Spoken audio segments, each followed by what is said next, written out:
Morning, good afternoon, good evening, everyone, wherever you're at in the world. Welcome to Last Raps Baseball's live commentary of Major League Baseball. Tonight, we are going to feature the battle in Los Angeles between the Houston Astros and the Los Angeles Angels. The commentary and views are our opinions and are not affiliated with the MLB, the Major League Baseball, the MLBPA, the National League, the American League, or their sponsors. We're giving English reports on the game being played and hope English-speaking fans around the globe can enjoy the game on YouTube and Twitch along with us. And so we're going to start off by first giving you the starting lineup from the visitor Houston Astros. Leading off and playing second base, wearing number 27, is Jose Altuve. Batting second and in left field, wearing number 20, is Chas McCormick. Batting third in right field, wearing number 30, is Kyle Tucker. In the cleanup spot and playing third base, wearing number 2, is Alex Bregman. Batting fifth at first base, wearing number 10, is Yuli Gurriel. Batting sixth and doing the designated hitting, wearing number 13, is J.J. Machevich. Batting seventh and playing shortstop, wearing number 3, is Jeremy Pena. It'll be Jake Myers batting eighth. He's in center field. He wears number 6.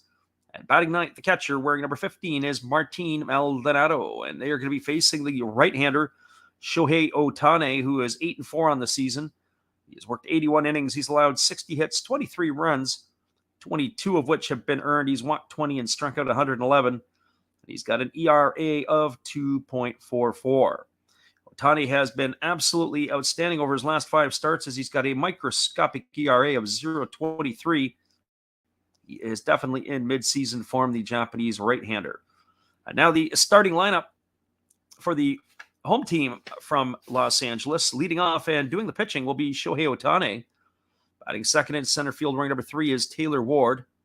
Hitting third, it's playing second base, wearing number 2, is Luis Rengifo. And the cleanup spot and playing first base, wearing number 20, is Jared Walsh. Batting fifth in right field, wearing number 7, is Joe Adell. Hitting sixth and playing third base, wearing number 19, is Jonathan Villar. Hitting seventh and doing the catching, wearing number 33, is Max Stassi. Hitting eighth in left field, wearing number 16, is Brandon Marsh. And batting ninth and playing shortstop, wearing number 4, is Andrew Velasquez. And they are going to be facing the right-hander who no-hit the Yankees for 7 innings earlier this year. That is going to be Christian Javier. Javier is having an outstanding season. He has a 6-4 record. He's worked 74 2/3 innings. He's allowed 47 hits, 25 runs, 25 which have been earned. He has walked 27 and struck out 102. He's pitched to an ERA of 3.01. Those are the starting lineups for tonight's ball game. We'll be back in just a few minutes with all the action.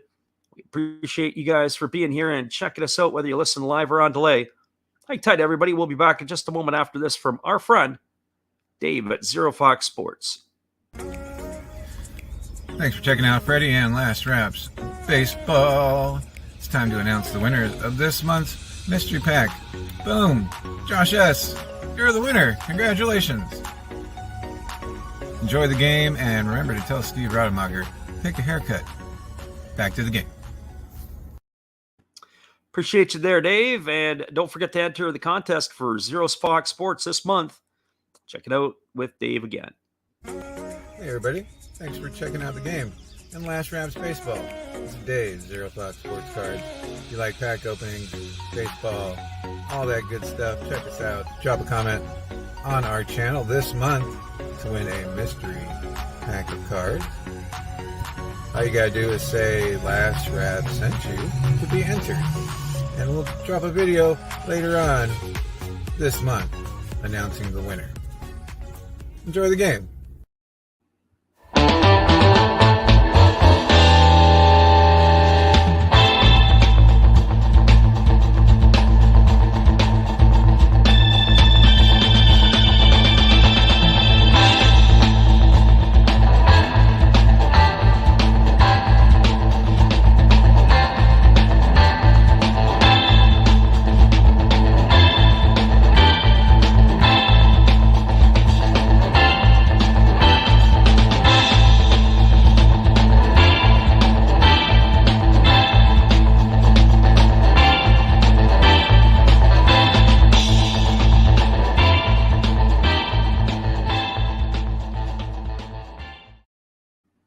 Welcome back, everybody. We're about 3 minutes from this one getting underway. It has been 28 and 2/3 innings with Shohei Ohtani since he's last given up an earned run. He is going to be facing a tough Houston Astro lineup tonight.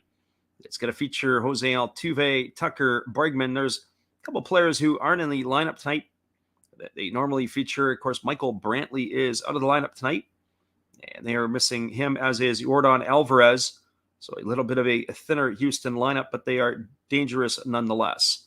All right, everybody, we'll be back in about 30 seconds with the call. We are glad you're with us. It is the Astros and the Angels when we return.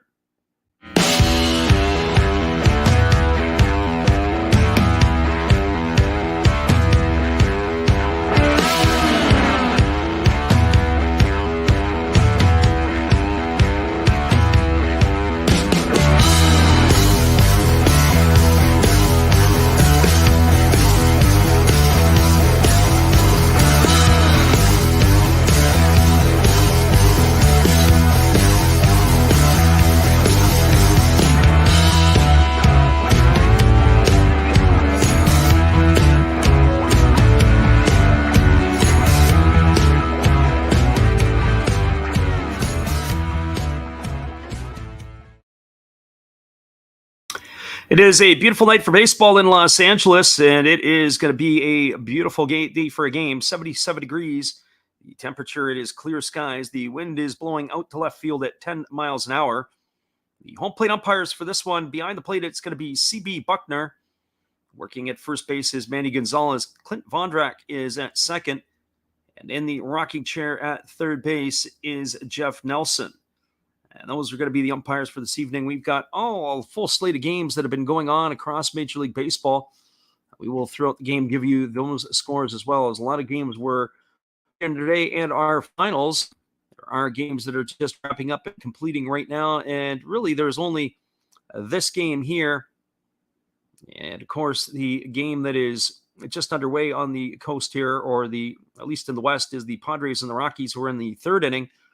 We'll have tabs on. We expect this one will finish and will be behind everybody else tonight. So we will keep you up to date on all that stuff.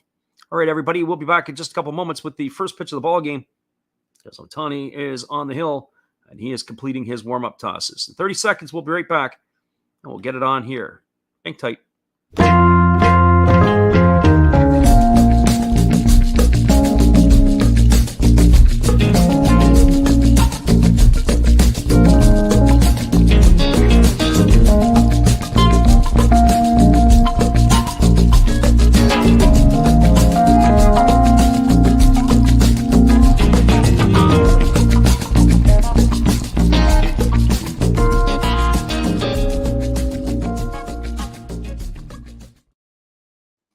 Welcome back, everybody. Shohei Ohtani is taken to the mound to do his warm-up tosses, and it is going to be the top of the order with Altuve, McCormick, and Tucker coming to bat.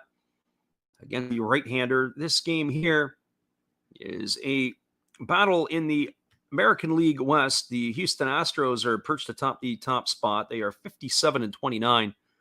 They hold an 11.5 game lead over the Seattle Mariners, who are now 5 games over 500 at 47-42. The Angels are at a disappointing fourth place. They are 38-50.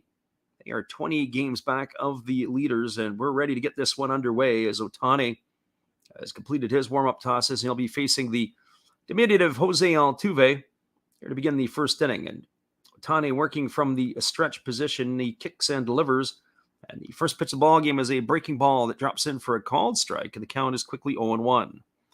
Altuve on the season is batting .280. He's got 17 homers and 33 runs batted in. He heads from the right side against the right-handed throwing Ohtani. Ohtani holds at the belt, and now he's ready to deliver. He kicks and he fires. It is a fastball that just misses down, and the count is now 1-1. So 1 ball and 1 strike to Altuve. Altuve has the consummate table setter, as he's batting .280 on the season. And on top of that, he's got an on-base percentage of nearly .400. He's at 72. So here comes the 1-1 offering. And it is a fastball that backs Altuve off the plate. The count now goes to 2-1. So 2 balls and 1 strike. The second baseman who hails from Venezuela.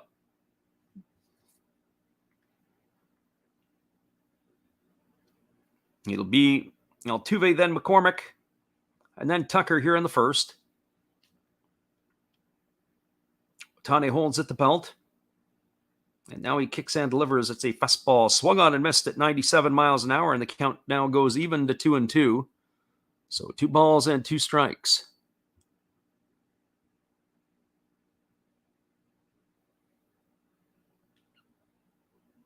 Ohtani holds at the belt, and he gets his sign from his catcher, Stassi.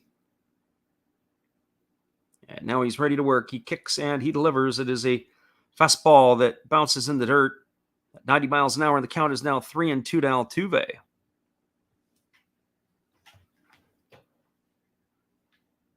Shohei Ohtani is quite the sight to see. I got a chance to see him live a few years ago in Seattle, and there's Jimmy Redbeard in the house.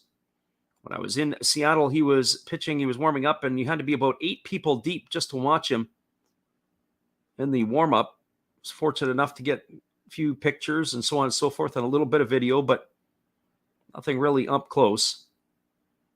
So here comes the 3-2 pitch as Ohtani kicks and delivers. It's a fastball that misses inside. It's off the glove of Stassi. And Jose Altuve is going to get himself a leadoff walk here in the first inning, and that's going to bring up the left fielder, Chas McCormick.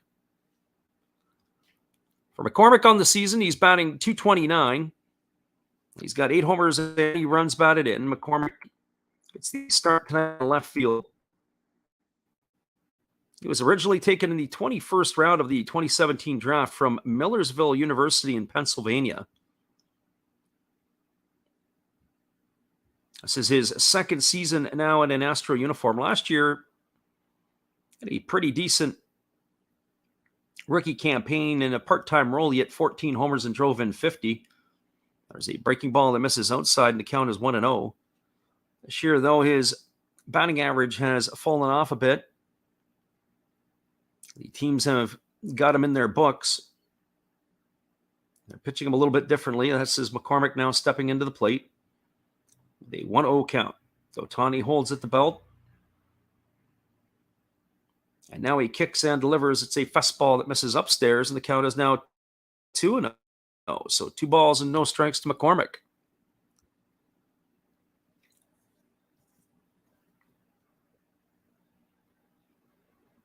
They did appeal down to first base, and the first base umpire, Manny Gonzalez, said that McCormick had gone, so that's actually going to take that second ball off the board. It's now 1-1. So 1 ball and 1 strike. A little late reaction there from the home plate umpire, C.B. Buckner, to go down and look for some help. There's a fastball taken on the inside corner. Now the count goes to 1-2. So 1 ball and 2 strikes. Mike Trout is out of the lineup tonight. He had hurt himself last night. We've got Troy in the house here. Welcome, Troy. No Diamondbacks tonight. You missed the second opportunity that we've called those games this year. Unfortunately, it was a victory for the D-backs the other night when we were doing the game. Here comes the pitch from Ohtani. It is a breaking ball swung on and missed. And McCormick is gone on strikes for the first out of the inning, and that will bring up the right fielder, Kyle Tucker. We're yet to see the split finger pitch from Ohtani, as that last pitch was a breaking ball that was waved at and missed by McCormick. Sometimes they'll have a similar type of depth to the pitch. That one there had the right to left movement from the right-hander Ohtani to put away the left fielder McCormick. It's going to bring up Kyle Tucker to the plate. He's batting .259 on the season. He's got 17 homers and 60 runs batted in. He's also got 14 stolen bases on the year. We felt that he would have been a player that had an outside chance at a 30-30 season, and there was a breaking ball swung on and fouled away down the right field line, and the count is 0-1. Our friend Troy says they lost badly to the Giants the other night. Yeah, last night they did. They absolutely got clobbered. That's sort of a difference with that club. There was a movement before the game here. The Angels have recalled Joe Adell. He's in the lineup tonight. And they had designated Monte Harrison for assignment. There is a fastball taken at the knees for a called strike. And the count is now 0-2 to Tucker.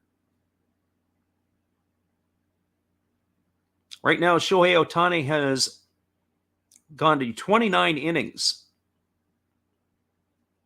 without allowing an earned run. He is only a third on this list. He's closing in on John Lackey and Rudy May. May has 30 innings and 30 2/3 for John Lackey. So here comes the 0-2 pitch to Tucker. It's a fastball down in the dirt. It's blocked by Stassi. Off to second goes Altuve, and he is going to get there. So they'll give a stolen base to Altuve on that one. And now it's going to bring the count to a 1-2 strikes to Tucker. It was a good block by Stassi. And he took the peek, and it's a good read there by Altuve.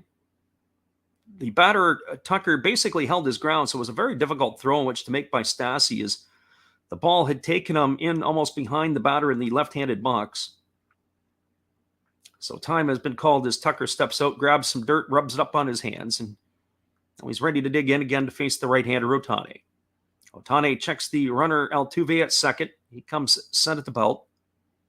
And here's the 1-2 offering. It is a split finger pitch that misses down and in, and now the count runs to 2-2 on Tucker. Kyle Tucker is one of those few players in Major League Baseball who doesn't wear batting gloves. Of course, we talk about this often. Joey Wendell is another one. He's with the Marlins organization now. Another player who doesn't like to wear batting gloves is Danny Jansen of the Toronto Blue Jays. The San Diego Padres have a pair with Will Myers and Trent Grisham. And here's the pitch from Ohtani. It's a split finger pitch missing down and away, and it runs the count now to full. Another one is Matt Carpenter, who is now playing with the New York Yankees. He doesn't wear the batting gloves. So from time to time, you see certain guys, they will sometimes wear them, or they maybe only wear one. Hunter Pence, when he was still playing, would sometimes just wear one on the bottom hand. So here comes the 3-2 pitch. As Ohtani kicks and delivers, it's a breaking ball swung on and fouled away. It's going to reach the seats over on the third base side. Keeps the count at 3-2. So Ohtani gets himself a new baseball and he rubs it up. And now he's ready to go back at it here with the right fielder Kyle Tucker. Ohtani gets the sign. He comes set at the belt. And now he kicks and delivers. It is a split finger pitch swung on and missed. And Tucker is gone for out number 2, the second strikeout of the inning by Ohtani. And that is going to bring up the third baseman, Alec Bregman. For Bregman, he's hitting .243 on the season. He's got 11 homers and 46 runs batted in. He's certainly started to struggle more recently, at least this season, compared to some of the other numbers. He had 270 last year, but he only hit .240 in the shortened year. He's not been an all-star since the 2019 campaign. So Bregman waiting on the offering from Ohtani. He kicks and he delivers. There's a breaking ball that misses down and away. They don't appeal down as Bregman was able to hold off, and the count goes to 1-0. Bregman is a 2-time All-Star. He's also a Silver Slugger. The diminutive third baseman digs in on the right side, waiting for the offering from Ohtani. He's very rigid at the plate, is Bregman, and here's the pitch. It is a fastball that misses inside, and the count is 2-0. He looks like a bundle of nerves when he steps in at the dish. He's really squeezes the bat. He's got to be one of the more tense hitters or at least tense-looking hitters in all of baseball. So here comes the 2-0 pitch. And that is down in the dirt, and it is blocked by Stassi. That runs the count to 3-0. So 3-0 to Bregman. It'll be Yuli Gurriel who waits his turn on deck. So Bregman digs in. Ohtani looks like he's got some trouble getting the relay of the signs. They're doing the push button system with Jose Altuve on at second.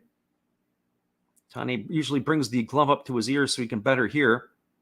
And here comes the pitch. It is a breaking ball that drops in for a called strike, and the count is 3-1.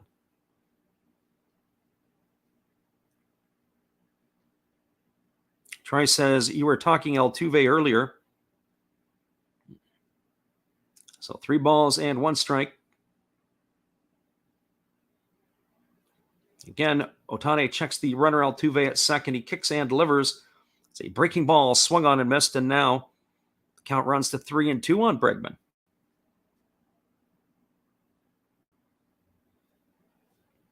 So 3 balls and 2 strikes.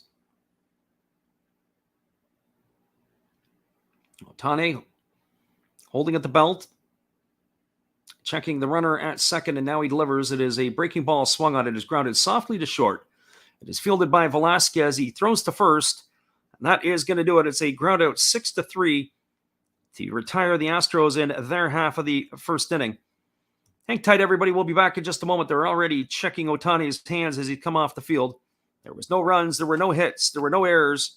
And there was 1 runner left on base. We are now through a half inning.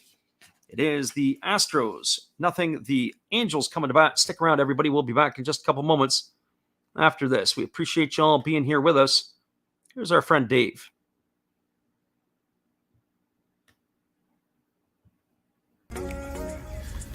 Thanks for checking out Freddie and Last Wraps Baseball. It's time to announce the winners of this month's mystery pack. Boom! Josh S., you're the winner. Congratulations. Enjoy the game, and remember to tell Steve Rademacher, take a haircut. Back to the game. Hello, kids. Steve coming at you. It's Steve Rademacher. And if you like interesting stuff, if you like to laugh a little bit, and if you enjoy collecting, this channel's for you. If you like non-sport cards, we have them. You like pseudo-sport cards, we open them. Even if you like entire boxes of completely pointless stuff or other sports, we have everything here. I drop a different video every day, and there's always a theme to it, from No Filter Friday to Saturday morning cartoons, even Sunday shoutouts. Once in a while, we'll get a little froggy and show Money Money Monday, where I showcase a bunch of my currency. We have Legos, we have Star Wars, we have a good time. We even have my brother on Takeover Tuesday. Be there or be square. Back to Freddie. Appreciate you there, Steve, and your support of the channel. And in turn, we like to support Steve Rademacher. It is going to be the top of the order coming up for the Angels. It'll be Shohei Ohtani, Taylor Ward, and Luis Rengifo to get things going against the right-hander Christian Javier. Javier on the season has a 6-4 record. He has worked 74 2/3 innings, allowing 47 hits, 25 runs, 25 which have been earned. He's walked 27, but he's got an impressive 102 strikeouts in those 74 2/3 innings. He's got an ERA of 3.01. And he is ready to get back at it here to face the Angels here in the bottom half of the first inning. So Ohtani, Ward, and Rengifo. Of course, Javier earlier this year had a no-hitter through 7 innings against the New York Yankees. He also followed that up with a 13 strikeout performance after that. So here comes Javier ready to deliver the first pitch to Ohtani. It's a fastball that misses outside, and the count is 1-0. For Ohtani on the season, he's hitting .255 with 19 homers and 54 runs batted in. Angels fans are a little bit spoiled. It's definitely not a full house. But just to watch this phenom play is the admission himself. There's a fastball that is swung on and missed, and the count now goes to 1-1. So 1 ball and 1 strike to Shohei Ohtani. Ohtani batting from the left side was named not just an all-star as a pitcher, but also as a hitter. It's the second time in back-to-back years that he's done that. There's a fastball that catches the outside corner. Now the count goes to 1-2. So 1 ball and 2 strikes. Our friend Troy asked the question in the chat. He says, do you think the scandal will affect his Hall of Fame chances? Well, based on what we're witnessing with the fan vote and electing Altuve in. It doesn't seem like it's going to be the front and center like maybe the steroid issue. There's a fastball swung on. This is lifted down the left field line. It's going to reach the seats just beyond the netting. That's going to keep the count at 1 ball and 2 strikes. So I'm not necessarily sure that that'll affect him. He's probably not going to be a slam dunk first 100% Hall of Fame vote guy, but I do think Altuve, if he continues to play here the next couple of more seasons, he's going to be cementing his enshrinement in Cooperstown. And here's the offering from Javier. It's a fastball at 96 that misses outside, and the count now goes to 2-2. We've got Steve Rademacher in the house tonight. We welcome Steve into the mix as he has joined us here. So 2 balls and 2 strikes to Ohtani. We're here in the bottom of the first inning, and Javier is ready to go to work. He rocks into the motion and delivers. It's a fastball at 96 that misses off the outside corner. The count is now 3 balls and 2 strikes. So 3-2 to Ohtani.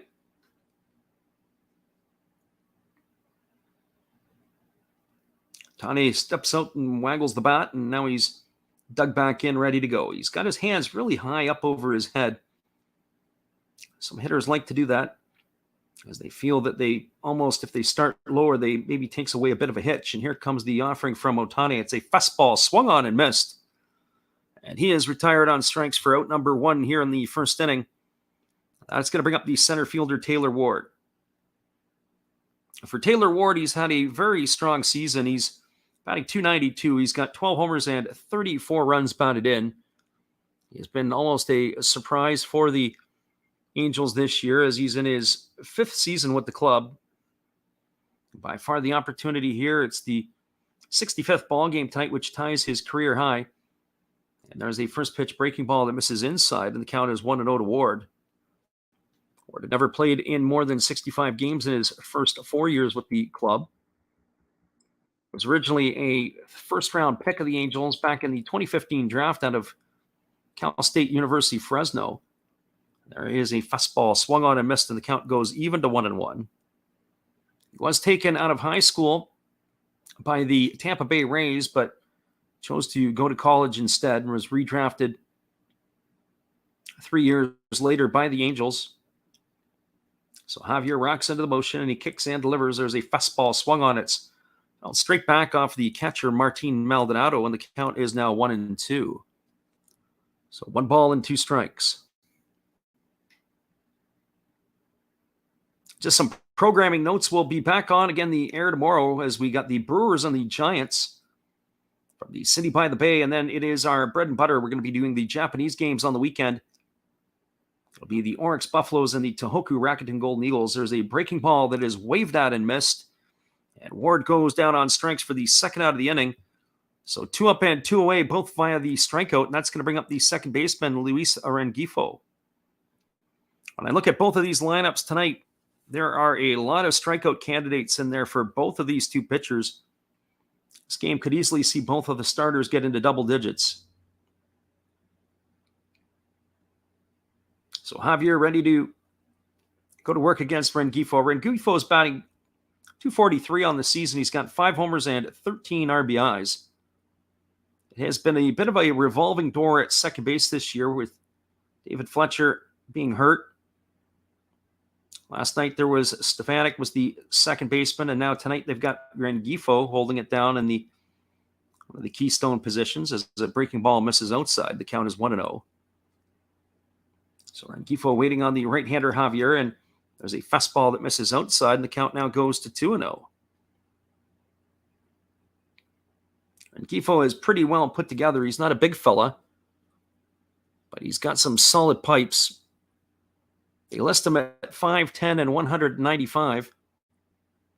I would say that maybe the 5'10 is generous and the 195 might be a little bit on the conservative side. There's a fastball swung on it. It's lined right back, almost takes the head off of the pitcher, Javier. It goes off the glove of the second baseman, Altuve, and ends up in left field. It is going to be a base hit as the second baseman had to range to his left. So a single for Rengifo with 2 away here, and that's going to bring up the first baseman, Jared Walsh. That ball was scorched. It was actually off the glove of Jeremy Pena, who was over in the right side of second base. And that ball ended up into left field, and that's got the runner. Rengifo at first with 2 away, bringing Walsh to the plate. For Walsh on the season, he's hitting .243 with 13 homers and 41 runs batted in. Walsh now steps out as Martin Maldonado has asked for time. And now Walsh gets back in. He waggles the bat. And he's waiting on the offering from Javier, and there's a breaking ball that drops in for a called strike, and the count is 0-1. So no balls and 1 strike. We're talking about Jose Altuve earlier on and saying about how he is definitely a candidate for the Hall of Fame. I certainly believe that. I think that the fan voting here has kind of indicated that a lot of people outside of the Houston area have forgiven and forgot, maybe not in New York or maybe not in other places, but certainly around the rest of Major League Baseball, they seem to have forgotten about that. There's a fastball that misses down and away, and the count is 1-1. But he does get his fair share of boos no matter where he goes. There are people with long memories. They don't forget a lot of things. So here comes the 1-1 offering. It is a fastball swung on and fouled away, and the count is 1-2. I know that Whit Merrifield of the Kansas City Royals certainly was very vocal about the year that Altuve had, because Merrifield had finished second in the batting that year. He kind of questioned that if Altuve would have maybe had a few less hits or maybe didn't have the help, he would have been Merrifield winning the batting title. And Merrifield was kind of saying, hey, I was doing it the right way. Also kind of wonder if Merrifield would have won it if he would have been up for another bonus. And here comes the 1-2, but instead Javier throws over to first base, and diving back in time is Rengifo. Rengifo has 3 stolen bases on the season. The only 2 players in double digits are Ohtani and Velasquez on this Angels club that are in the lineup tonight. So here comes the 1-2 from Javier. He holds at the belt, and now he kicks and delivers. It's a breaking ball that misses down and in. Just squirts away a little bit from Maldonado, but he's able to retrieve it. So 2 balls and 2 strikes to Walsh. An opportunity to see the Astros in person in another couple of weeks down in Seattle to get the first-hand look of this group, as they do play in the Mariners division. I'll follow that up a couple of weeks later and get the Angels as well, banking on 3 games in 2 days, hoping that Ohtani is the starter on one of them. There's a breaking ball taken for a called third strike, and Walsh goes down on strikes for the 3rd out of the inning, and that is going to do it here as Javier strikes out the side, surrounded by a single by Rengifo. So there was no runs a hit, no errors, and 1 runner left the board. We're now through 1 complete. It is the Astros 0 and the Angels 0. Stick around, everybody. We'll be back in just a couple moments. Glad you guys could be here with us after this. Here is that other one with our friend Dave again. Thanks for checking out Freddie and Last Wraps Baseball. It's time to announce the winners of this month's mystery pack. Boom! Josh S., you're the winner. Congratulations. Enjoy the game, and remember to tell Steve Rademacher, pick a haircut. Back to the game. Hello, guys. Thank you for joining Freddie here on his baseball game. And I'm Steve Rademacher, and my channel is really all about everybody, including all my international friends.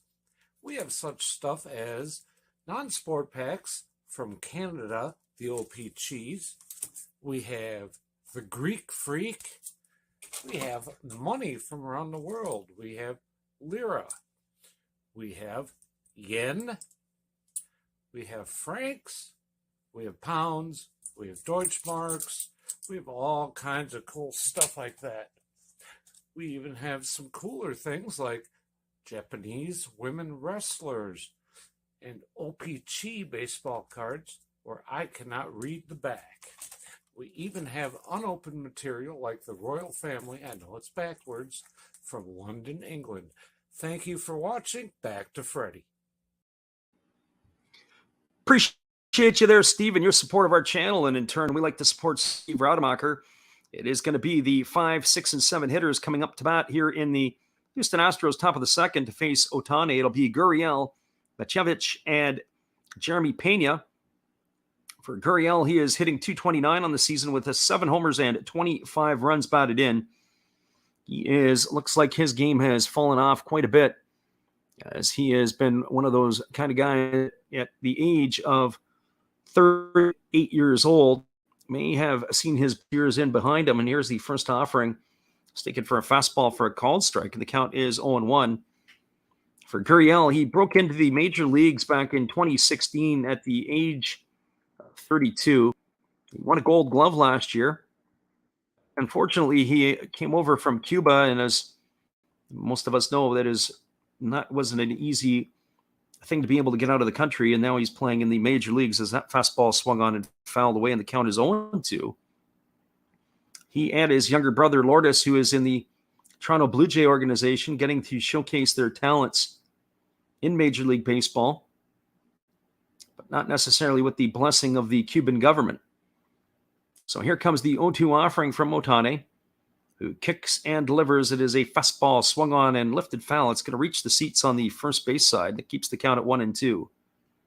When you think of some of the great Cuban players and how they were able in more recent years to get out and come to the United States, just the opportunity to play their baseball and to be able to showcase their talents and their skills. We got a chance to get them in the twilight of their career, especially this Gurriel here. And here comes the 0-2 pitch from Ohtani, who kicks and delivers. It is a split-figure pitch that is spiked into the dirt well in front of home plate. That's going to run the count to 1-2. So 1 ball and 2 strikes. Our friend Troy said they were a great team, and I believe the Astros had a shot, even without them cheating, without the garbage can incident. And you're absolutely right. They're top to bottom. They're a very good team. They've got a lot of professional hitters in the group. And so here comes the 1-2 offering now to Gurriel as Ohtani holds at the belt and kicks and delivers. It is a fall swung on 100 miles. The first time tonight that Ohtani has thrown triple digits, and Gurriel is gone for number 1 here in the second inning, and that's going to bring up the designated hitter tonight, and it is going to be J.J. Matashevich. I hope I got that one right this time. Matashevich is the phonetic pronunciation, and we've been struggling with that a little bit. He is batting 182 on the season. He's got a couple of homers and 3 runs batted in. And here comes the first pitch. It is a breaking ball that was a knee buckler. He just got a little piece of and fouled away, and count is quickly 0-1. Matashevich, he was a second-round pick from the University of Arizona in the 2017 draft. And here's the pitch. It is a fastball that misses down and in, and the count goes to 1-1. He made his debut earlier this season. He's in his first year at the big league level with the Astros. Left-handed hitter waits on the offering from Ohtani. It's a breaking ball that misses down in it, and the count now goes to 2-1. So 2 balls and 1 strike. Ohtani leans in, and he gets the sign from Stassi. Now he shakes him off, and now he comes set. He gets the one that he likes. And here comes the 2-1 pitch, and it is a breaking ball swung on. It is grounded deep into the 4-hole. They have the shift on. It is fielded by the second baseman, Rengifo, who throws to first. And check that. It is Velasquez in the rover position. That's going to go down as a ground out 6-3, even though that ball was hit deep. Every team does it a little bit differently and how they move their players around. This one, they keep the second baseman in the normal spot. They move the shortstop into the rover spot. And then what they do is they've got the third baseman who they move over into the shortstop position. So every team, you got to keep an eye on how they shift a little differently. Our friend Troy says it's the same with the Bonds argument. Great swing, awesome hitter. Would probably be already in the Hall of Fame if it wasn't the shadow of impropriety. Yeah, the thing is that the steroids did not help Barry Bonds hit the baseball. There's a breaking ball delivered to Jeremy Pena, taken for a called strike, and the count is 0-1. It was the steroids that helped put the ball over the fence, but also helped him in recovery. That's the other thing, is where guys could play in night games and bounce back and play the day game like it was nothing. And so if you've ever played where you play a night game and have to do a day game on the next day, there's a breaking ball swung on and missed. The count is now 0-2 to Pena. It's the recovery that is the hardest part. Your body, especially as you get older, your body is stiff. It's a little bit more difficult to be able to do things. I remember, even as an official doing another sport, doing football, refereeing a Friday night football game, and then bouncing back on Saturday and just not being able to recover fast enough. There's a breaking ball that misses outside, and the count is 1-2. So you do a Friday night lights game, and then you come back and Saturday do an afternoon game, and it's a whole lot of stiffness. You can't seem to shake it. So here comes the 1-2. As Ohtani delivers a breaking ball that is swung on and missed. And again, Ohtani gets 2 of the 3 batters in the inning via the strikeout, and he retires the Astros in order. There was no runs, no hits, no errors, and nobody left the board. We're now through 1.5. It is the Astros nothing, the Angels nothing. Come on back, everybody. We'll be back in a few minutes with the bottom of the second inning. We're glad you guys could stop in tonight. Here's our friend Matt. Good evening, ladies and gentlemen. Namaste. Hey, I hope you guys have been enjoying the game. My name is Hollis. I've got a YouTube channel called Another Hollis Build. I love baseball cards. I open up brand new product for you guys. I open up old stuff. I do breaks. I do auctions. All kinds of stuff concerning baseball. I'm Friars faithful, Padres to the end. I also love Garbage Pail Kids and my animals. I have a ton of animals. It's like a mini petting zoo here around my house. I also love my city. San Diego, baby. I take you all around the city and show you what's up. If you guys dig stuff like that, cruise on over and check it out. It's Another Hollis Build. If you dig it, subscribe. I'd really appreciate to have more follow me along on the journey. Hey, either way, you guys have a wonderful day or a beautiful, beautiful evening. No matter which one it is, make sure that you make it great, my friends. Big up Last Raps Baseball. Yeah, Freddie, let's go. One love and peace. Yeah, man.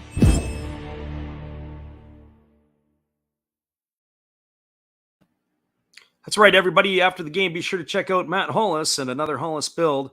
We'll be back in about 30 seconds with the call. The bottom of the second inning after this. Hang tight, everybody. We'll be right with you.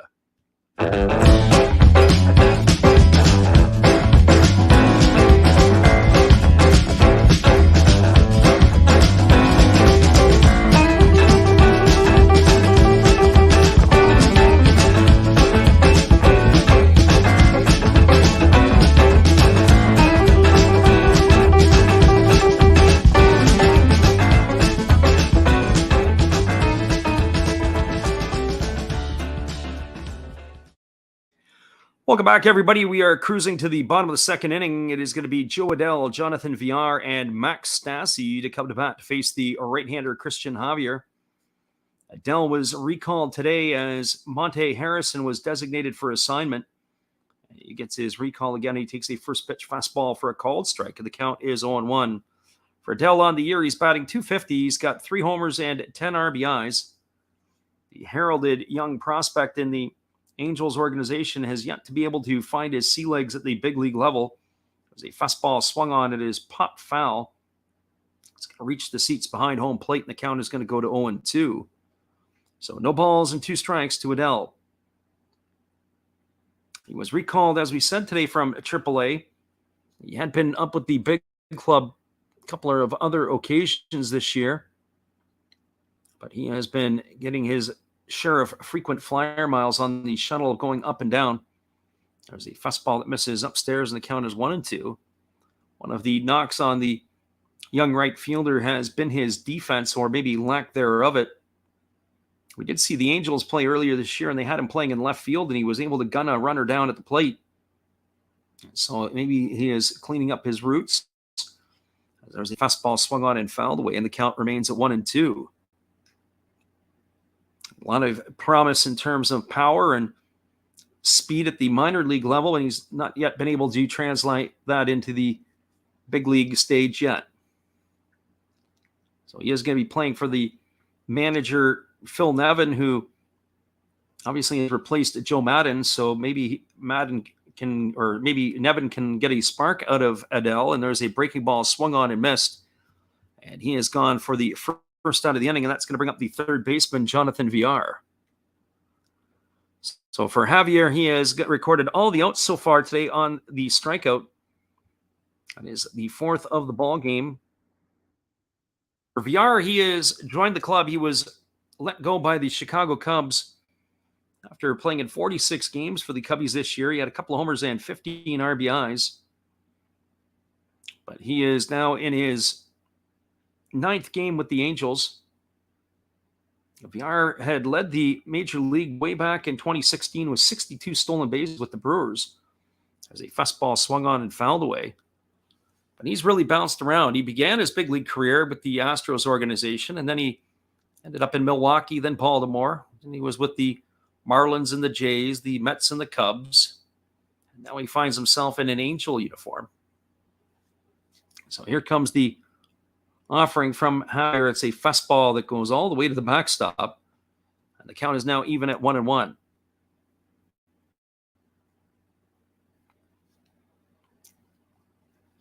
So Villar digs in. Now he's ready to get that 1-1 pitch from Javier. Now he just steps back and he's adjusting his pant leg and going to get himself dug back in again. And here we go. Here comes the 1-1. Javier gets the sign from Maldonado. He rocks into the motion and delivers. It is a fastball swung on and missed. And the count is now 1-2. I was thinking about it a little bit today about the Dominicans at the World Baseball Classic as Christian Javier is on the mound, absolutely dealing here tonight. And thinking about what that lineup will look like in the Dominican Republic lineup in the next World Baseball Classic. And there's a fastball that misses outside, and the count is now 2-2. In the outfield, one would have to think that it is a loaded outfield. And I would say maybe Juan Soto would be the right fielder. They'd probably have J-Rod in center and Starling Marte in left. As Javier is ready to give the 2-2 offering to Villar. And he kicks and fires. There is a fastball that misses upstairs, and the count is now 3-2. At third base, there was a toss-up between Jose Ramirez and Rafael Devers. Whichever one doesn't start as the DH can easily be at third base could easily be the DH. Also have Wander Franco in at the shortstop and maybe Santiago Espinal of the Blue Jays in at second. At first base and the catching positions become a bit of a conundrum. Here's the pitch. It's a fastball that misses up and away, and that is going to allow Jonathan Villar to become a base runner as he's got himself a walk here in the second inning. So a one-out walk to Villar, and that's going to bring up the catcher, Max Stassi. So I was trying to figure out who maybe their catchers could be. I haven't figured out what the catch situation Dominican would be, or at least 9 guys. And at first base, do you take somebody who's maybe an outfielder like an Eloy Jimenez or a Teoscar Hernandez just to get their bat in the lineup and put them over at first? So the runner at first is Villar. And Javier works from the set. And kicks and delivers. There's a breaking ball that misses down in the way, and the count is 1-0.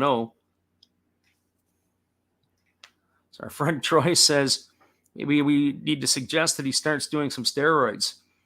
Yeah, well, if everybody could do the rest and recovery and what that gave us, or what gave players that played, the bounce back ability was the biggest thing, more so than anybody else. Something that often gets overlooked in sports is the recovery process. There's a breaking ball, drops over for a called strike, and the count is 1-1. The Chicago White Sox a few years ago really invested heavily into a post-game treatment type of room where they had hot baths and cold baths, and some of the athletes to be able to get their temperature after the game back down, and also too about eating and how they would be able to eat. Obviously, one of the things that is something that's important is the replenishment of water. Helps in the recovery process that a lot of people fail to look at. The quicker that you can rehydrate yourself after an event, the better or easier it is for you to bounce back. So 1 ball and 1 strike to Stassi, and here's the pitch. It is a fastball swung on and missed, and the count now goes to 1-2. Think about the major league players who have that ability to be able to bounce back quicker. I think about the Detroit Pistons. I was telling the story in one of the other streams about we used to share the facility at the University of Windsor with the Detroit Pistons. The Pistons would come in for their training camp, and they would use more ice than the entire football program. There's a fastball that misses inside, and the count now is 2-2 to Stassi. At one point, Adrian Dantley, he wasn't with the team when we were there, but it was a couple of years earlier that Dantley would come in, and he would put ice on every joint in his body. He'd put it on his ankles, on his knees, on his shoulders, on his wrists, everywhere. He would put it absolutely everywhere, on his hips. And maybe that helped him play for as long as he did, but it was crazy because they said they would put it on and get him on there for about 20 minutes afterwards, and everything would be bundled up. There's a fastball swung on. It is grounded up the middle past a diving Altuve into center field, and Stassi is going to be aboard with a single. And that ball has been brought in from the outfield. It's been cut off by Pena as he runs it back in. And that is a base hit single for Max Stassi as VR goes first to third on the single. And that is going to bring up the left fielder, Brandon Marsh. So for Marsh, he's hitting .225 on the season with 6 homers and 32 runs batted in. He gets the nod in left field tonight as Taylor Ward is patrolling center. Just saying about the rest and recovery, and we were talking about different athletes, and we we're talking about the Pistons and specifically Adrian Dantley at the time, but there are other players around the league that even in baseball that they really are meticulous about how they try to get themselves prepared. Back in the old days, it may have been a 6-pack and a cigarette, as there's a fastball swung on and missed, and the count is 0-1 to Marsh. For some of the players, that would have been their recovery process. So Marsh this year is hitting .288 with runners on, 181 with the bases empty. He is a dangerous hitter when there are ducks on the pond. So Javier gets his sign from his catcher, Maldonado. He's set at the belt. And now he kicks and delivers. Squaring to bunt is Marsh, and he gets it down, and it is a good one. It's fair. Here's the throw to the plate, and it's not in time. It's going to be a squeeze play as he was able to drop the bunt, and it just stayed fair down the third base line. The third baseman, Alec Bregman, had come in hoping kind of that it was looking like it was going to roll foul, and he had to pick it up and fire to the plate. It was not a good throw as Maldonado had a little bit of a hard time to get it. I'll have to look to see if it was more of a suicide or a safety type squeeze. It was not a great bunt. It was up in the air, and then it ended up coming down on the grass, and it stuck. Then it rolled back onto the grass side. The pitcher, Javier, had beaten Bregman to the punch, and he threw it off balance, and he wasn't able to deliver a good throw, and VR is going to score easily. So that is going to be an RBI for Marsh. And VR scores, and it advanced Max Stassi over to second. And that brings up Andrew Velasquez to the plate. And the first pitch to Velasquez misses for a ball, and the count is 1-0. So 1 ball and no strikes. And now Maldonado has called time to go out and talk to his young right-hander. So the Angels are on the board here. They've got a 1-0 lead now in the bottom of the second inning.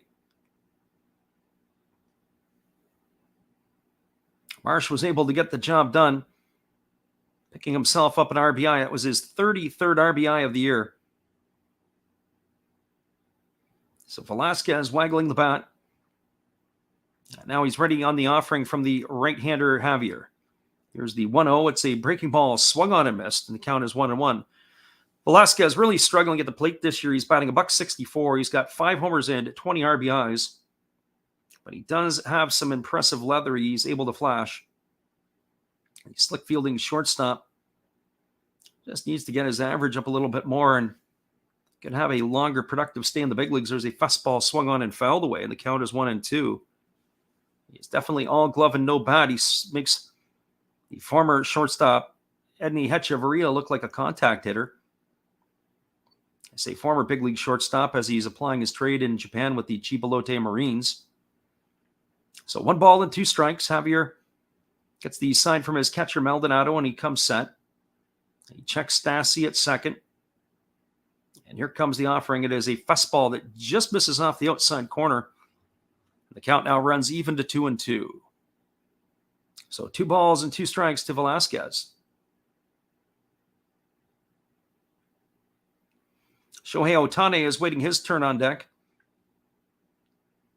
So the runner at second is Stassi. The runner at first is Marsh. And Javier holds at the belt. He kicks and he fires. It is a fastball swung on. It is lifted foul over on the third base side. And that's going to keep the count at 2-2. So the Angels are off to a 1-0 lead here in the bottom of the second on the suicide squeeze bunt by the left fielder Brandon Marsh.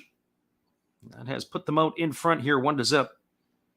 Javier holds at the belt. He checks the runner at second, and now he delivers. It is a breaking ball swung on, and it's tap foul over on the third baseline, and it's going to keep the count now at 2 balls and 2 strikes.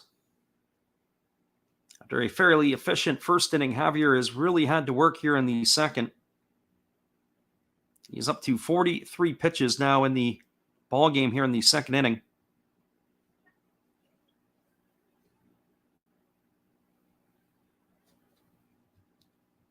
"24 pitches in the inning alone for Javier. So he gets himself a new baseball. He's ready to go back to work here. Here comes the 2-2 offering as he kicks and delivers. It's a fastball swung on and missed. And Velasquez is gone on strikes for out number 2. So all of the outs in this game today have been recorded via the strikeout. It's going to bring the top of the order, Shohei Ohtani, to the plate.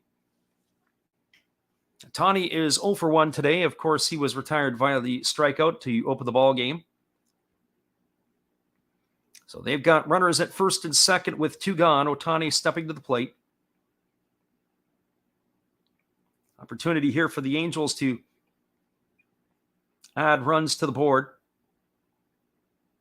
And here comes the offering now from the right-hander Javier. He checks Stassi at second. He kicks and delivers. It's a changeup that misses down and away.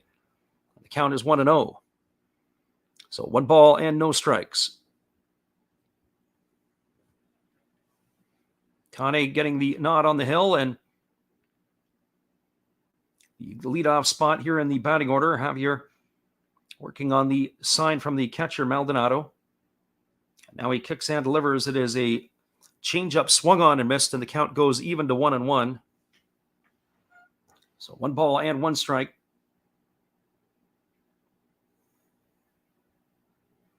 Shohei's slugging percentage is the highest since 1974. With runners in scoring position, he's got a .621 slugging percentage. It's with a minimum of 300 at-bats. Here's the pitch from Javier. It's a fastball swung on. This ball is belted down the right field line. It's trouble. It's in the corner. Rounding first and heading for second is Ohtani. 1 run is in. And here comes the throw back into the infield. And Ohtani is going to slide into third with a triple. And that is going to clear the bases as both Stassi and Marsh have crossed the plate. And that is going to increase the lead to 3-0 for the Angels. A triple for Ohtani, 2 runs driven in. And that is going to make the lead 3-0 for the Angels here in the bottom of the second inning. That 1-1 pitch was middle in. Ohtani does a great job of pulling his hands inside, and he hook barrels the ball down the right field line, just over the head of the first baseman, Yuli Gurriel.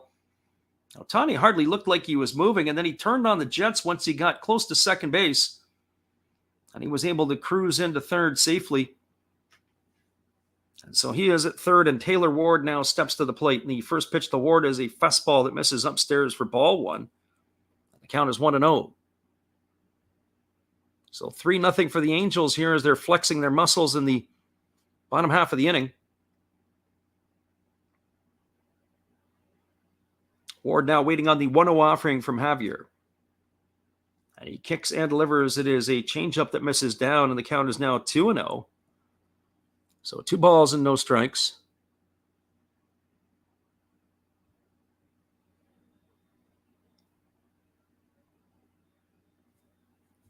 Our friend Beng City Studios is in the house, and we appreciate you being here. We also appreciate your support.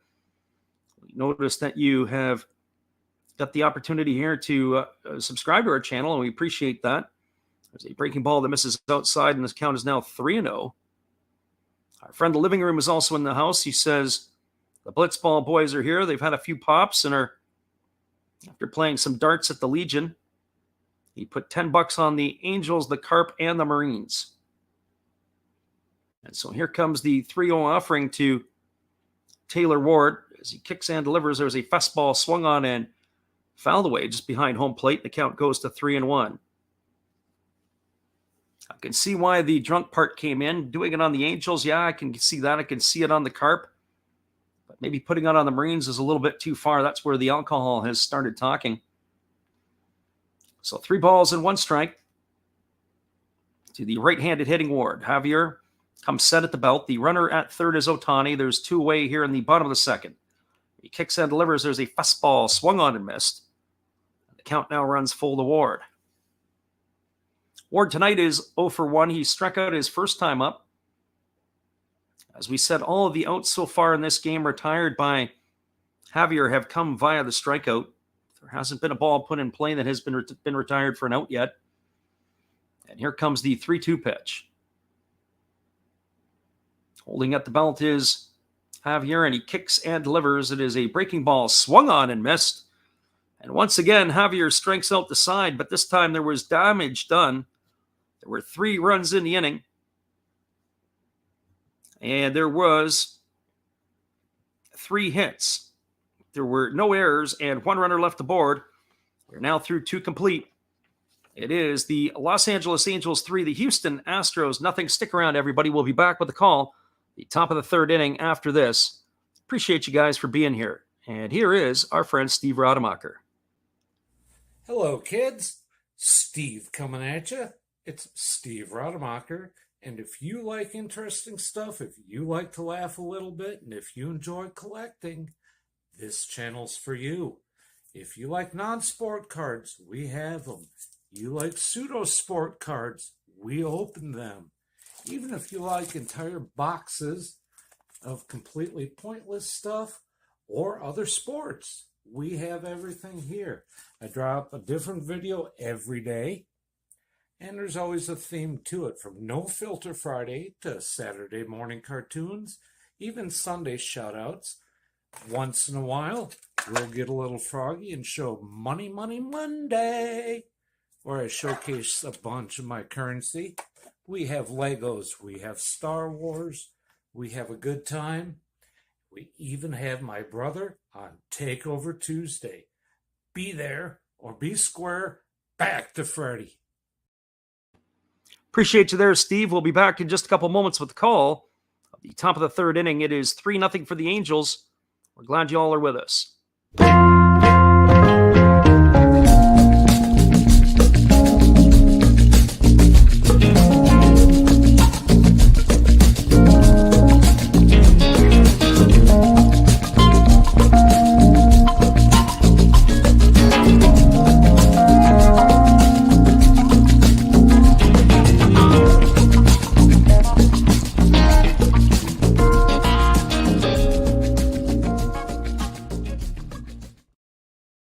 Welcome back, everybody. We're moving to the top of the 3rd inning. It's going to be the 8, 9, and 1 hitters in the batting order for the Astros. That means it's going to be Jake Myers, Martin Maldonado, and Jose Altuve as they are ready to go here. It has been a great start here for Ohtani tonight on the hill, as he is not allowed a earned run now in these 2 innings tonight. He is embarking on setting and breaking records here for the Angels. He was just behind Rudy May and also John Lackey in doing this. So he is going to ratchet himself up here in the next inning or so. He'll be breaking some Angel records for consecutive innings without allowing an earned run. So Myers steps to the plate. He's batting .296 on the season. He's got 1 homer and 10 RBIs. Ohtani has got a new baseball, and he's ready to work here. Have a full crowd in there. A lot of Ohtani jerseys being flashed through the audience.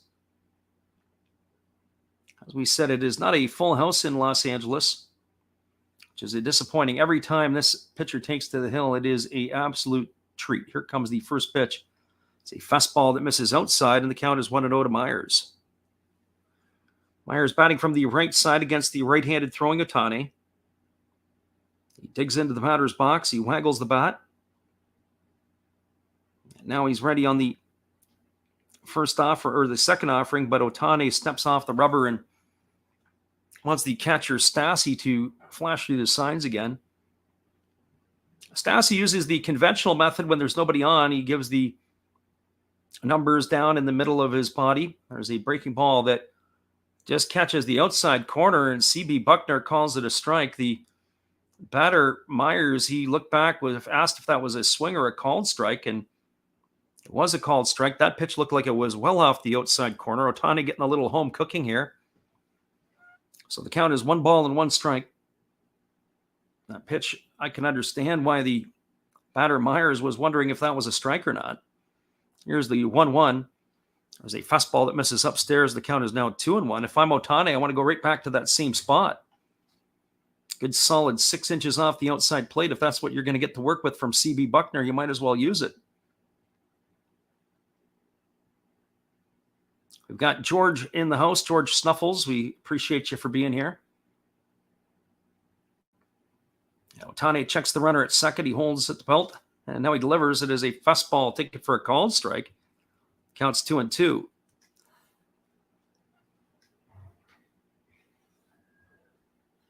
If he would have checked the runner at second, he would have noticed there was nobody there. I'm not sure why he's doing that. He looks back as if there's a runner on. Ohtani doesn't see anybody there because there isn't anybody there. So here comes the 2-2 pitch. He does something similar again. He looks away and then he comes. There's a breaking ball swung on. It's grounded to Velasquez at short, who throws to first. That's going to retire Myers on a ground out 6-3. Sometimes you see pitchers do that. They go to deliver, they drop their head, or especially young pitchers, they take their eyes off the target. Ohtani looks in at the target and then he takes his eyes off. He looks toward third or second. He delivers to the plate. I haven't really noticed that so much, but he did the last 2 pitches. So Myers is gone, and that's going to bring up the catcher, Martin Maldonado. For Maldonado on the season, he's batting 157. It's the same thing. He comes set, he looks away, and he kicks and delivers. There's a breaking ball swung on. It is grounded up the middle, and it has beaten the shift. It's going to be the first hit of the ball game for the Astros, as Maldonado has got a single up the middle. They had the shift 3 fielders to the left side of the infield. Ball was grounded just to the right of Ohtani. Maldonado's got himself a 1-out single, and that's going to bring the top of the order, Jose Altuve, to the plate.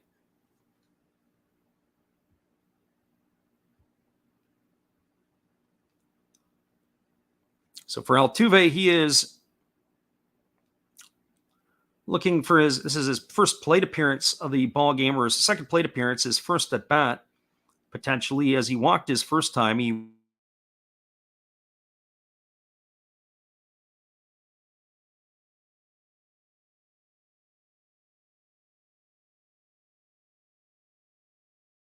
was stranded at second, and the fastball swung on and missed, and the count is 0-1. So no balls and 1 strike to Jose Altuve.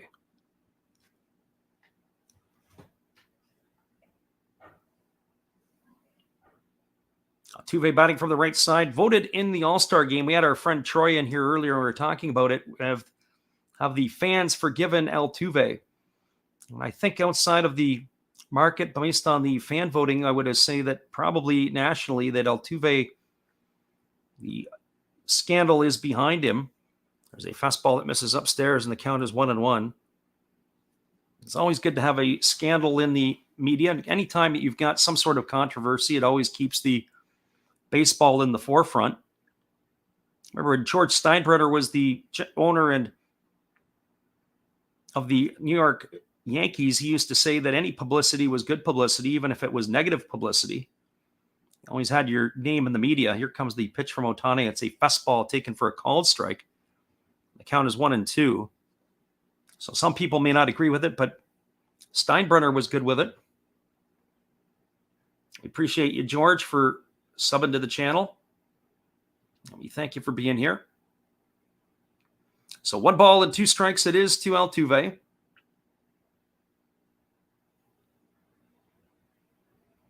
Ohtani gets the sign from Stassi, and now he comes set.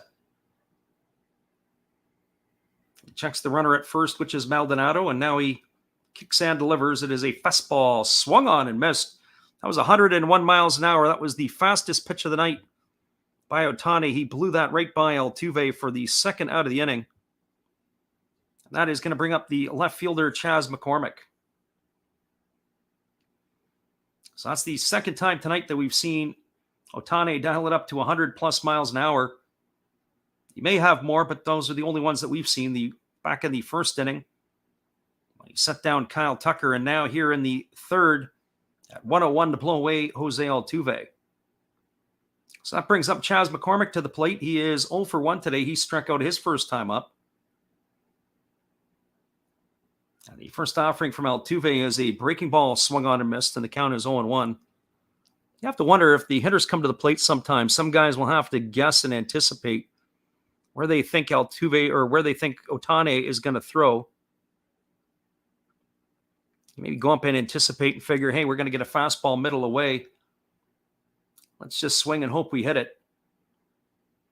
That last pitch to McCormick, it looked like he was guessing as he was missed wildly on the breaking ball. Here comes the 0-1 offering, and it's a fastball down in the dirt. A nice stop by the catcher, Stassi. So 1 ball and 1 strike to McCormick.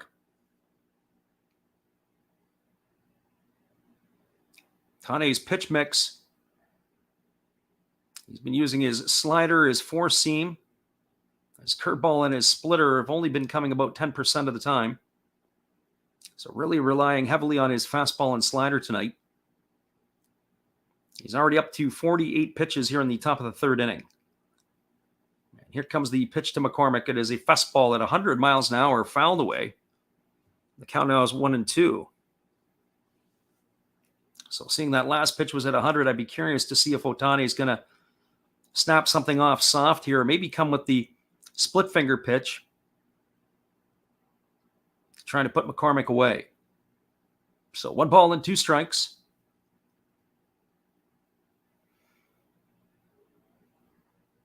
Ohtani is fun to watch. We were saying when we did some of these streams with the Hokkaido Nippon Ham Fighters, which was the club that he came to the United States from, the fighters would have had a heck of a pitching staff with Ohtani, Darvish, and Kohei Arihara. And there's the pitch. It is a breaking ball that is swung on. It is lifted into deep right field. Moving back and underneath it, just in front of the warning track, is Joe Adell. He hauls it in for the third out of the inning, and that is going to do it here for the Astros in their half of the third inning. There was no runs. There was a hit. No errors. They had 1 runner left the board. We're now through 2.5. It is the Angels 3, the Astros, no score. Stick around, everybody. We'll be back with the bottom of the third inning. Just a couple moments. We're glad you guys are with us. Here's our friend Steve Rademacher again. We appreciate Steve for being a supporter of our channel, and in turn, we support Steve. He's going to have his 500 subscriber giveaway coming up by the end of the year. If you subscribe to his channel, then, well, we'll see what he's got to give away. Domo arigato. Sorry if I mispronounced that. I'm new at this. Thank you for watching Last Raps Baseball. Tell all your friends and family to come check him out, ask some questions during the telecast, and give him a good sub and a thumbs up. And this is Steve coming back at you, and some new things on my channel. Star Wars figures that everybody likes. We have Mad magazines from the 1970s. We try to avoid the Noid. And for your pleasure, once in a while, we can open up Michael Jackson if you want, the cards. We have Elvis. We have Sadahar O. We love everything that is everything, so we even have the Beatles fighting with lightsabers. Look at that, John and George. Once in a while, we'll even have my brother take over my channel on a Tuesday. So once again, everybody tell your friends, come see Freddie at Last Raps Baseball. And right now, I'm going to kick it right back to you, Freddie.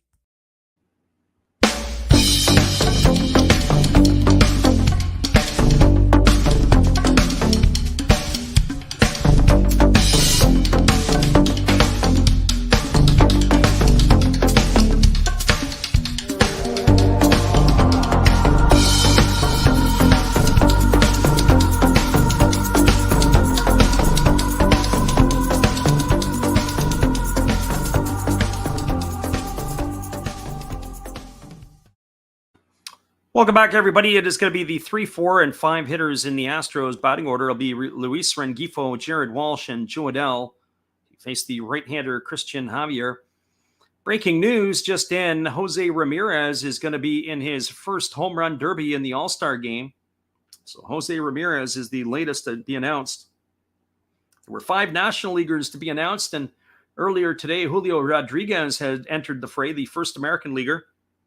And now Jose Ramirez, and we're waiting for the final one to round out the field of 8, as it'll be taking place in Los Angeles in less than a week's time. I kind of wondered why Aaron Judge wouldn't have been in there, and here comes the first offering from Javier. It's a breaking ball that catches the corner, and the count is 0-1. The California native decided, nope, he wasn't going to enter. And the reason I say that is because even Vladdy Guerrero not entering also was a bit of an eyebrow raiser, because they're doing it in Los Angeles, of course. There's a breaking ball swung on and missed, and the count is 0-2. And what better marketplace to have a home run derby is in Los Angeles, where you can showcase your skills. That would have been something I would have thought that both of those players would have benefited from, getting the opportunity to be in the home run derby on literally the largest stage in baseball in the West. Now Javier rocks and delivers. There's a breaking ball that swung on its tap foul over on the first base side, and the count is now 0-2. So off the top of my head, that would be Kyle Schwarber, Pete Alonso, Soto, Acuna, and I'm missing the other National League player off the top of my tongue that's in that derby. So 5 National Leaguers and 2 American Leaguers now waiting on the final entrant. There's a fastball that misses upstairs. The count is 1-2.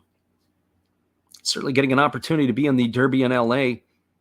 Lots of eyes on everybody. And so here comes the 1-2 offering as Javier rocks into the motion, and he kicks and delivers. It is a breaking ball waved at and missed. Applying the tag is Maldonado, and again, Rengifo is gone on strikes. So that is 7 strikeouts. All of the outs by the Angels have been retired via the strikeout by Christian Javier. Pretty impressive. He's going to bring up the first baseman, Jared Walsh. For Walsh tonight, he was called out on strikes by the end of the first inning. He's hitting at .243 on the season with the 13 homers and 41 runs batted in. And rocking into the motion is Javier, and he delivers a breaking ball that just misses outside for ball 1, and the count is 1-0. So 1 ball and no strikes to Walsh. When you think of large markets, obviously LA is one of those. The Seattle Mariners are hosting the 2023 All-Star game. There's a changeup that misses down and away, and the count is now 2-0. So 2 balls and no strikes.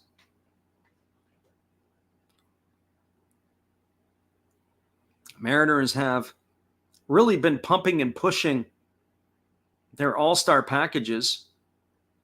And here comes the 2-0 pitch. It is a fastball that misses outside, and the count now goes to 3-0. Really wanting their fan base to buy in so they could lock in. I can't really see the value in that, personally speaking. I think that there will be enough at the West Coast out here in the Pacific Northwest. There's a fastball that misses outside, and Walsh is aboard with a 1-out walk. It is kind of an apathetic crowd in the Pacific Northwest. Mariners, they don't necessarily always draw what I would call well. They draw consistent. They're always going to be in that 12 to 18,000 mark per game. And when they're a little bit better and when the weather gets better, people are out enjoying a game at the ballpark. So curious to see how they do in the stretch run here. They have really gone on a roll. The Mariners swept a doubleheader today against the Nationals. There's a first pitch breaking ball that catches the outside corner to Joe Adell, and the count is 0-1. Adell is 0-for-1 today. He struck out his first time up. Mariners are now 5 games over 500. They're 11.5 back of the Astros here. Here comes the 0-1 offering to Adell. It is a breaking ball that misses low, and the count is 1-1. Really don't like the way that Maldonado will yank that ball up. Doesn't particularly do a great job of getting underneath it. So 1 ball and 1 strike. Javier holds at the belt. And now he kicks and delivers. It is a changeup that drops in for a called strike, and the count is now 1-2 on Adell. Just the way this is setting up, it looks like it's going to be one of those pitches that's going to blow Adell away. Javier is almost toying with them here. So 1 ball and 2 strikes. Adell waggles the bat. Javier comes set at the belt. And now he kicks and delivers. It is a breaking ball that ends up in the left-handed batter's box. It runs the count now even to 2-2. So 2 balls and 2 strikes. There's 1 out here in the 3rd inning with the runner Jared Walsh at first base. As we said, Javier has retired all of the 7 outs via strikeout. There's yet to be a ball put in play to be retired for an out. So here comes the 2-2 offering to Adell. Javier gets the sign. He comes set at the belt. And now he kicks and fires. It is a breaking ball swung on and lifted foul. It's going to reach the seats down the first base line, and the count now goes to, or is going to remain at 2-2. So 2 balls and 2 strikes to Adell. One would have to wonder how many more opportunities that Joe Adell is going to be able to get at the big league level. He's 23 years old, and he still has some options left. Here comes the 2-2 pitch. There's a fastball swung on, and it is lifted foul down the right field line. It's going to reach into the seats. Kind of keeps the count at 2-2.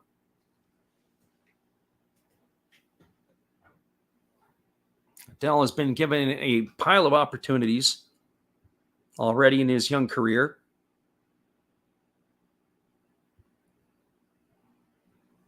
And here comes the 2-2 offering as Javier holds. Instead, he throws to first base, and getting back in time is the base runner, Walsh.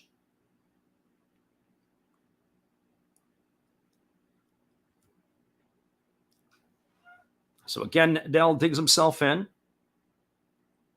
He waggles the bat, and he's ready on the offering from Javier. Maldonado pushes the buttons, and now he comes set at the belt. And he kicks and he fires. It is a fastball swung on. It is another one lifted foul and another one into the seats over on the first base side.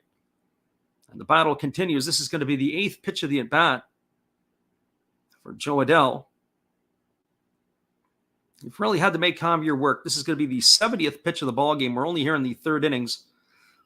One would have to think that he'll be fortunate to get through 5 innings tonight with the amount of pitches he's thrown. They'll be probably attacking the Houston bullpen early tonight. There's a breaking ball swung on. It is grounded foul just past the third base bag. The crowd is definitely a late arriving crowd in Los Angeles. It is hardly can see empty seats in the lower deck.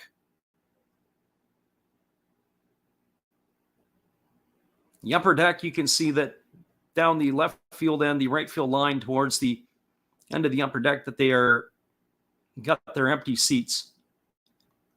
There's a good crowd, healthy crowd here to see Ohtani and Javier tonight. Here comes the 2-2 delivery. And Javier kicks and fires. It is a breaking ball swung on. This ball is popped foul. It's going to reach the seats behind home plate. And again, the battle continues. Pitch number 10 of the at-bat, ready to come to Joe Adell.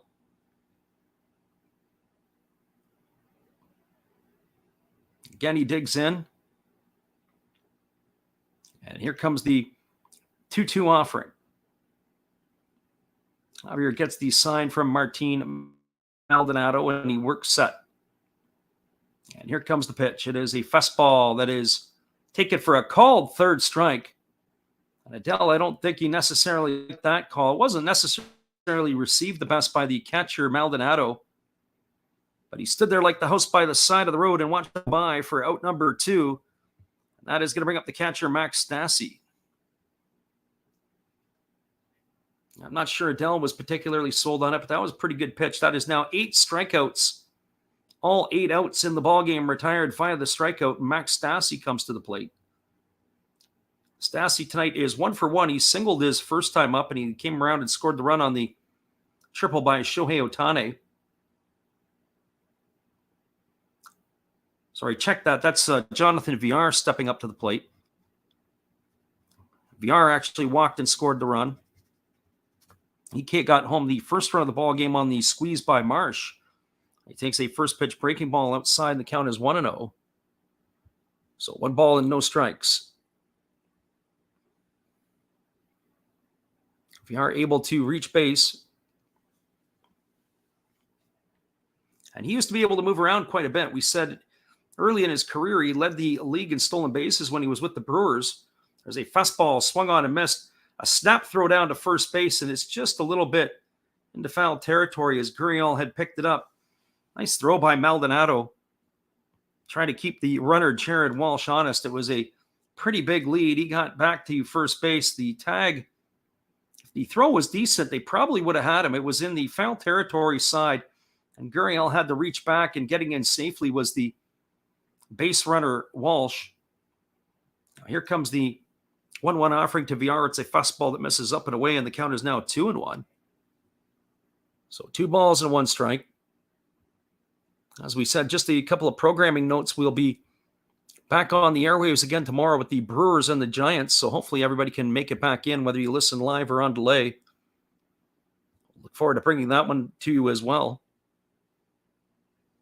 Now here comes the 2-1 offering. It's a breaking ball swung on. This ball is lifted into center field. Moving back, and underneath it is the center fielder, Myers. He's going to haul it in, and that is going to do it here. That's the first out retired by a ball put in play here in the ball game by the Astros, and that is going to leave a runner stranded. So they had no runs, no hits, no errors, and there was 1 runner left on base. We are now through 3 complete innings. It is 3-0 for the Angels. Stick around, everybody. We'll be back in just a couple moments with the call at the top of the 4th inning. We're glad you guys could be here with us. Hang tight. Appreciate y'all being here. Here's our friend Steve. Hello, friends. Steve coming back at you, a clean-shaven Steve. Thank you for watching Last Raps Baseball. And please continue to support my channel among others, like Another Hollis Build. Awesome commercial. And now I'll show you a few more things that we do have. We have toys, like this bobblehead Star Wars on wheels. We have Noids. We can't keep avoiding them forever. We do have Legos. Love my Legos. We have Origami Folder. Check him out. He's new into this, getting started, has good following already. We have Red Beard Breaks. And we also have these things that, in a pinch, will tell you what your temperature is. So, if you like all of this, and if you like Last Raps Baseball, join all of us. We'd love to have you. And I know you would enjoy us. Thank you, peace, good night, and cheers. Thanks for checking out Freddie and Last Raps Baseball.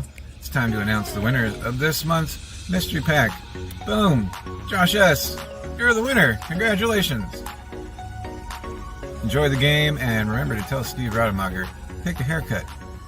Back to the game.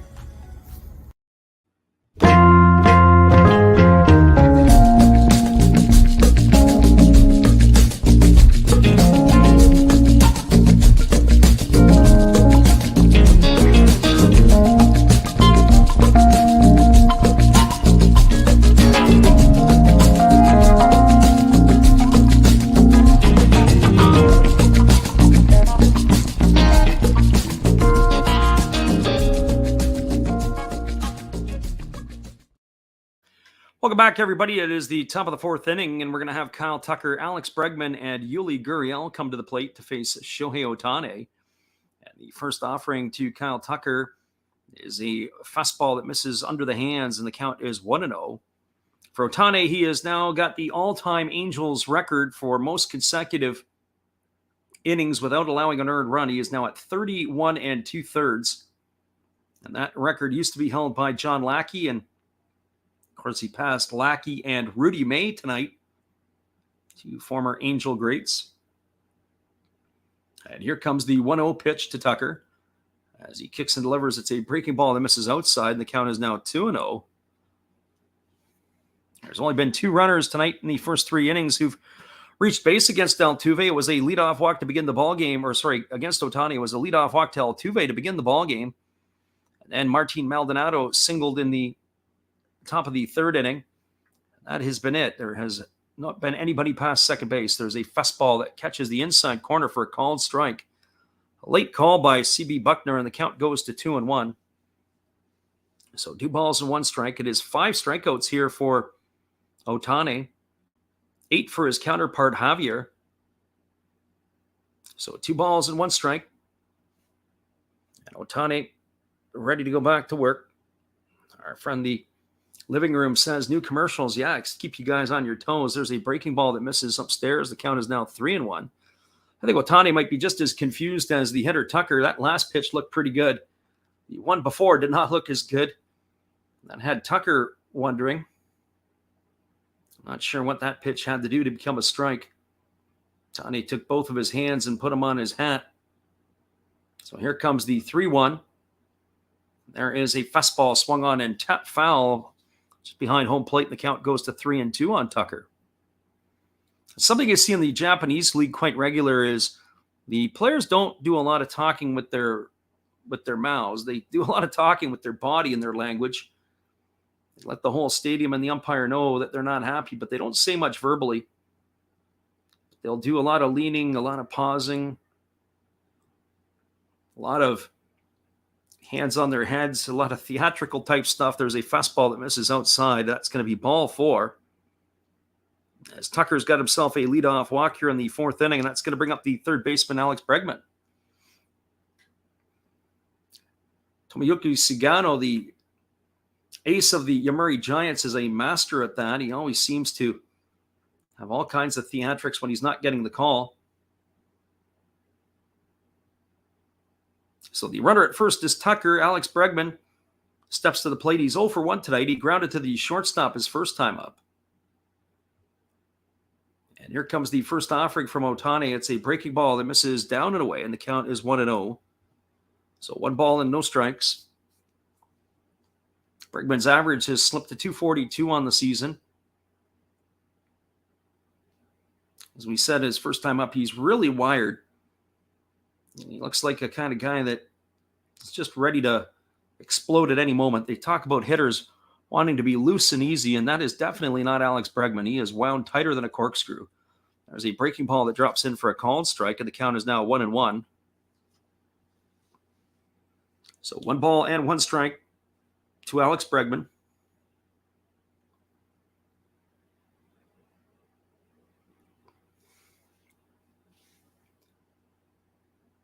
Ohtani holds at the belt. And now he's ready to kick and deliver. And there he fires. It is a fastball missing upstairs, and the count is now 2-1. So 2 balls and 1 strike. Lots of strikeouts in this affair so far. 5, as we said, under the belts of Ohtani. 8 for Javier. Not been a lot of balls put in play. The action has come far and few between on the base paths. Ohtani has walked 2 batters and given up a single. And here's the pitch. It is a breaking ball swung on. This ball is belted into left field. Moving over to his right toward the foul line is the left fielder, Marsh. He makes the catch. And that is going to do it for Bregman. He is going to be gone for the first out of the inning. So that'll bring up the first baseman, Yuli Gurriel. Our friend, the living room, says, how about all the movement in the NHL today? So many players I can't even begin to mention. Gaudreau, Campbell, Samsonov, Sorokin, Pacioretty, Giroux. Yeah, it is the moving day in the National Hockey League. A lot of free agents and free agent signings. And there are also some trades today, too. I think Brent Burns ended up in the Carolina Hurricane uniform. And here comes the first offering to Gurriel. It is a breaking ball that drops in for a called strike, and the count is 0-1. I saw that the Vancouver Canucks signed Ilya Mikheyev from the Maple Leafs. The Maple Leafs are a cash-strapped team. One of the more peculiar trades in sports, in my opinion, in the last couple of weeks, where they actually traded one of their goalies and their first-round pick for nobody. Just wanted to get his contract off their books. Here's our first round pick, and take a player, and you don't have to give us anything. And on that last pitch, on the breaking ball to Gurriel, Kyle Tucker has cleanly stolen second base. They didn't even draw a throw from Stassi. He had a huge running jump on Ohtani. So stolen base for Tucker, as now he is in scoring position at second base. It's 1 strike, and here's the pitch to Gurriel. It's a fastball that misses off the outside corner, and the count is now 2-1. I didn't see the deal. I was a little surprised that Burns was in Carolina. I didn't go through the whole stuff. I saw the Leafs signed Samsonov, a goalie, as a backup to Matt Murray. There was a fastball swung on and fouled away. The count is now 2 strikes. The Red Wings made a signing. They signed David Perron. I believe it was a St. Louis Blue. That's a instant impact for Steve Yzerman and the group. So 2 strikes.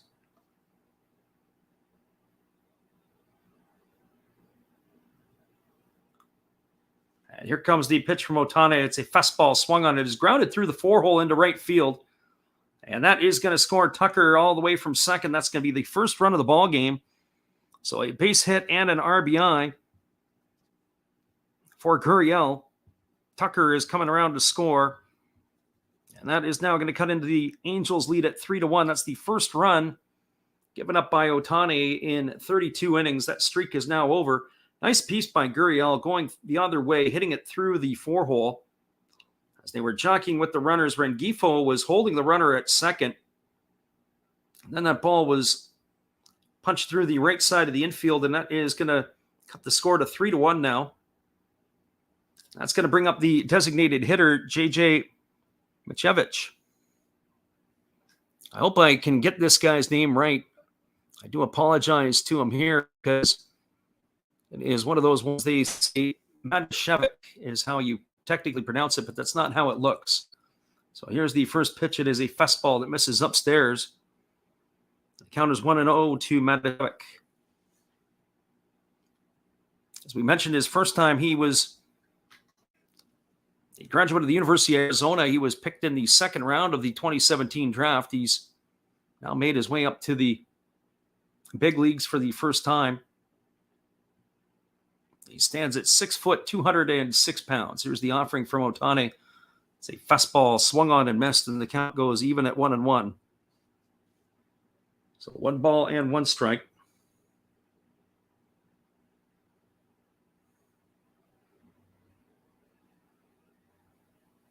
Ohtani ready to go back to work. Like a lot of the Japanese pitchers, he does slow down when runners get on base. He really becomes more methodical in his work. Here comes the 1-1. Instead, he throws over to first base. It's more of a token toss. As Walsh gets it and he slaps a tag on to Gurriel. So Ohtani with 32 innings, John Lackey with 30 2/3, Rudy May with 30, and Nolan Ryan with 28. As Ohtani's streak has come to an end here in the top of the fourth inning, allowing that run to the Houston Astros. So here comes the 3-1 offering. Then Ohtani kicks and delivers. It is a fastball swung on and missed, and now the count goes to 1-2. And just like Christian Javier, I'm not sure Ohtani is going to last much more beyond the fifth inning. I can see Ohtani probably departing sometime in the fifth or the sixth inning. It'll be a battle of the bullpens to win this game tonight. If it comes down to the battle of the bullpens, then my money goes over to the Astros as long as it's a close game. I think Houston's back end is better than the Angels. And here comes the pitch. It is a fastball that misses outside. The count is now 2-2. So 2 strikes. Our friend, the Beng City Studios, says, great job by Gurriel. Yeah, it was. That was a great piece of situational hitting. You sometimes don't always see that with hitters at the plate. They don't necessarily do a great job of being able to move runners along or hit behind runners, but that was a really good job by Gurriel. As there is a breaking ball that is in the dirt, the home plate umpire, C.B. Buckner, rings them up. They don't even have to go down to the third base umpire, Jeff Nelson. Nelson has been pretty quiet tonight, but Matashevich is gone. He is out for the second out of the inning. That is going to leave it all up to the shortstop, Jeremy Pena. Jeremy Pena is one of those guys I'm really excited to see. He is having a very good rookie season. You think about the Astros, of how they basically let Carlos Correa walk away for nothing. Pena has come in and given them some pretty decent numbers. He's hitting .263 on the season with 12 homers and 32 RBIs. Takes a first pitch breaking ball for a called strike, and the count is 0-1. Pena is 0 for 1 tonight. He struck out, but when you think of the amount of money the Minnesota Twins paid Carlos Correa, what the Astros are paying Pena, it's pittance. There's a breaking ball swung on and missed. The count is now 0-2. But Pena has given them some production so far in the first half of the season. Really, you can forget about Correa, and maybe as good defensively as Correa, maybe even a little bit better. So here comes the 0-2 pitch. Ohtani delivers it as a breaking ball swung on and missed. Pena is gone on strikes for the third out of the inning. But the Angels give up one run here to the Astros as the Astros get one back. They had a run in the inning on one hit. There was no errors and one runner left the board. Now through 3.5, it is the Angels 3, the Astros 1. Stick around, everybody. We'll be back in just a few minutes with the call, just after this from our friend Matt Hollis. Well, you've got to have an ace in the hole, a little secret that nobody knows. Life is a gamble, a game we all play, but you've got to save something for a rainy day. You've got to learn to play your cards right if you expect to win in life.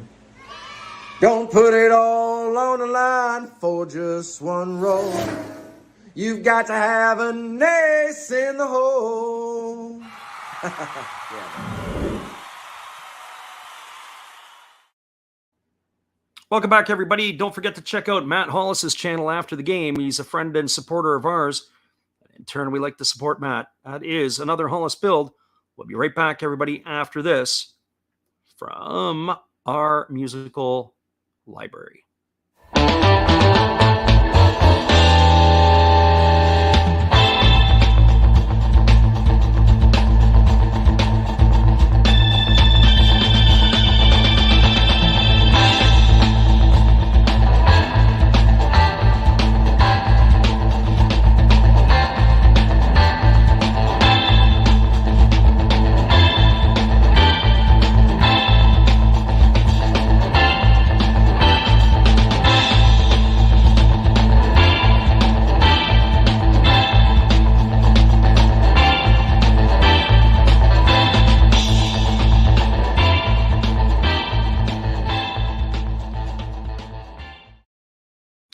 Welcome back, everybody. We're about to the bottom of the fourth inning. It is going to be Max Stassi, Brandon Marsh, and Andrew Velasquez due up.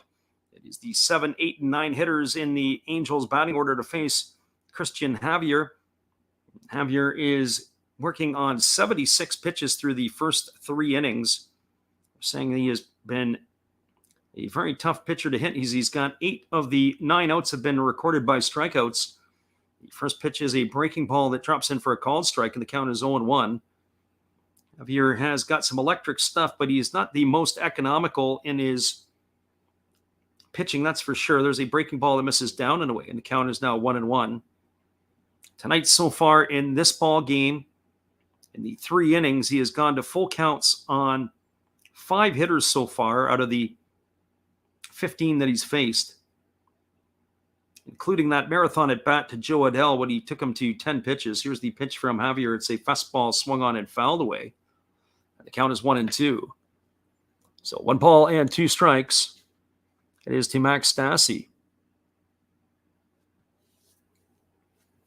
As we will look at the out-of-town scoreboard as this one is going on here, there are still some games that are continuing and underway.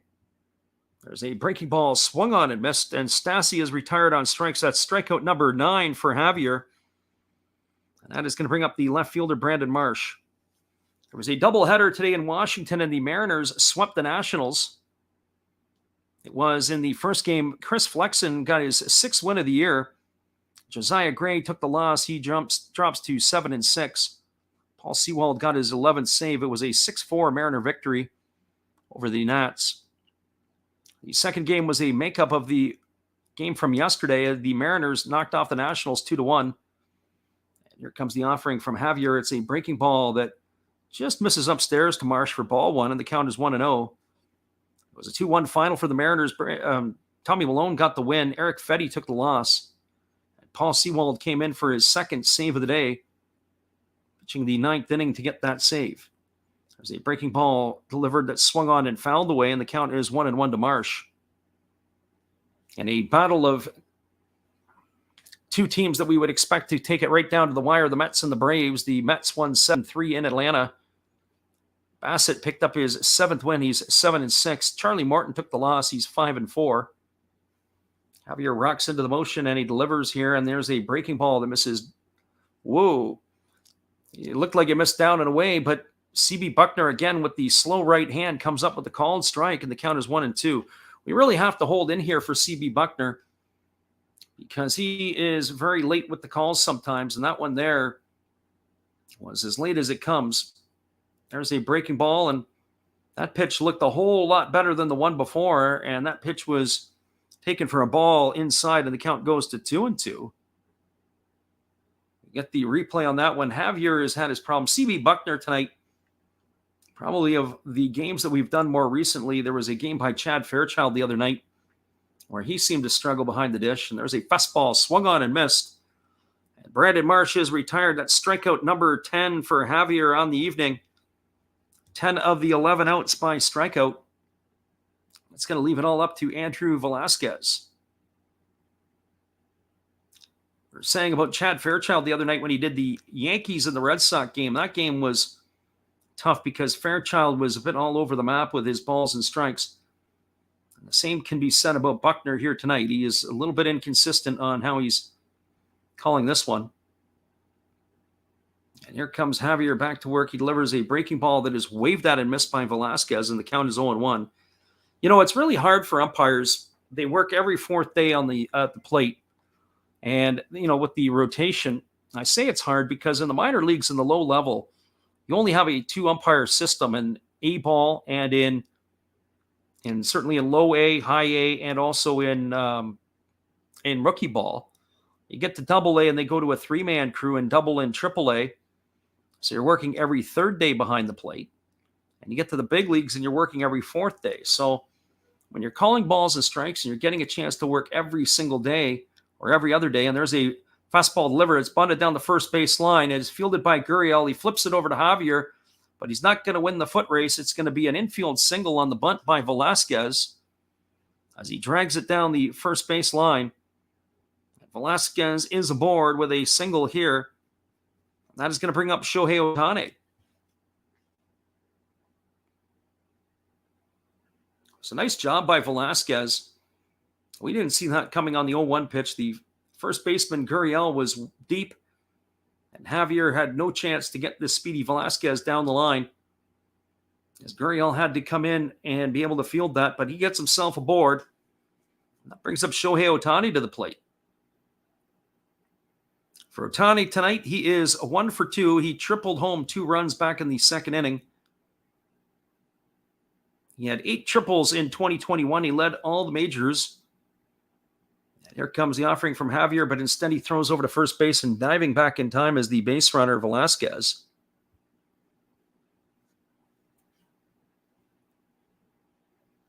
So Shohei Ohtani digs himself in. Now he steps back and picks out some dirt, flips it away, and now he's ready to go again. Javier gets the sign from Maldonado.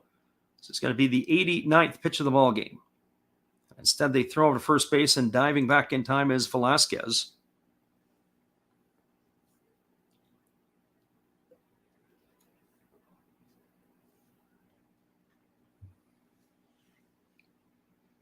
So Shohei Ohtani, again, waiting on the offering from Javier. They have not had a 1-2-3 inning in this game of the Astros against the Angels. There's a breaking ball that misses outside, and the count is 1-0. On the flip side, Ohtani has only had 1-1-2-3 inning. That was in the second inning. The action in the Houston bullpen is Seth Martinez up and throwing. And one would expect that maybe Javier will be done and not even come out for the fifth inning.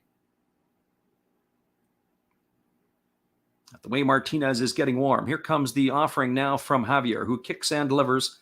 It's a fastball that misses outside, and the count is now 2-0. So 2 balls and no strikes.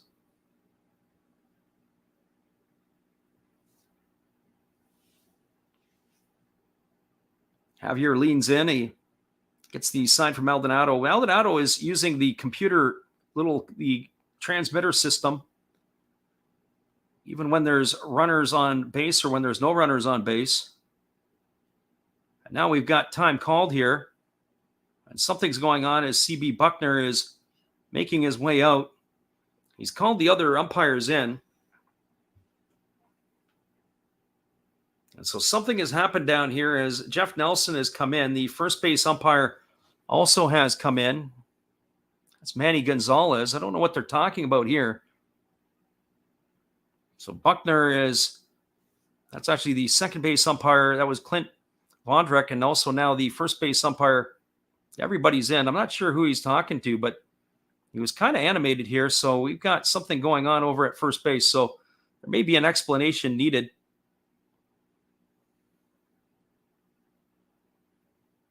Whatever it was, something was pointed, and looks like maybe they had called the balk originally. Phil Nevin is out now to have the discussion. So at first we were looking here, and it is CB Buckner who had called time. Javier had stepped off the backside of the rubber. And when CB Buckner called time, he pointed to Martin Maldonado, who was the catcher, to indicate that he was the one who asked for time. So Nevin needed an explanation on that. So Velasquez is the runner at first. Buckner is going to put the ball back into play here as it's 2 balls and no strikes to Ohtani. So Javier comes set. And here comes the pitch. It is a changeup that misses down and away, and the count now goes to 3-0 on Ohtani. So 3 balls and no strikes. The leadoff hitter for the Angels waiting here on the offering from Christian Javier, with Taylor Ward waiting his turn on deck. And he holds at the belt, and now he kicks and delivers. It is a changeup that misses down and away, and Ohtani is aboard with a 2-out walk. That's going to put runners at first and second. And it looks like Dusty Baker has seen enough as he's coming out. Usually we'd see the pitching coach come out first, but I think Dusty's going to come out and make that call, and that's exactly what he's going to do. They're going to the bullpen. We're going to get Seth Martinez in relief. So with that being said, everybody, hang around. We'll be right back in just a moment. We're at the bottom of the 4th inning. There is 2 on and 2 away. Christian Javier's night is done. They are going to the bullpen here early as the Astros are going to need a little bit of help. Hang tight, everybody. We'll be right back.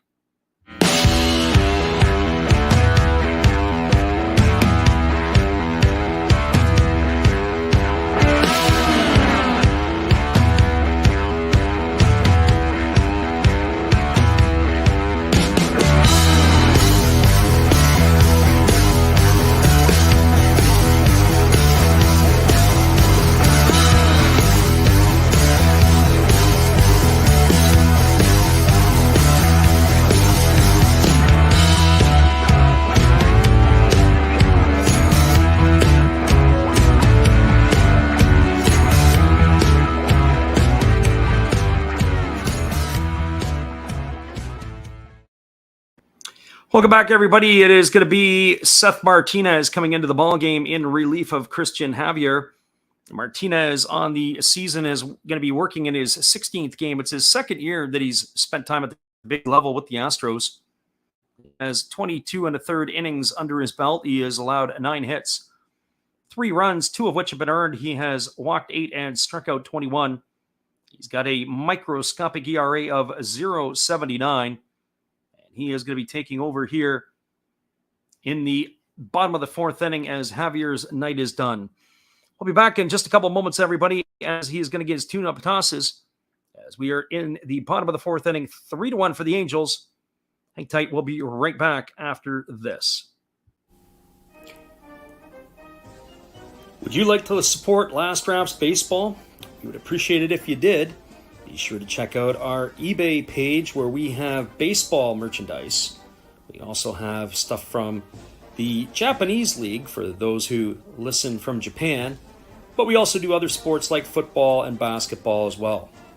Don't forget, visit Last Raps Baseball's eBay store to help support the channel. We'll be glad you did.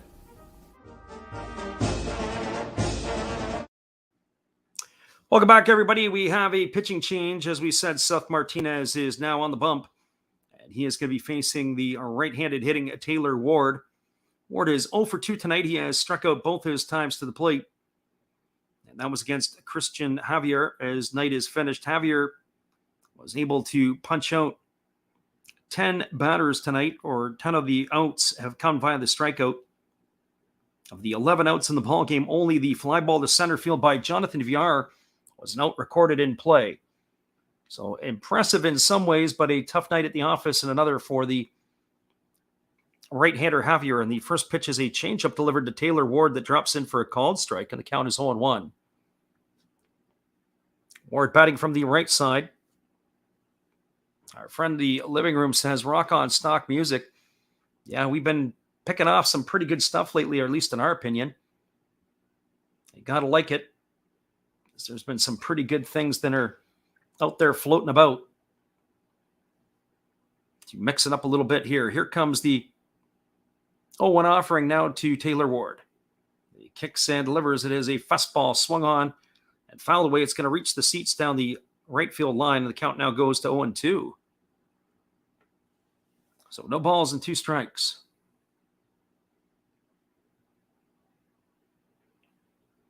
Ward steps out. He examines his bat. He's ready to go again. As he steps in, and here comes the 0-2 offering from Martinez. Martinez comes set at the belt, and now he kicks and delivers. It is a breaking ball that's taken for a called third strike. And Ward stood there like the house by the side of the road and watched it go by. He is gone for out number 3 here in the 4th inning. Yet another strikeout for the Astros pitching staff. There was no runs, no hits, no errors, and 1 runner left aboard. Check that, 1 hit and no runners left aboard. We are now through 4 complete. It is the Angels 3, the Astros 1. We'll be right back in just a couple minutes, everybody, after this with our friend Steve Rademacher. Hey guys, and thank you, Freddie. Steve coming back at you. That's right, Steve Rademacher.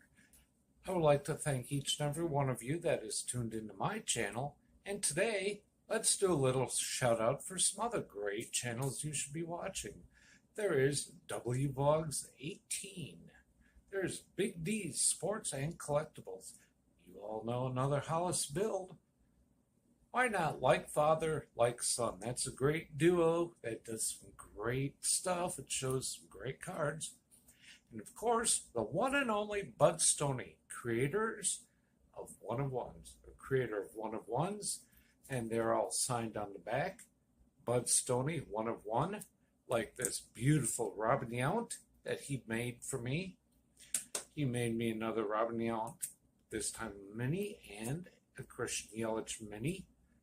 Great cards, and he does more than cards. We have darts of Hulk Hogan and many other things. So give them a look-see and give me another look-see. Subscribers are always welcome, and back to Freddie.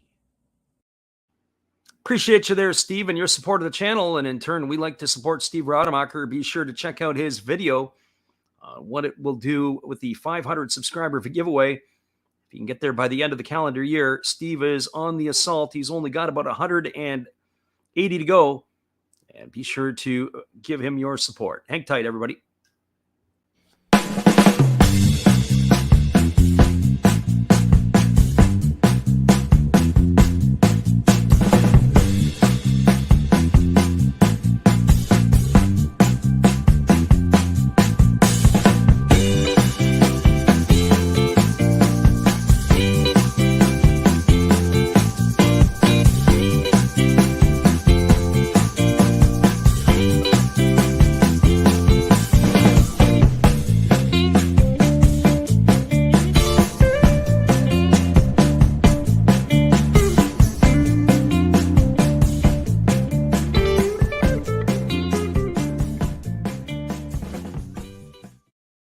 Welcome back, everybody. The top of the fifth inning is on the docket. It is going to be coming up to bat for the Houston Astros. It'll be Jake Myers, Martin Maldonado, and Jose Altuve.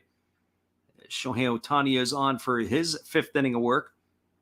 He has been just a little bit more economical than Christian Javier. As he begins this inning here, he is now going to be facing the 8, 9, and 1 hitters. And here comes the first offering now to Myers. 73 pitches through 4 innings for Ohtani. As we mentioned, Javier, we're a little surprised of how economical he was not. There's a breaking ball that catches the outside corner and the count's 0-1. Jake Myers today must be really feeling hard done by, as both times he's come to the plate, both times C.P. Buckner has called breaking balls that have been at least 6 inches off the plate for called strike. So Myers, who grounded out to the shortstop his first time up. And there is a breaking ball that misses outside, and now Myers must be talking to himself because the pitch didn't look any different than the one on his last at-bat. And Ohtani finally doubled up. Thought he were doubled down, maybe trying to get 2 in a row. So 1 ball and 1 strike it is to Myers. Ohtani gets the sign from his catcher, Stassi, and he kicks and delivers. It is a changeup swung on and missed, and the count is now 1-2. So 1 ball and 2 strikes to Jake Myers.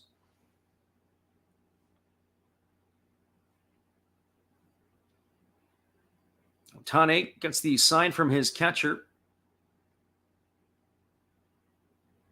And now he's ready to go to work. He holds at the belt.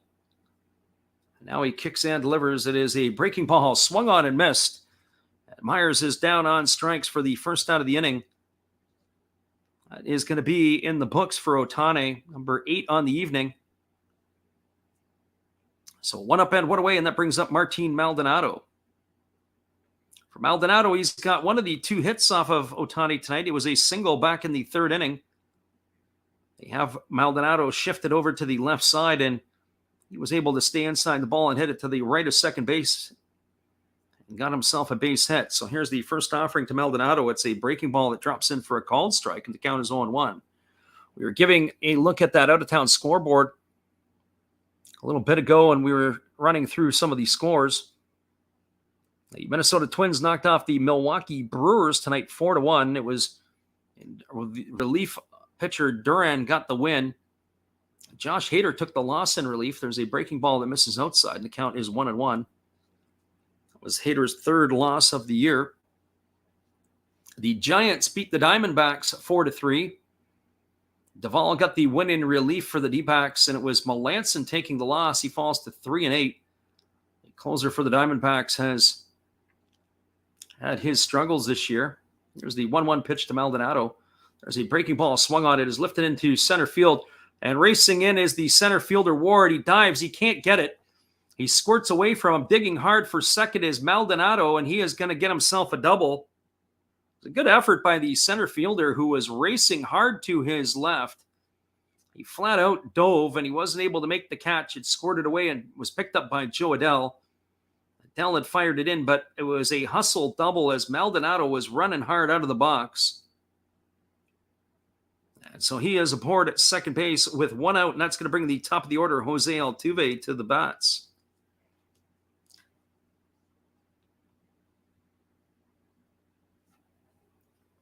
Our friend Living Room says, I'd like to hear your thoughts on Charlie Montoya.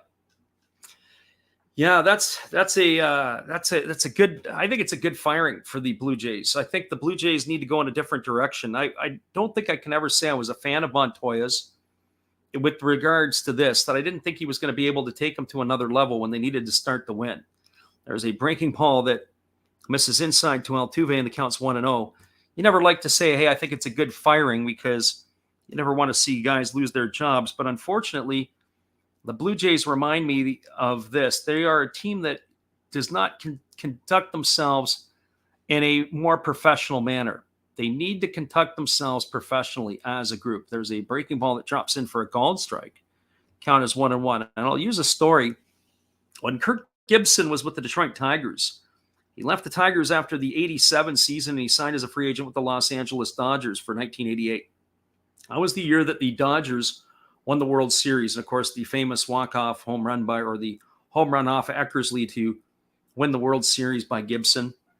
Goes down in baseball history. And he had a couple of the more famous home runs in all of baseball history. And there's a breaking ball swung on. This ball is drilled down the left field line, but it's just going to hook foul. Altuve sent it a long way, but not long enough, and that's going to run the count to 1-2. So when Gibson arrived in Los Angeles with the Dodgers were known as a bunch of jokers, a bunch of pranksters. They always had a lot of talent, but they were never serious. And so I guess one of the events was they took eye black and put it on the black of his cap. So when he put it on, when you go out into the hot sun, it starts sweating and it starts coming down. And if you don't notice it, it'll start getting all over your face. And I guess another time somebody had cut up his pants or his uniform in the clubhouse, and he came in and he got mad and he tore up the clubhouse and he was yelling and screaming and he was basically calling out his teammates. And he's like, no wonder you guys never win anything, because you can't take anything seriously. And sometimes that's a problem with teams, that if you got a bunch of jokers, they're putting more time into the clowning around than they are the baseball. Here comes the pitch from Ohtani. It's a breaking ball swung on and fouled away, and it keeps the count at 1-2. So when I think of the Blue Jays and I watch them and they get on base, they hit a double and they have the little stir stick, they stir the pot, and then they get on base and they start doing all these little signs, and then they hit a home run and they put on the blue jacket. And some people think, oh, it's kind of funny. Well, it's kind of got a softball type approach to it. That's what you see on a softball diamond, not on a major league diamond. And you certainly don't see that stuff in New York with the Yankees. And that is because they handle themselves a little more professionally. There's a breaking ball that is taken for a called third strike. Altuve watched that one go by for the second out of the inning. Another strikeout for Ohtani. The catcher, Stassi, was set up outside, but the breaking ball missed inside, and Altuve really buckled his knees and moved him back off the plate. So I really think Charlie Montoya, who has the reputation of being, good with the younger players, or can relate to them, certainly is one of those type of things. So I think that obviously the changing of the guard, bringing in John Schneider as the manager, at least till the end of the season, he's got a little different approach. He's more of a hard-nosed guy. There's a first pitch breaking ball that misses down to Chas McCormick, and the count is 1-0. McCormick today is 0 for 2. He has struck out and flown to right. So, yeah, I definitely think that at least in my estimation, I think it's probably a good thing that the Blue Jays are looking for new management or a new manager. And what they need is almost a guy to right the ship a little differently. They're going to need a Buck Showalter. They're going to need somebody who's a little bit more hard-nosed. There's a breaking ball that drops in for a called strike. And they've got to clean up that culture a little bit in that locker room. And I think there'll be some guys that'll be moved out as well. If I had to look at some players that would probably be moved out if they could, I would say probably Cavan Biggio would be a guy that is probably going to go. I would think that Lourdes Gurriel has the most return, especially if he needs starting pitching. There's a breaking ball that is swung on and missed, and the count is now 1-2. If they're going to have to get a starting pitcher like a Luis Castillo, they're going to have to give something up. And if they're going to have to give something up, you would have to think it's probably going to be maybe Gurriel in that package. The other one that they may be talking about giving up as well is the young catcher, Gabriel Moreno, who's got the audition here at the big league level. Obviously, Alejandro Kirk is the all-star catcher. So here's the 1-2 from Ohtani. It's a breaking ball swung on it. Is popped up into shallow right field. Moving back on it is Rengifo. He camps out underneath it. He makes the catch. And that is going to do it here for the Astros in their half of the fifth inning. So they had no runs. There was one hit, the double by Maldonado. There was no errors and one runner left aboard. We are now through 4.5. It is the Angels 3, the Astros 1. Stick around, everybody. We'll be back in just a few minutes with the call at the bottom of the fifth inning. Glad you guys could be here with us. Here is our friend Matt again. Good evening, ladies and gentlemen. Namaste. Hey, I hope you guys have been enjoying the game. My name is Hollis. I've got a YouTube channel called Another Hollis Build. I love baseball cards. I open up brand new product for you guys. I open up old stuff. I do breaks. I do auctions. All kinds of stuff concerning baseball. I'm Friars faithful, Padres to the end. I also love Garbage Pail Kids and my animals. I have a ton of animals. It's like a mini petting zoo here around my house. I also love my city. San Diego, baby. I'll take you all around the city and show you what's up. If you guys dig stuff like that, cruise on over and check it out. It's another Hollis build. If you dig it, subscribe. I'd really appreciate to have more follow me along on the journey. Hey, either way, you guys have a wonderful day or a beautiful, beautiful evening. No matter which one it is, make sure that you make it great, my friends. Big up Last Raps Baseball. Yeah, Freddie, let's go. One love and peace. Yeah, man.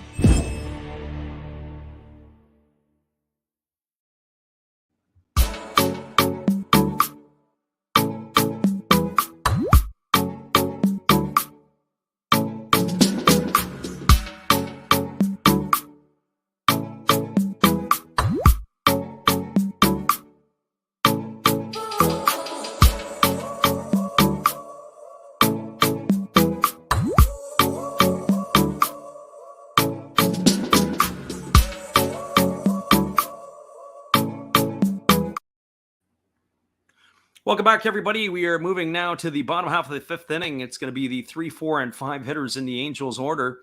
It is going to be Luis Rengifo, Jared Walsh, and Joe Adell. The Astros had come to the bullpen in the bottom of the fourth inning, and Seth Martinez had entered in. He is back on to start his second inning of work. We're looking at the out-of-town scoreboard in the last half inning. The Marlins knocked off the Pirates in extras tonight, 5-4. Zach Pop got his first win of the season. He is a Canadian kid from the Toronto area. Bednar takes the loss for the Pirates. He drops to 3-3.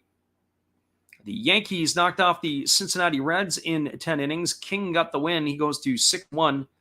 Diaz took the loss for the Reds. He's now 2-1. 7-6 was the final. The Blue Jays behind Ross Stripling got the win against the Phillies tonight, 8-2. Here's the first pitch. It is a fastball delivered. This ball is hammered into right field for a base hit.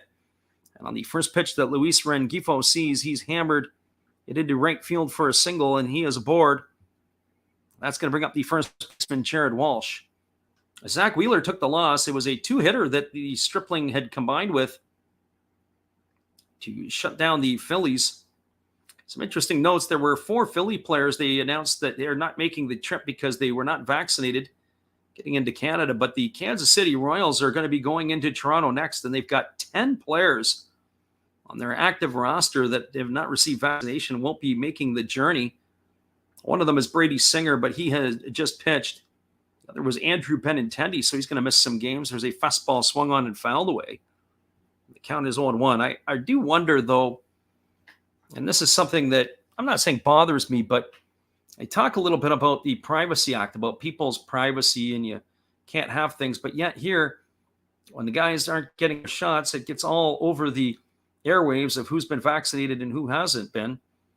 And obviously you can tell who hasn't by who's not going to make the trip.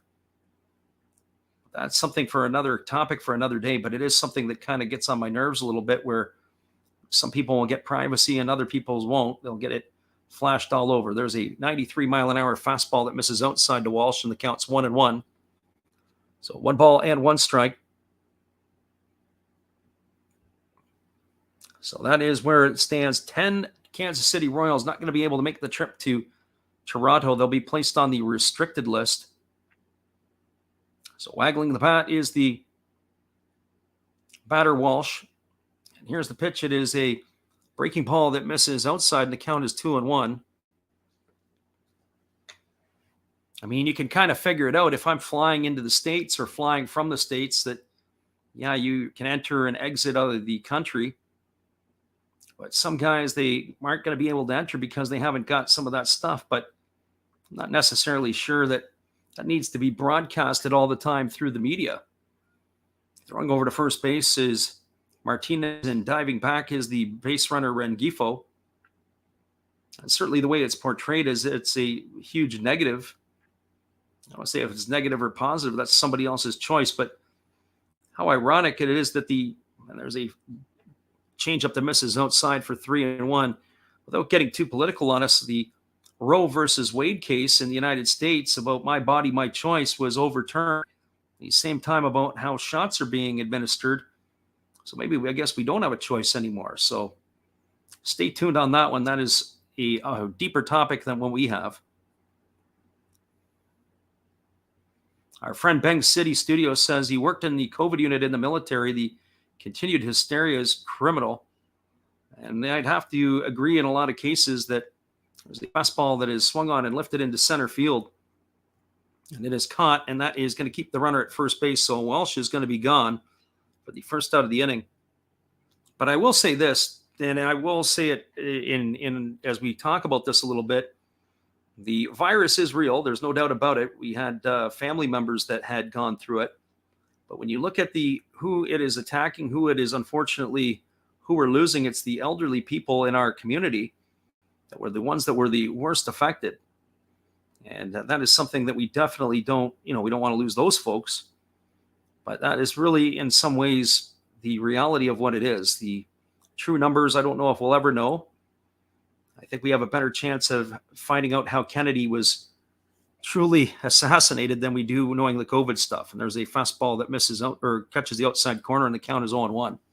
So no balls and 1 strike, but we'll get off that topic because we're going to get back to Angels baseball. We could create a whole new channel. I'm probably sure that one would create a whole host of entertainment. That's for sure. All kinds of stuff. There's a fastball that misses down, and the count is 1-1. So 1 ball and 1 strike. So in some ways, I guess I'm mixed to put it that way. We're mixed on the way it is. So that's how we'll leave it. But again, 10 Kansas City Royals are not going to be able to make the journey to Toronto to play the Blue Jays. That is definitely going to help the Blue Jays when you've got a AAA team coming in to play you. Our friend in the living room says, last perhaps wars. Our friend Big City says, indeed, my good sir, yes. That's the way it goes. We have that sometimes in our midst. So here we go. Here comes the 1-1 pitch. And Martinez delivers. It is a fastball swung on. It is lined into left center field. It's going to get down for a base hit. Rengifo rounding hard around second. And he is going to cruise into third as he goes first to third on the base hit by Joe Adell. So Adell's got himself a single. Rengifo goes first to third. There is only 1 out here in the 5th inning. That's going to bring up the third base, Jonathan Villar. I got to say, Rengifo was really moving around the base as well. Adell really just threw his hands out at the pitch, was able to loop it over the head of the shortstop. The Angels have something brewing here in their half of the 5th inning with 1 gone. So Villar steps to the plate. He is 0 for 1 tonight. He's flown to center field. He's walked in, scored a run. Living room says last perhaps wars. It reminds me of, if you guys ever saw the TV show Storage Wars that was on for a bit. Storage Wars, where they go in and they pick up the stuff that people leave behind and they auction it. They buy stuff. There's a fastball that is taken for a called strike, and the count is 0-1. Made for good television nonetheless. Can start a whole new channel like that as well. There was another one up here north of the border. It used to follow Storage Wars. There was a guy in Burnaby, British Columbia, who had a business, and he would do the same thing. He would buy out people, and he would get stuff on the 10 cents on the dollar. That was kind of in the similar type of ilk. Here comes the pitch, and it is a fastball that is fouled away, and Martin Maldonado takes the brunt of that one. He is down. Our friend Bang City says Barry was the best. Yeah, Barry was definitely a character, that's for sure. Yeah, that was a bunt attempt by VR, and he fouled it right off the knee where the catcher is protected, but down goes Maldonado. That's gonna hurt. They got the trainer coming out to see him. Looks like Maldonado is going to be okay. He jumps around back there. The veteran catcher. He took that one flush, and that's going to run the count to 0-2 on VR. Yeah, if you guys remember Storage Wars, Barry was the sort of the old-time collector, and he would always show up sometimes. He'd have some weird stuff. He'd have either a really old car, vintage car he'd drive up in. He was always dressed to the nines. Sometimes he'd show up with some young ladies on his arms. He always had something that he was trying to go. He was kind of like a used car salesman that would have been a retired used car salesman. There they throw over to first base, and diving back in time is the base runner, Adele. But Adele's going to ask for some time, as it's like he may have jammed a wrist or jammed a finger getting back. It was a bang play at first base. He got himself leaning the other way. So 2 strikes to VR. The runner at first is Adele. The runner at third is Rengifo. And Martinez gets the side from his catcher, Maldonado. He comes set at the belt. And again, Martinez throws over to first, and again diving back in time is Adele. I think, if I remember, the setting for that particular show was in California, somewhere down in Southern California. They were always in different places like Malibu and Orange County and Los Angeles in different spots. So here comes the 0-2 offering as Martinez holds at the belt. And now he kicks and delivers. It is a fastball that misses off the outside corner, and the count is now 1-2. As we continue our out-of-town scoreboard march, we're looking at some of those out-of-town scores. The Tampa Bay Rays, behind the pitching of Shane McClanahan, knocked off the Red Sox 4-1 today. McClanahan got his 10th win of the year against 3 losses. Winkowski took the loss. And again, Martinez throws over to first base, and again diving back is Adele. Continue that out-of-town scoreboard. Look, the White Sox knocked off the Guardians 2-1 today. It was Giolito getting the win, his 6th against 5 losses. Hentges takes the loss. He's 2-2. Liam Hendricks got his 18th save of the year. Martinez comes set, holds at the belt. And now he kicks and fires. It is a fastball swung on and missed. And VR is down on strikes for the second out of the inning, and that's going to leave it all up to the catcher, Max Stassi. So Stassi tonight is 1 for 2. He scored a run after he singled back in the second inning. He was brought home on the triple by Shohei Ohtani. And then he struck out his last time up against Christian Javier. This is the first time he's going to face Seth Martinez. The Dodgers beat the Cardinals tonight 7-6. Craig Kimbrell got the win in relief. He's 3-4. Gallegos takes the loss. He's 2-4. The Baltimore Orioles won their 10th straight tonight. And here's the pitch from Martinez. It is a changeup that is swung on and fouled away, and the count is 1-1. Have to say that poor Martin Maldonado, he took a foul ball in the kneecap, and now he just took one off the back of the hand. He's really in rough shape tonight back there. So the Orioles won 7-1 in Chicago in the Windy City. Watkins got the win. Steele took the loss. Orioles are now a game over 500. They're 45-44. Who would have thought that at any point this year after game 1? There's a breaking ball that misses down. The runner takes off to second, but Maldonado was going to hold as Joe Adele gets himself a stolen base. So that'll go in the books as a stolen base. And the count is even at 1-1 to Max Stassi. The Texas Rangers got their 5th. They won tonight. They beat the Athletics 5-2. Rangers have played much better baseball lately. John Gray got his 6th win against 4 losses. Blackburn took the loss for the Athletics. He drops to 6-5.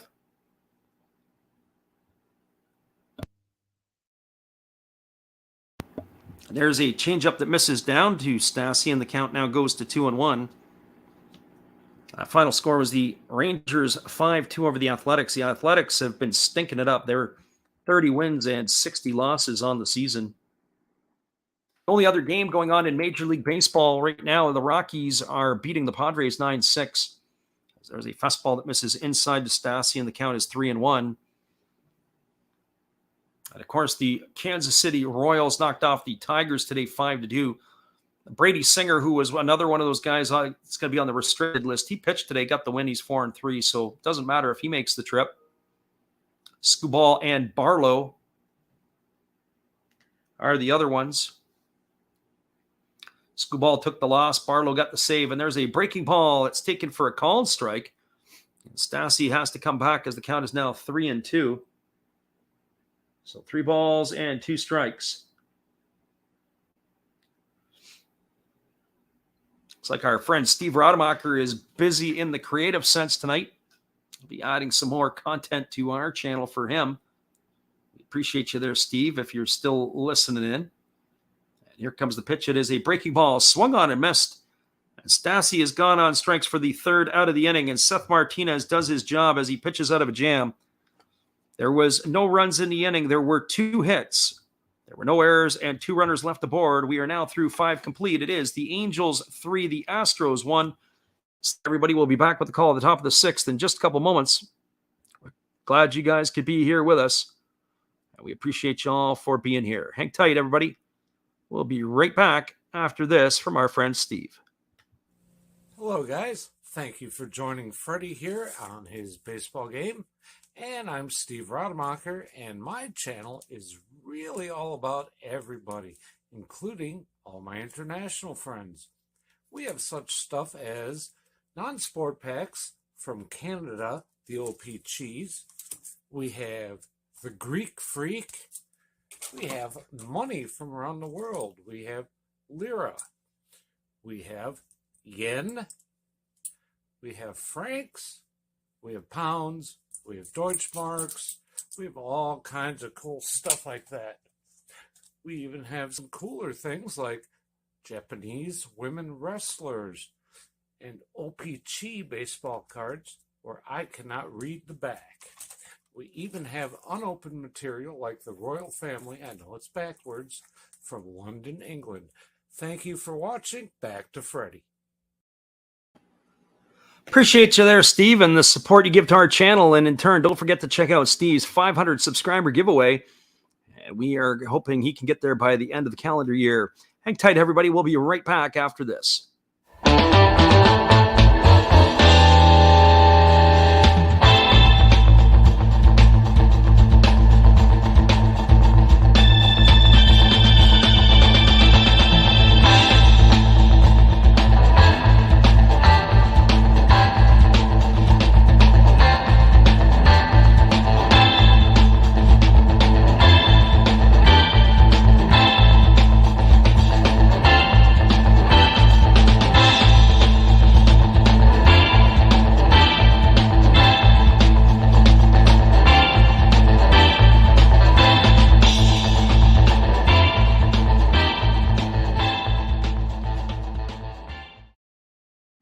Welcome back, everybody. Shohei Ohtani is on for his 6th inning of work.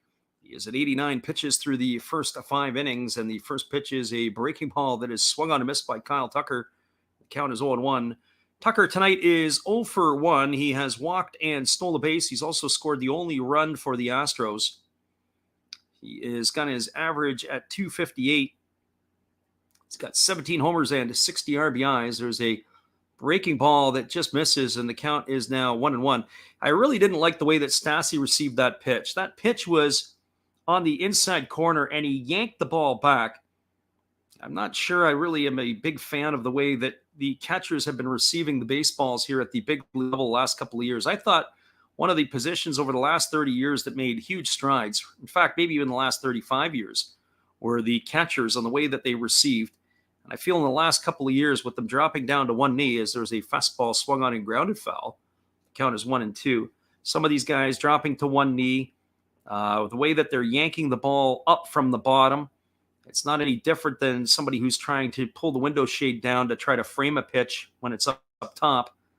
Just not a huge fan of the way that the game in Major League Baseball has kind of gone. So that is where it is. It's 1 ball and 2 strikes, and here comes the pitch. It is a fastball swung on and fouled away. Last pitch was at 101 miles an hour. That's about the 4th time tonight we've seen Ohtani break the 100-mile-an-hour mark. So 1 ball and 2 strikes. It is to Kyle Tucker.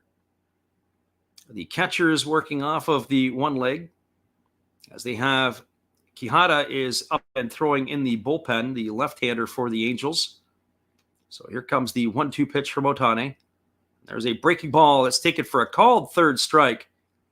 And Kyle Tucker is letting his displeasure be known to the home plate umpire, C.B. Buckner. I have to say, that is some home cooking baseball right there, as Shohei Ohtani got the benefit of that call. And again, the way that the catcher received that pitch, he yanked it back across. Did not like the way that he received that one at all. That's at the big league level. And so Tucker is Got a couple of words for Buckner as he walks back to the dugout. So that's going to bring up the third baseman, Alex Bregman. The first pitch is a fastball that just misses off the outside corner for ball one, and the count is 1-0. Bregman tonight is 0 for 2. He grounded to the shortstop, and he has popped out or flew out to the left fielder his first 2 times up.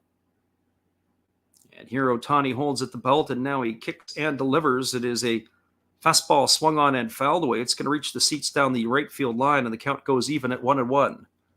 So 1 ball and 1 strike. Our friend in the living room says that Steve Rademacher that he never wins anything. Just ask Fred. Well, it's not totally true. Just your 2 out of your 3 are the ones that you're good at. There's a breaking ball that is check swinged on and fouled away. The count's 1-2. Like our picks today, ones that you take, the only ones I don't like is the Marines. And that one there, we got our games that are in the Japanese league that we check in on. Here comes the offering now from Ohtani to Alex Bregman.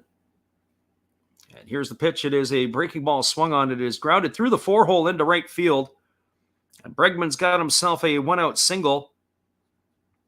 Not a bad piece of hitting as they had the shift on for Bregman to the left side. He's able to punch it through, and that's going to bring up the first baseman, Yulieski Gurriel. Gurriel is 1 for 2 today. He had a single and an RBI his first time up. He had a good piece of hitting as he was able to punch it through the 4-hole. Just as we look at the Japanese starters for tonight's games, Chiba is sending Kota Futaki to the mound. He's 2-1 against Tetsuya Imai of the Cebu Lions. The game is going to be played at the Baluna Dome in Saitama. I would be picking the Lions on that one. There's a fastball swung on and fouled away. The count is 0-1 to Gurriel. The Bay Stars are playing the Carp. I'm okay with that one. Drew Anderson's going for the Carp tonight. He's 3-2 against Tetsuya Ishikawa, who has no record right now on the season for the Yokohama Dana Bay Stars. So I would hedge my bets to Anderson and the Carp. So here comes the 0-1 offering, and it's the 100th pitch from Ohtani. It's a breaking ball swung on and missed. And now the count goes to 0-2.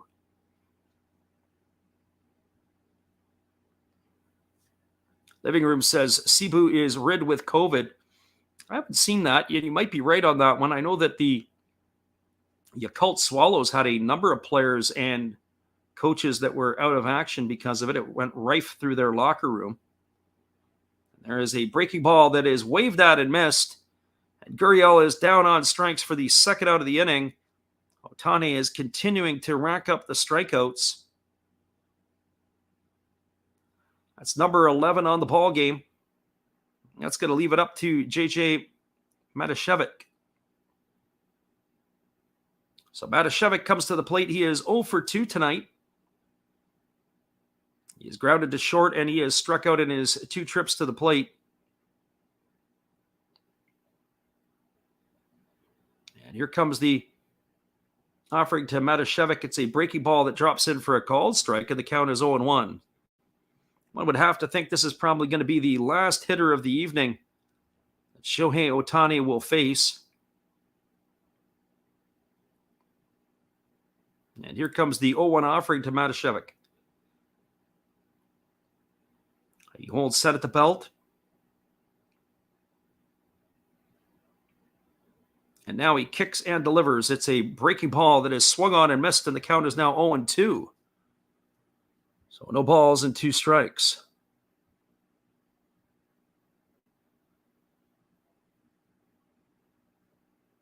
I do know this, that as we're talking about it, Ohtani's former team, the Hokkaido Nippon Ham Fighters, have the best record so far in the month of July. They are 7-3 in the NPB. And here's the pitch. It is a fastball at 101 miles an hour that misses upstairs, and the count now goes to 1-2 on Matashevich. The Cebu Lions are of the next best record. They are 6-4.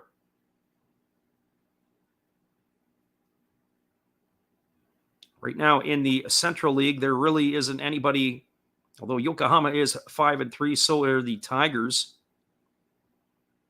There are a couple of ties to go with that for the Bay Stars.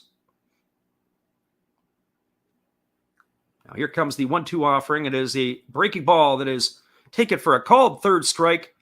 Matashevich stood there like the house by the side of the road, watched it go by for out number 3.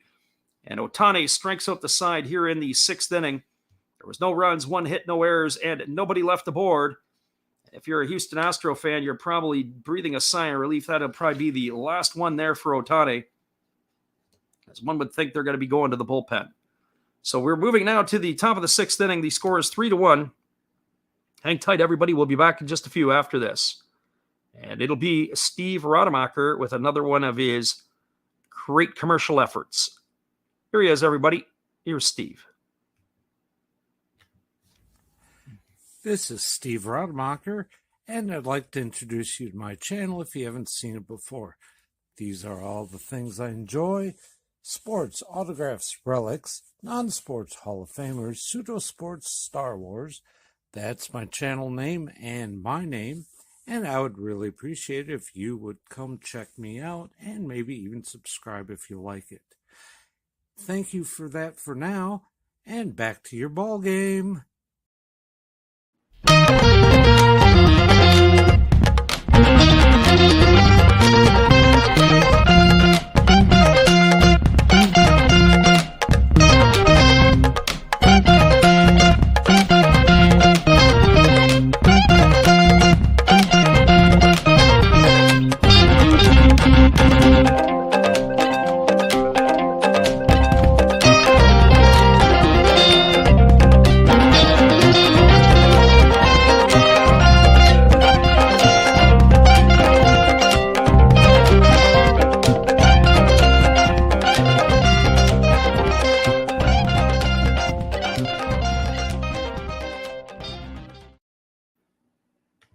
Welcome back, everybody. We are moving to the bottom half of the 6th inning. It is a 3-1 scoreline for the Houston Astros over the Los Angeles Angels. Slated to come to bat for the Angels in their half of the 6th inning. It'll be Brandon Marsh, Andrew Velasquez, and the top of the order is Shohei Ohtani. One would have to think Ohtani's day will be done on the mound. We'll have to wait and see for that. There is going to be a pitching change for the Astros, as Brian Abreu is going to be coming on in relief. And he is coming on for Seth Martinez, who was able to get himself out of that jam he put himself into in the last inning. So Martinez's day is done. And Abreu is now coming in. For Abreu on the season, this is going to be his 27th appearance at a 4 record. He's worked 31 and 3rd innings. He's allowed 24 hits, 10 runs, 7 of which have been earned. He has walked 14 and struck out 44. And he's got an ERA of 2.01. All 4 of his big league seasons have been with the Houston organization. His best year, probably arguably this year. Last year, he got roughed up a little bit over his 31 appearances. He has settled in and is finding his niche in the Astros bullpen. So here comes the first offering to Brandon Marsh. It is a breaking ball that misses down and in, and the count is 1-0. Marsh today is 1 for 2. He singled and knocked a run in the 2nd inning. That was on a suicide squeeze. He bunted the ball down the third base line, and Jonathan Villar was able to score from third. He later came around and scored the run on the 2-run RBI triple by Shohei Ohtani. There's a fastball swung on and fouled away, and the count is 1-1. So 1 ball and 1 strike to Brandon Marsh. Marsh has that extra base hit the other night, and he's got his average at 227 now on the season with that knock tonight. With 6 homers and 32 RBIs to go with it. There's a breaking ball that misses outside, and the count is now 2-1. Abreu gets the sign from Maldonado when he comes set. He throws from the stretch with nobody on. He kicks and fires. There's a breaking ball that Is swung on and is fouled right into the foot of Brandon Marsh. He does wear the protective shin guard on the right shin, but that one got him on the top of the foot. Kind of right where he wasn't really protected. Actually, it was more on the toe on the top of the foot. If you've ever done that before, that hurts immensely. A long swing, fastball, or even a slider, if you foul it off into your front foot, you'll be jumping around for a while. Our friend in the living room says he sports a heck of a beard. This is true. That is a lot of growth there. Here comes the pitch. It is a breaking ball swung on and missed. And that should retire him. Home plate umpire Buckner says he fouled it off. I don't know about that one. Take a look at that one here again. The pitch was definitely down. So 2 balls and 2 strikes it is to Brandon Marsh. It's not been a stellar game for the home plate umpire, CB Buckner, tonight, that's for sure. It's balls and strikes. I'd like to see the report card on this one after the game. And there's a breaking ball, waved at and missed. Marsh is gone on strikes for the first out of the inning. So he is gone, and that's going to bring up the shortstop, Andrew Velasquez.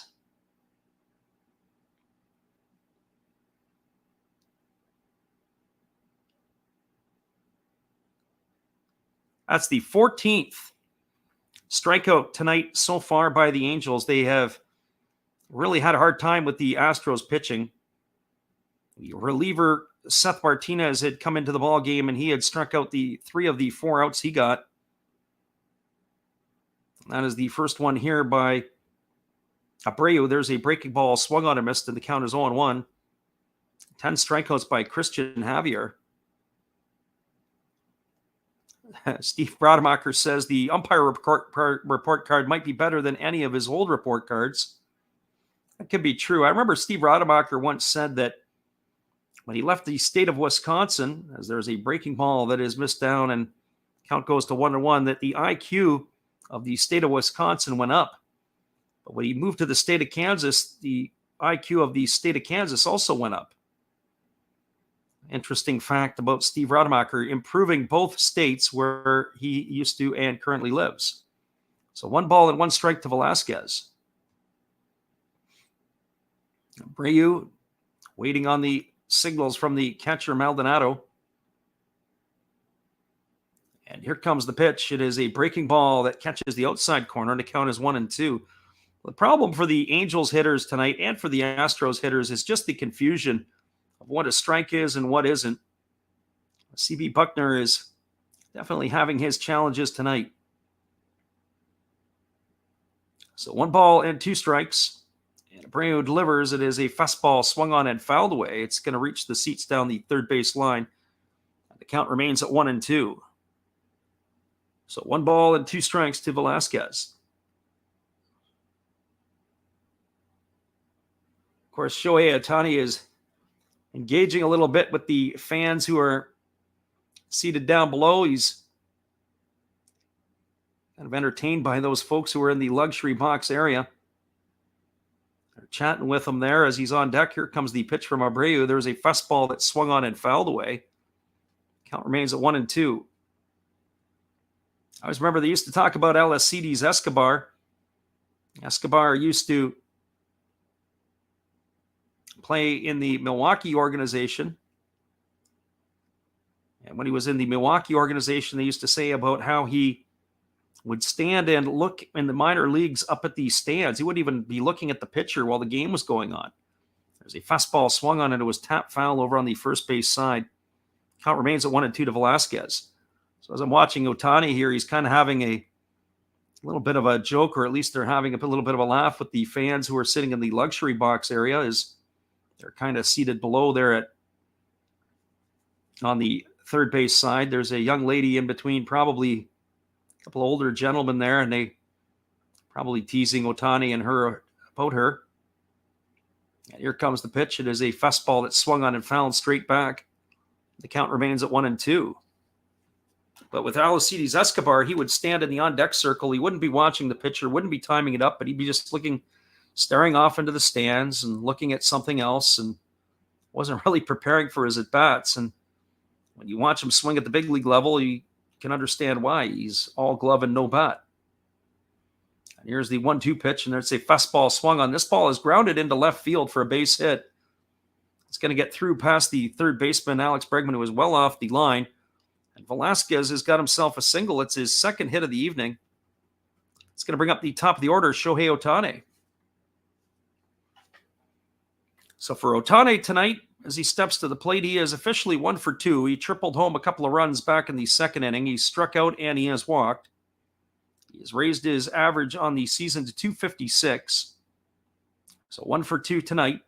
And one would think that he's going to just slot into that DH spot, as the left-hander is up and throwing in the Angels bullpen with all the intent that he's probably coming in to replace Ohtani for the 7th inning. So Ohtani digs in, waiting on the first offering here from Abreu. Abreu checks the runner over at first, and now he comes set at the belt. And he kicks and delivers. It is a breaking ball that gets over for a called strike. The count is quickly 0-1 to Ohtani. Ohtani, of course, set the Angels record tonight for most consecutive innings pitched without allowing any earned run, surpassing the mark set by John Lackey. And he had to cross 2 people to do it. He had to get past Rudy May, and then he had to get past Lackey. And he's now set the gold standard at 32 innings. So no balls and 1 strike to Ohtani. Right-hander Abreu gets the sign from his catcher Maldonado. He checks the runner, and now he works set. And here comes the offering. Abreu kicks and delivers. It is a fastball at 99 miles an hour that just misses off the outside corner. The count is 1-1. That might be the hardest pitch we've seen from Abreu since he's entered the ball game. So 1 ball and 1 strike.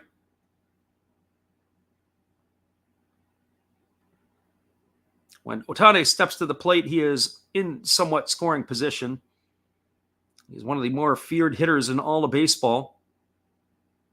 Even though his batting average doesn't say it, there's a fastball swung on, and this is grounded through the shift into left field. So 2 hitters go back-to-back with ground balls through the left side of the infield. Ohtani's got himself a single.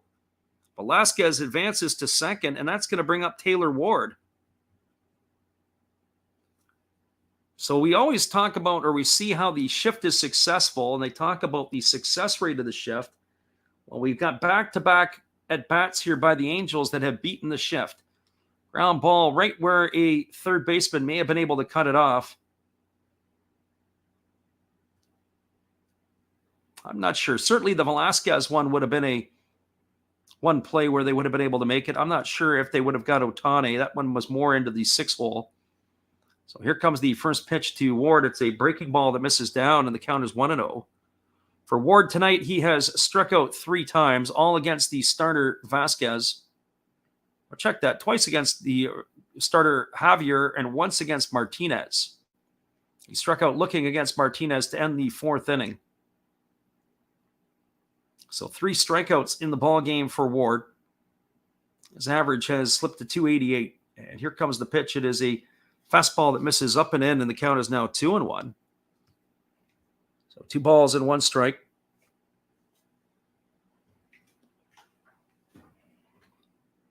Ward batting from the right side against the right-hander Abreu.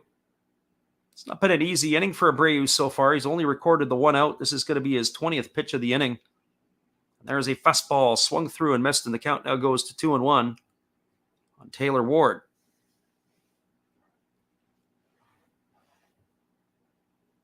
So 2 balls and 1 strike.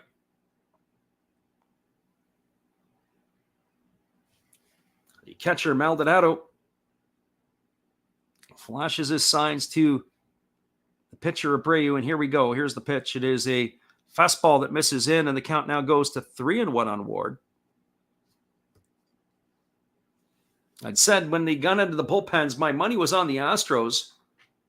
I just think their bullpen is better than the Angels, but we're seeing right now from Abreu is maybe I want to reverse my decision. I thought if the Astros could keep it close, they would have the opportunity to win here. Here comes the pitch. It is a fastball that misses down. And that is going to load the bases as Ward has got himself a walk. That is going to run Ohtani over to second. And it is going to bring Velasquez over to third. That is going to bring up the second baseman, Luis Rengifo, who is 2 for 3 tonight. It's also going to be the pitching coach out of the Houston Astro bullpen as they're going to, or out to the mound. This is Miller, who is coming out to have a word with his reliever Abreu here. And we'll stay with you here while they have this conference on the hill. So Miller on to talk to the right-hander Abreu. As he's giving him his information, the bases are loaded with only one away here in the bottom of the 6th inning. Rengifo is a switch hitter, and he'll bat from the left side against the right-handed pitching Abreu. So in between the two singles, Rengifo did strike out tonight. He's got his average up to 250 on the year. And we said he's a solid package, only 5'10", but looks a lot bigger than that. He's got some pretty strong arms. It looks like he has not missed a day in the gym in recent time. His upper body has got a lot of strength to it. So that conference is over, and we're ready to go back at it. The runner at third is Velasquez. The runner at second is Ohtani. Ward is the runner at first, and Rengifo comes to the plate. He's got 13 runs batted in on the season. And he's waiting on the first pitch here from Abreu. Abreu kicks and delivers. It is a breaking ball swung on and missed. The count is quickly 0-1 to Rengifo. So no balls and 1 strike. This game here we've only seen, well, certainly with the Angels have not had a 1-2-3 inning. The only 1-2-3 inning tonight for the Astros when they were batting was back in the 2nd inning. Ohtani retired the side in order. There's a fastball that swung out and fouled away, and the count quickly is 0-2 on Rengifo. So this game here is shaping up as a 4-hour marathon, as we're still in the bottom of the 6th inning. We're commenting on the Yankee-Red Sox game. When those two teams go at it, just seems like every game is 4 hours or more. And this one here looks like we're in that same boat. The relievers come in and they change the pace of the game. Here comes the pitch. It's a breaking ball swung on. It's grounded through the 6 hole into left field. It's going to score a run. Here comes rounding second base is Ohtani. He's going to slide in, and that is going to now increase the lead to 5-1 as Luis Rengifo has got himself a single and 2 RBIs as Velasquez and Ohtani come around to score. And the score is now 5-1 for the Angels. Here in the bottom of the 6th inning, Abreu, the Angels are having their way with the Astros right-hander as they're starting to run away with this one now. So 5-1 is the score. Stopping at second base is the runner Ward from first. So that's going to be runners at first and second. That's going to bring Jared Walsh to the plate. The Angel fans are in full gear here. There's a fastball that misses up and away for ball 1, and the count is 1-0. It's another one of those pitches that C.B. Buckner will be called on, as that pitch looked like it caught the outside corner. As we said, it's not been a great night for Buckner behind the plate, as he is battling here with the pitchers. So 1 ball and no strikes. Here's the pitch. It is a fastball swung on and missed, and the count now goes to 1-1. Our friend the living room is definitely showing the Angels with a halo over their head, as they are the ones who are out in front 5-1 now here in the bottom of the 6th inning. So Abreu holds at the belt, and now he kicks and delivers. It is a fastball swung on and missed. Now the count is 1-2. Abreu is approaching the 30 pitch mark. One would expect that this will probably be his only inning of work.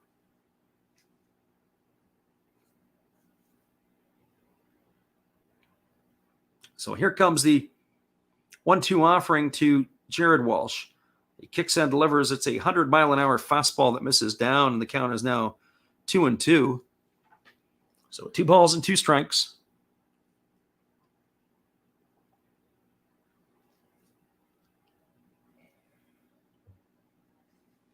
As we said, it's a great night for baseball in Los Angeles. 77 degrees at game time.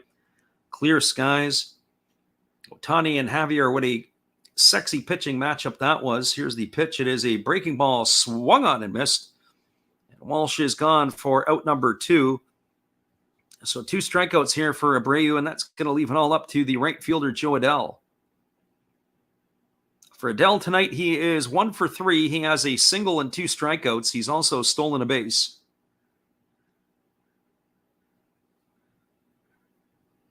He's pulled his average up to 253 on the campaign. The right-hander, Abreu, checks his side from his catcher. He now comes set at the belt. He kicks and delivers. It's a fastball swung on. It is lined right back through the pitcher and right past Altuve, and it trickles away from the center fielder, Myers. But he was able to get it and get it back into the infield. It's going to be an RBI single for Adell. We're going to have to see how they score that. It's going to score Taylor Ward, as he's going to come around to give the Angels their 6th run of the ball game. And Rengifo, we'll see where he ends up stopping, but that ball was hit right back at the pitcher, almost hit him right in the stomach. He was able to pull by, and then Altuve diving, wasn't able to get there.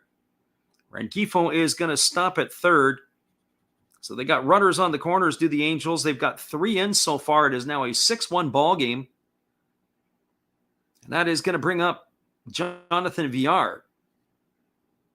So Abreu is still throwing here. Bottom of the 6th, he kicks and delivers, and it is a breaking ball swung on and missed. The count is 0-1 to Villar. Villar tonight is 0 for 2. He has flown to center and struck out. He's walked and scored a run. So 0 for 2 here. The veteran waggling the bat. And here comes the offering now from the right-hander Abreu, who kicks and delivers. It is again a breaking ball that is swung on and missed, and it's now 0-2. Makes you wonder what you're going to do with Villar here. Do you go outside and then come back down? Do you go upstairs and change his eye level? Or do you just give him the breaking ball right in the same place it was? So here comes the 0-2 pitch. So Abreu holds it at the belt. And instead, he throws over to first base, and diving back is the base runner, Adell. One would think this might be a pitch to run on for Adell. He's already got 1 stolen base tonight, which gives him 2 on the season. Or check that. Yeah, it's his 2nd on the season. So here's the 0-2 pitch. Kicks and delivers. It is a breaking ball swung on. It is tapped slowly up the middle. They're going to have to hurry. It is thrown, and it is wild as Jeremy Pena has thrown the ball into the dugout of the Astros. Rengifo is going to score. And that is going to put Joe Adell all the way over to third base. That's going to be an E6. Even if he would have made the play, I'm not sure that they were going to be able to get Jonathan Villar, who moves really well down the line, just to be able to get it. He threw it off of one leg. And the ball ends up going into the dugout, and that's going to be an E6 on Villar. But that's going to put runners at 2nd and 3rd, and it's going to bring Max Stassi to the plate. It's also going to bring Dusty Baker out of the dugout, as he has seen enough. So Baker is out there. He is going to be taking the ball from the right-hander Abreu. We are going to have a pitching change. And hang tight. We'll be right back in a second. Our friend Bang City Studio says, if you could pick one team for Ohtani, who are you going with? In other words, if I could pick a team that Ohtani could go to, is that what you're asking? Pick one team? I'll let you think about that, and we'll come back in a second here in just a moment. We'll be right back, everybody, after this.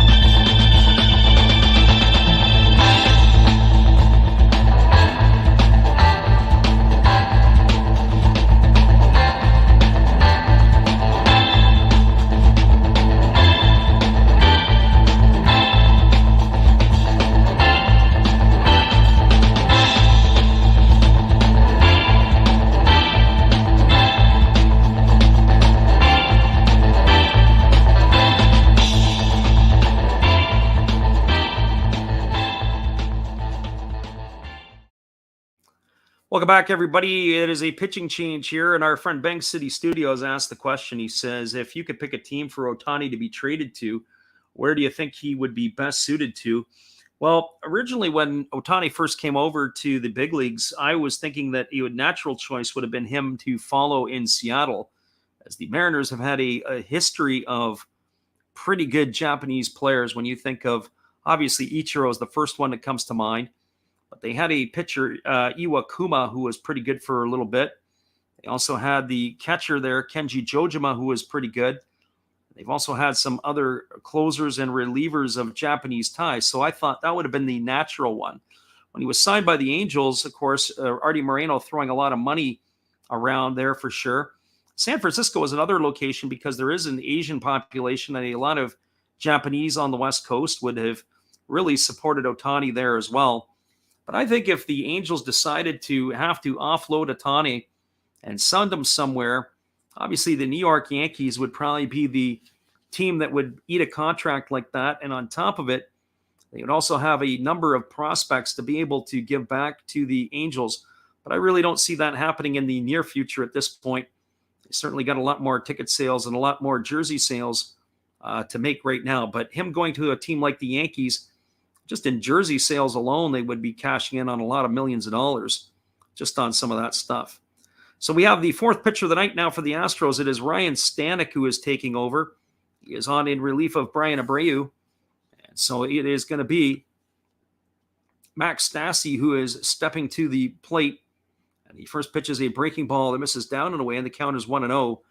Stassi today is 1 for 3. He singled and scored a run. He has struck out twice. He's been absolutely outstanding, Ohtani, in those last 6 starts of his. ERA of 0.45.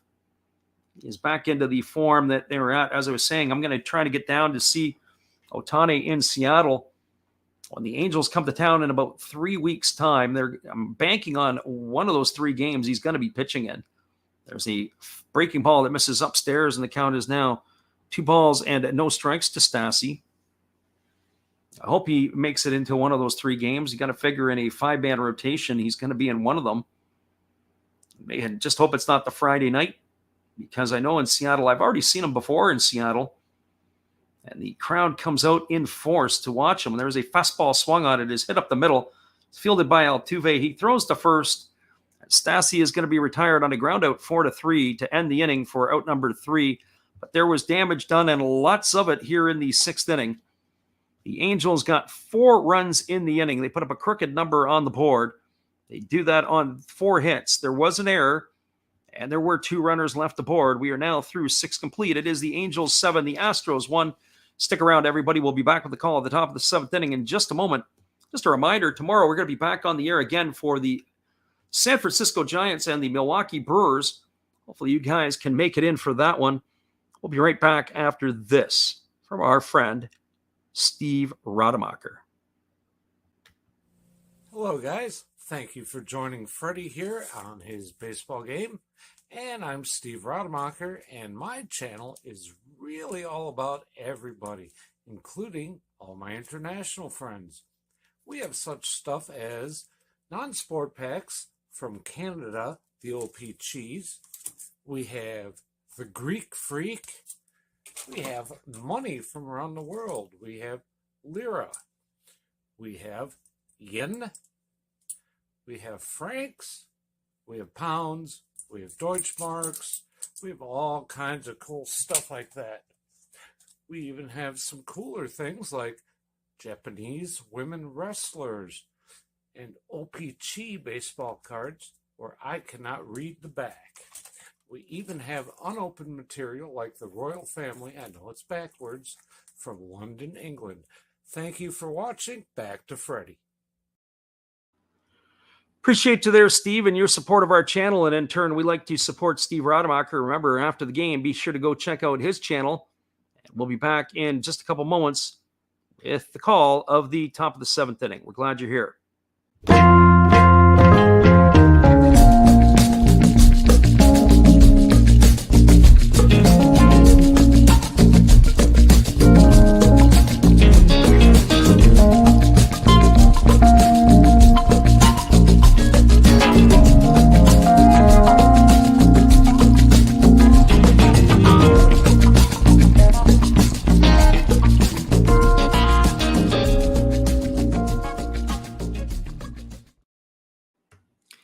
Welcome back, everybody. There is a pitching change as Shohei Ohtani's night is done on the mound. They are going to be going to a left-hander. Are the Angels? This is where the game interesting. If they could have kept it close, would have been a more interesting ball game, I think. But Jose Quijada, Venezuelan left-hander, is taking over the 5'11", 215 under. He's 0-2 on the season. He'll be working his 16th game. He's got 14 2/3 innings pitched under his belt. He's given up 11 hits, 5 runs, 4 have earned. He's walked 9 and struck out 20.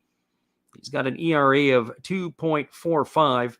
He is going to be taking over here in the top of the 7th inning for the Angels. As I said, the Angels bullpen is not necessarily who I would be betting on to win this one, but certainly Abreu came in and poured gasoline all over the mound and lit it on fire, and it cost the Astros 4 runs as they gave up in that inning. So Pena, Myers, and Maldonado. The first pitch is a fastball swung on and fouled away, and the count is 0-1 to Jeremy Pena. Pena tonight, 0-for-2, has struck out both his times up. I was excited to see Pena play. I was hoping to see Pena play as we had done the Astros last week, and he was a late scratch.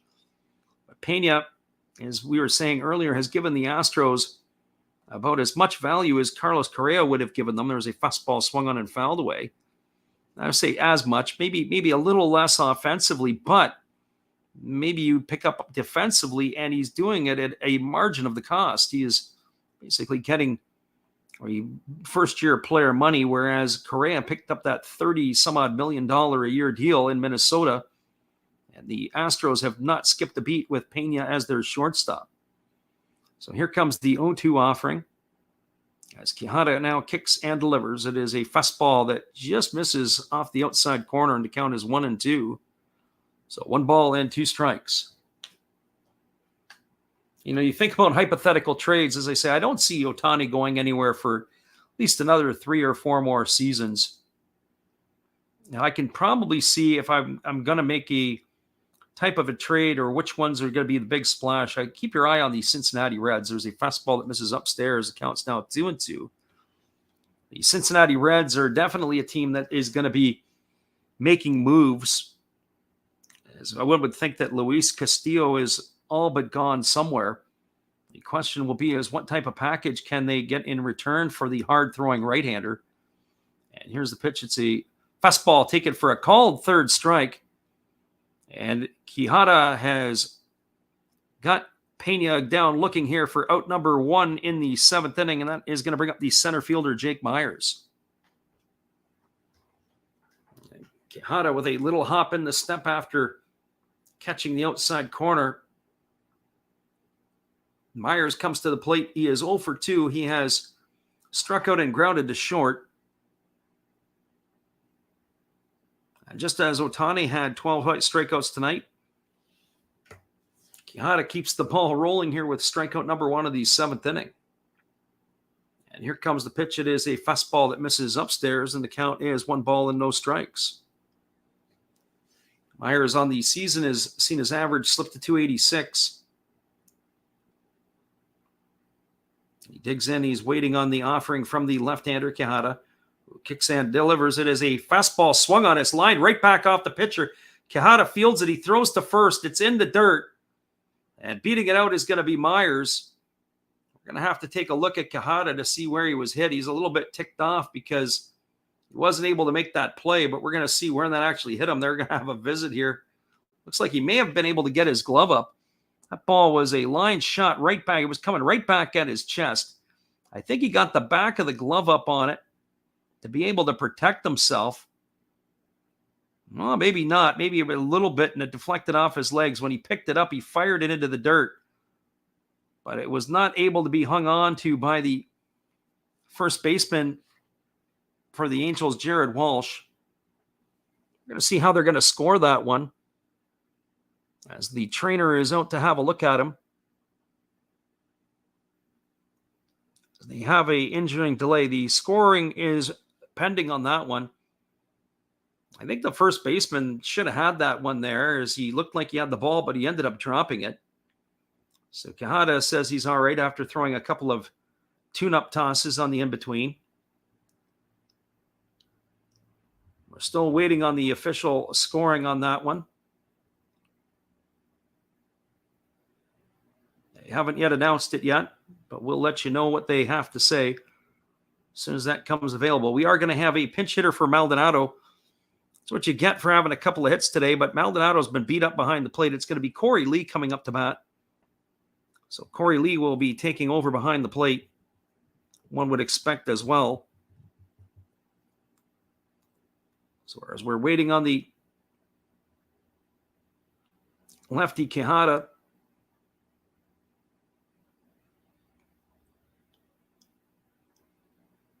as he prances around the back of the mound. So Quijada ready to face Jake Myers, check that, this is Corey Lee. As we said, we're waiting on the Myers offering here, and the first pitch is a fastball swung on and missed. The count is 0-1. For Lee on the season, he's hitting .375. He's only 3 for 8. He's got no homers and 3 RBIs. And there is a fastball that misses inside, and the count is now 1-1. So 1 ball and 1 strike. Again, we're still waiting on that decision from the official score. They're probably reviewing that. There's a fastball that catches the outside corner, and the count goes to 1-2. Not sure what they're looking at so much. It looks like it's going to be ruled an error. We haven't got the official update on it yet, though. The question will be is who is the error on? I got to say it's the first baseman for not hanging on to the ball. There's a fastball swung on and fouled away. The count remains at 1-2 to Corey Lee. So 1 ball and 2 strikes. Lee waggles the bat, waiting on the offering now from Quijada, who holds at the belt. And now he kicks and fires. It is a fastball that this is off the outside corner, and the count now goes to 2-2. So 2 balls and 2 strikes.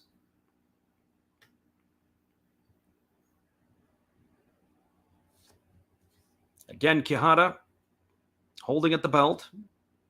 And he kicks and delivers. It is a fastball that goes right off the mask of Max Stassi. It's going to keep the count at 2-2. Stassi wears the 2-piece mask, as opposed to the hockey goalie masks that some of the players choose to wear. Dusty Baker, as he looks on, the first place Astros are down by 6 here in the top of the 7th inning. Here comes the 2-2 to Corey Lee. And he pitches. It's a fastball swung on. There goes the runner down to second. The throw is not going to be in time, as Myers has got himself a stolen base. So Lee has gone on strikes for the second out of the inning. And Myers has got himself the stolen base. He gets himself into scoring position. That's going to bring the top of the order, Jose Altuve, to the plate. That was Myers' first stolen base of the year. A bit surprised about that one. I would have thought that Myers might have had opportunity for a couple more. They are going to review here because they're going to see if this is going to be interference on the batter. When Corey Lee had swung, we're going to watch that again. He had taken the swing,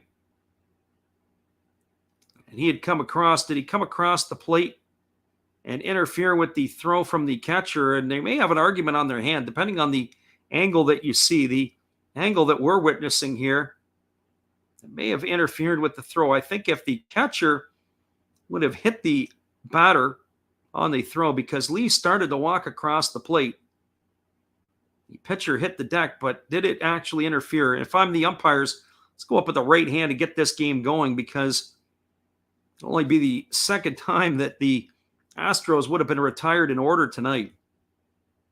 But the other question is did Myers come off the base? That's the other one. So maybe they're checking on that one. As Myers slid into the base, he was able to get in. Rengifo applied the tag. He kept the tag on the runner. And, of course, he came off of the base. I think they're going to rule that a caught stealing situation, and that's going to be a strike him out, throw him out. Let's see what the officials decide.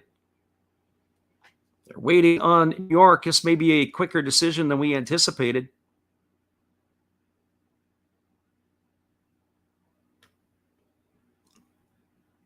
As we went back, they actually ruled the error. When Myers reached first, it was an error on the pitcher. That's pretty harsh. It looked like they had picked the ball at first base. And that is going to be overturned at second base. It is going to be caught stealing. It is going to be 2-4 to retire Myers for the third out of the inning. So in the inning, there was no runs, there were no hits, there was an error, and nobody left the board. We are now through 6.5. It is the Angels 7, the Astros 1. Stick around, everybody. We'll be back with the call at the bottom of the 7th inning after this. There's more Los Angeles baseball, Angels baseball, and Houston Astro baseball to come after this. Well, you've got to have an ace in the hole, a little secret that nobody knows. Life is a gamble, a game we all play, but you've got to save something for a rainy day. You've got to learn to play your cards right if you expect to win in life. Don't put it all on the line for just one roll. You've got to have an ace in the hole.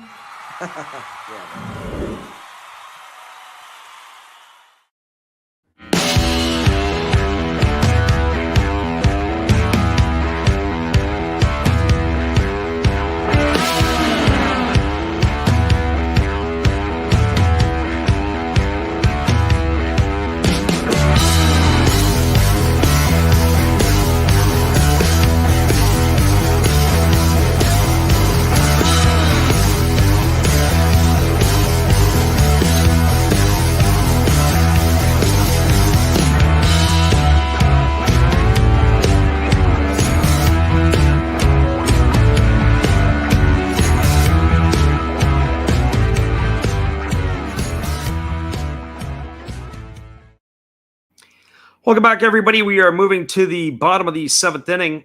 It is going to be Brandon Marsh, Andrew Velasquez, and Shohei Ohtani to come to bat here as the Astros are trailing here by 6 against the Angels. And we are just going to be updating our out-of-town scoreboard and taking a peek at that here in just a moment. The out-of-town scoreboard, the only game that is going on is currently this one. The other game that we didn't update earlier, the Rockies knocked out the Padres 10-6. That is now a final score as Stevenson got the win for the Rocks. And it is Scott who takes the loss.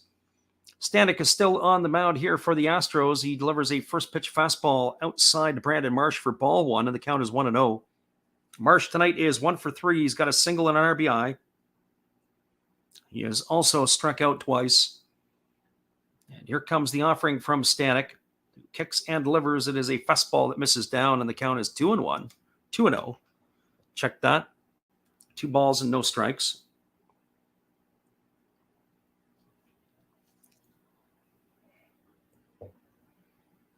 Stanek holding at the belt. Ready to deliver to Marsh. He kicks and delivers. It's a fastball that misses up and away, and the count is now 3-0.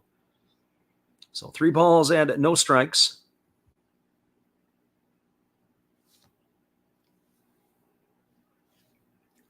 Stanek leans in and gets the sign from his catcher. He works set at the belt, and now he kicks and delivers. It is a fastball that misses upstairs. That's going to be a leadoff walk here for Marsh to start the 7th inning.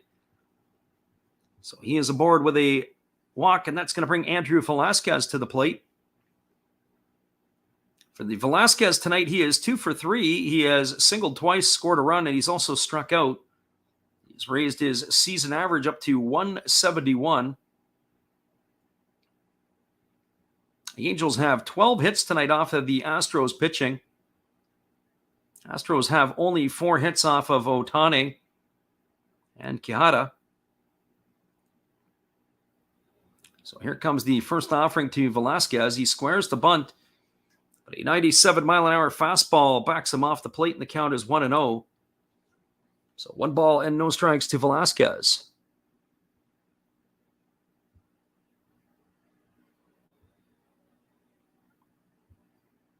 Anticipate that there's going to be a lot of talk here in the next 3 weeks or so before the trade deadline. There's going to be a lot of speculation of what's going on. There's a fastball swung on. This ball is belted in deep center field.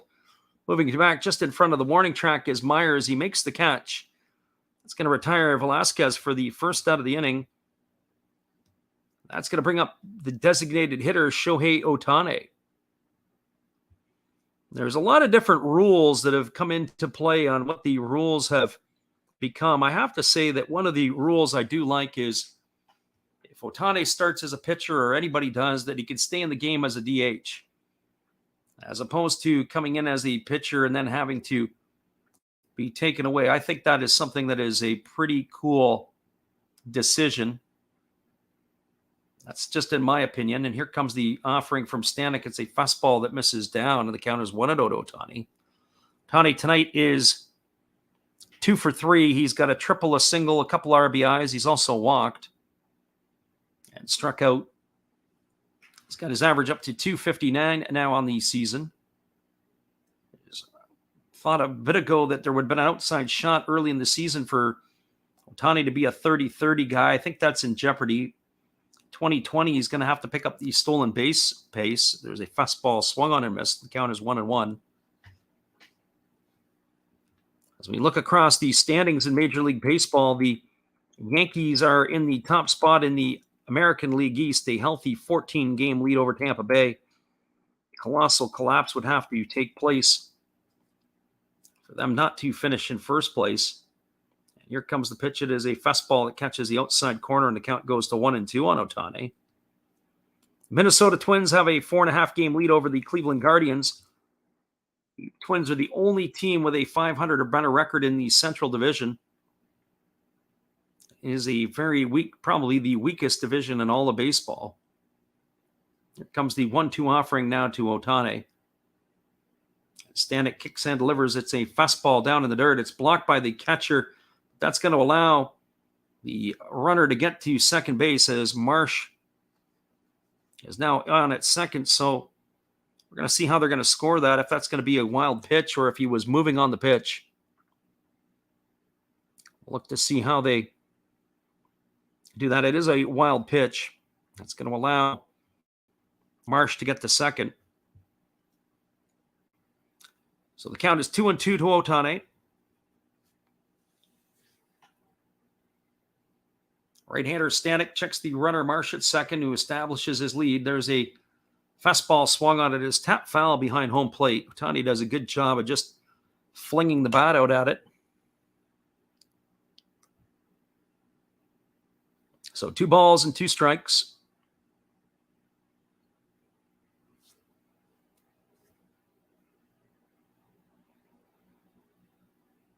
So Ohtani digs himself in.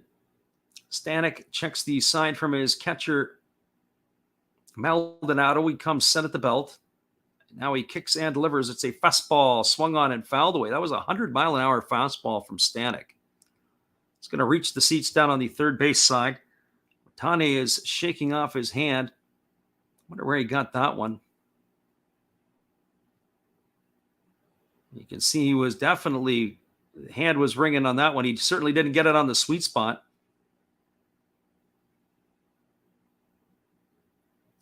So 2 balls and 2 strikes. Here comes the offering again to Ohtani. And here's the pitch from Stanek. It's a fastball at 100 miles an hour that misses outside, and the count goes to 3-2. So 3 balls and 2 strikes.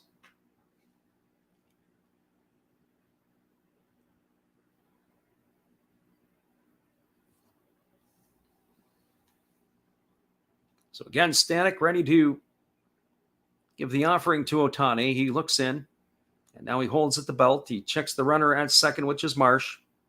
He kicks and fires. It's a fastball swung on and missed. 100-mile-an-hour heater from Stanek, and that is going to retire Ohtani for the second out of the inning. And he has been put away. That right now in the ball game, when you start looking at it, that is the 16th strikeout so far. The Astros have struck out 16 Angels tonight. On the flip side, The Angels have struck out 14 Astros, so 30 strikeouts between these two teams. Some power pitching going on. Here's the first pitch delivered to Taylor Ward. It's a fastball swung on and fouled away. The count's 0-1. Speaking of strikeouts, Ward has struck out 3 times tonight. He's also walked and scored a run. He struck out twice against Javier. He struck out once against the reliever Martinez. He walked against Abreu. So Stanek again leans in, gets the sign. He holds center at the belt. He checks Marsh at second and he delivers. And there is a breaking ball that just misses low. Again, I'm not so sure about that one. That's the CB Buckner balls in strike zone tonight that we've been kind of barking about. Not sure if we know what the strike zone is. I'm not sure if CB knows what the strike zone is. That's the kind of the way it's gone tonight here. And here's the pitch. It is a fastball that misses upstairs. Out now goes to 2-1. So 2 balls and 1 strike to Ward.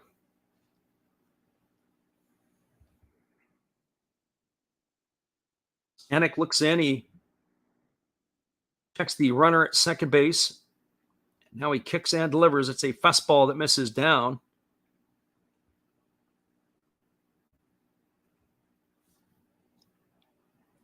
The count is now 3 balls and 1 strike to Taylor Ward.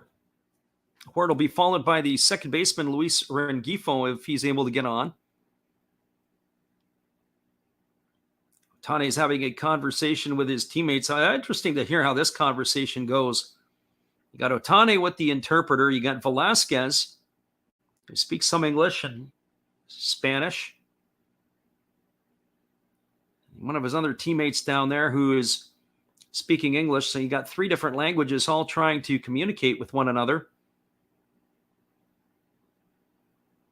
It's always fascinating when you have that on a ball club where you have different languages being spoken. Here comes the offering from Stanek. It's a fastball that is swung on and held away. It's going to run the count now to 3-2. So 3 balls and 2 strikes.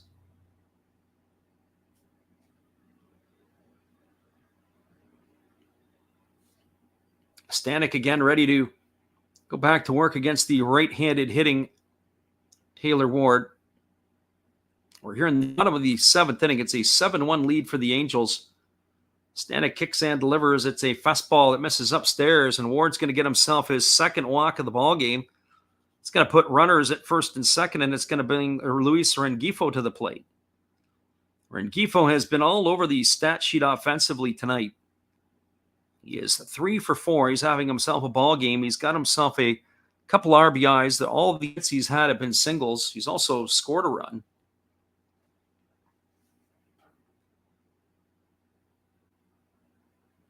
So Rengifo steps in. He's batting from the left side. He is a switch hitter. He's had the entire evening batting on the left side. Now he quickly asks for time, and CB Buckner sprints out towards third base as he calls for time. So there was no pitch there as Rengifo, it wasn't quite set in. Stanek had really got himself going. So Buckner's got the stop sign up. So here comes Stanek set at the belt. He checks Marsh at second and he delivers. It's a fastball down in the dirt. And the count is now 1 ball and no strikes to Rengifo. Rengifo batting from the left side, as we said, against the right-handed throwing Stanek. He waggles the bat. And now he's ready to face the offering here from the right-hander Stanek. He holds at the belt. And now he kicks and delivers. It's a fastball that misses down and away. The count is now 2 balls and no strikes.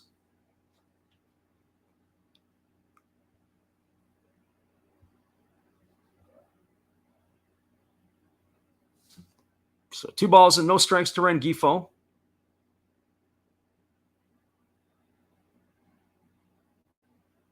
Stanek holds at the belt. He checks the runner. He kicks and delivers. It's a fastball. Take it for a call and strike. count is 2-1. So 2 balls and 1 strike to Rengifo.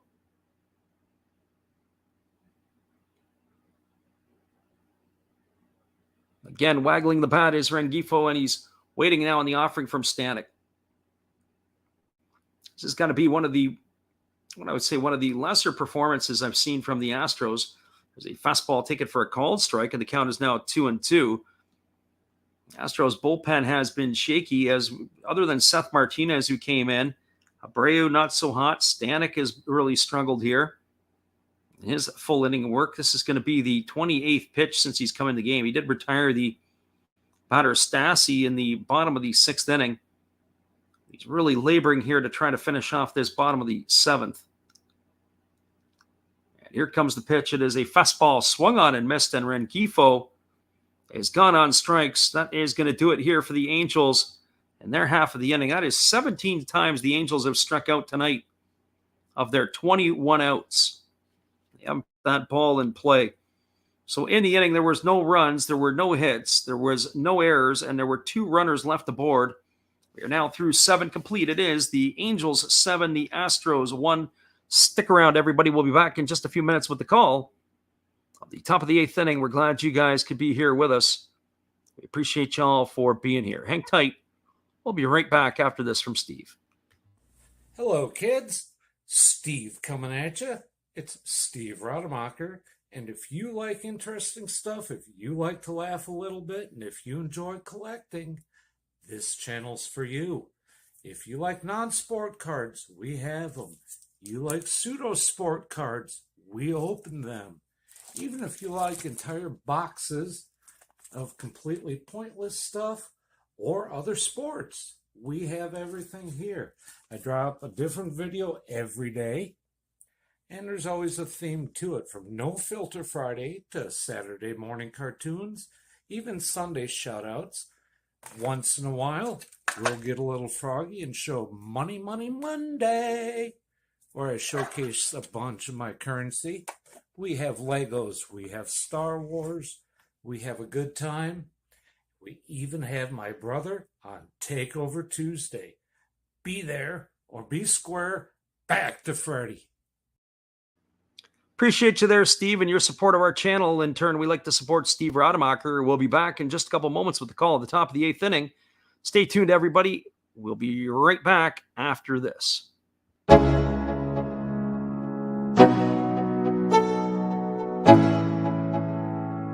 Let's go. Yo. I'm like an addict, do I gotta have it. I ain't even playing, got a really bad habit. If it moves, gotta grab it, fuse like a magnet. Lose, won't have it till I'm doomed in a casket.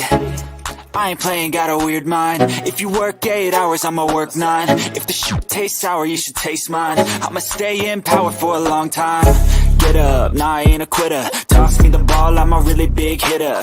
Big picture, I'm a straight killer. Rising the song to the highest bidder. Got juice, got gas, I'ma move fast. New shoes, new tracks, like who's that? I'm new, come back, better than last. Yeah, it's a new me, never gonna...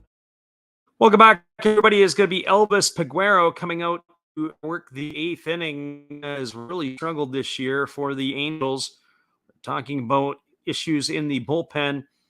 The Angels definitely have it, but they have a 6-run lead here. He has worked 8 games. He's gone 10 in the 3rd innings. He's allowed 16 hits, 11 runs, 10 of which have been earned. He has walked 3 and struck out 3. He's got an ERA of 8.71. So he is on in relief here for the Angels, and he is going to be facing the top of the order. It's going to be Altuve, McCormick, and Tucker slated to come to bat here in the top of the 8th. So Peguero, all he's got to do is get 3 outs. But how he gets it will be the question. So let's see what's going to happen here as Altuve strides to the plate. Altuve is 0 for 2. He walked and stole a base in the 1st inning, and he has struck out 2 other times. So here comes the first offering from the right-hander, and it is a fastball that misses outside for ball 1, and the count is 1-0. Peguero is a big, lanky fella. As he is taken over here, they list him at 6'5" and 208 pounds. He looks taller than what he is. And there is a fastball that swung on and grounded foul, and the count is 1-1. So 1 ball and 1 strike to Jose Altuve.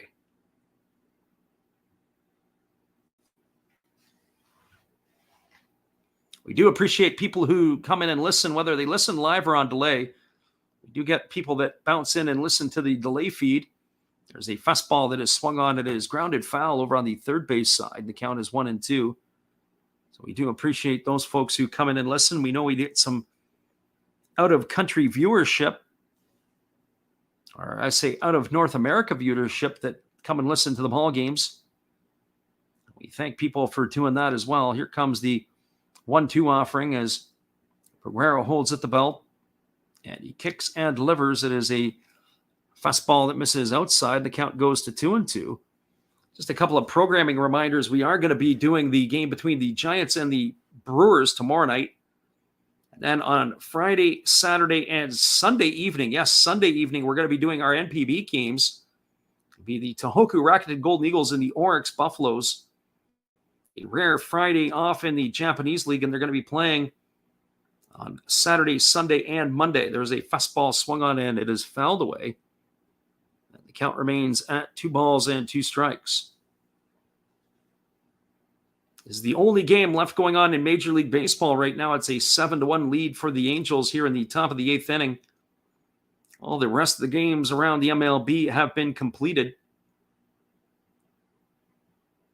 So Altuve waiting on the offering from Peguero, who delivers. It's a fastball at 97 that misses upstairs.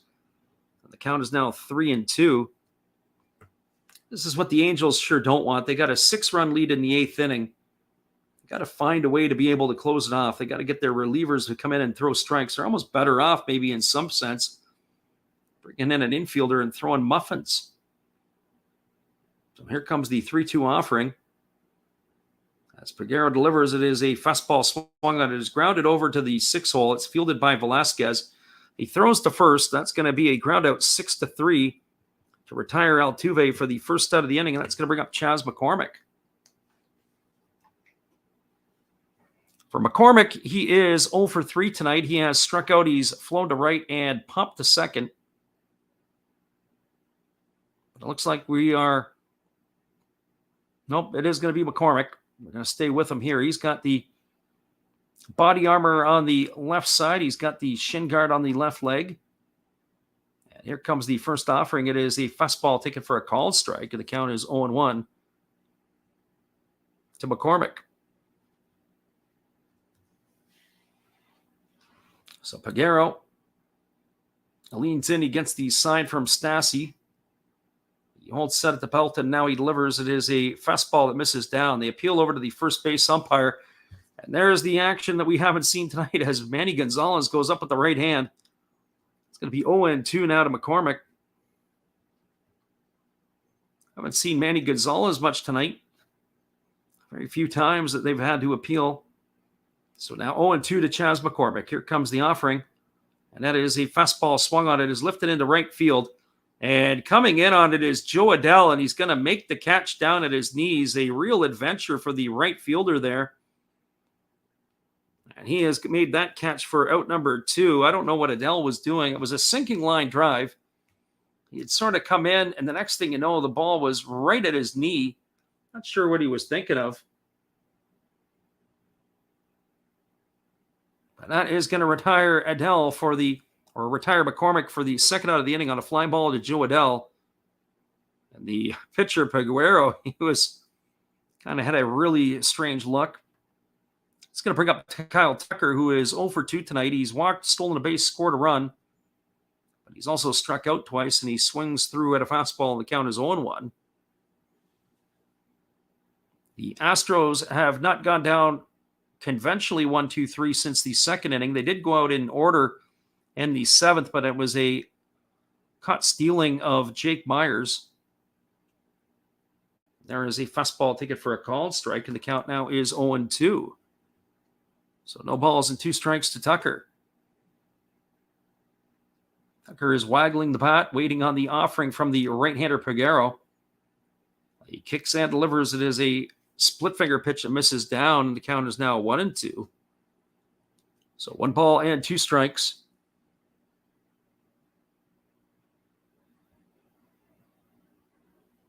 So Peguero looking to finish off the Astros here in the top of the 8th inning. Here comes the 1-2 to Tucker. It is a fastball that misses up and away. The count is now 2-2. So 2 balls and 2 strikes.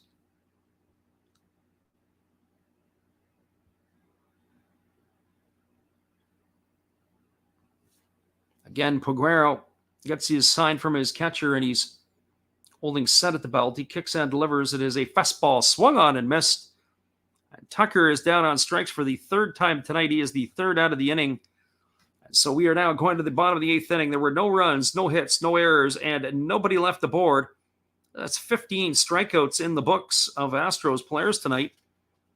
And that matches the 17, or just falls short of the 17 by the Angels that have been struck out. 32 strikeouts in this game. We'll be back in just a couple minutes, everybody, with the call of the bottom half of the 8th inning. We're glad you guys could be here with us. Hang tight. Here is our friend Dave again. Thanks for checking out Freddie and Last Wraps Baseball. It's time to announce the winners of this month's mystery pack. Boom! Josh S., you're the winner. Congratulations. Enjoy the game, and remember to tell Steve Rademacher, take a haircut. Back to the game. Hey everybody, thanks for checking out the game and Last Wraps Baseball.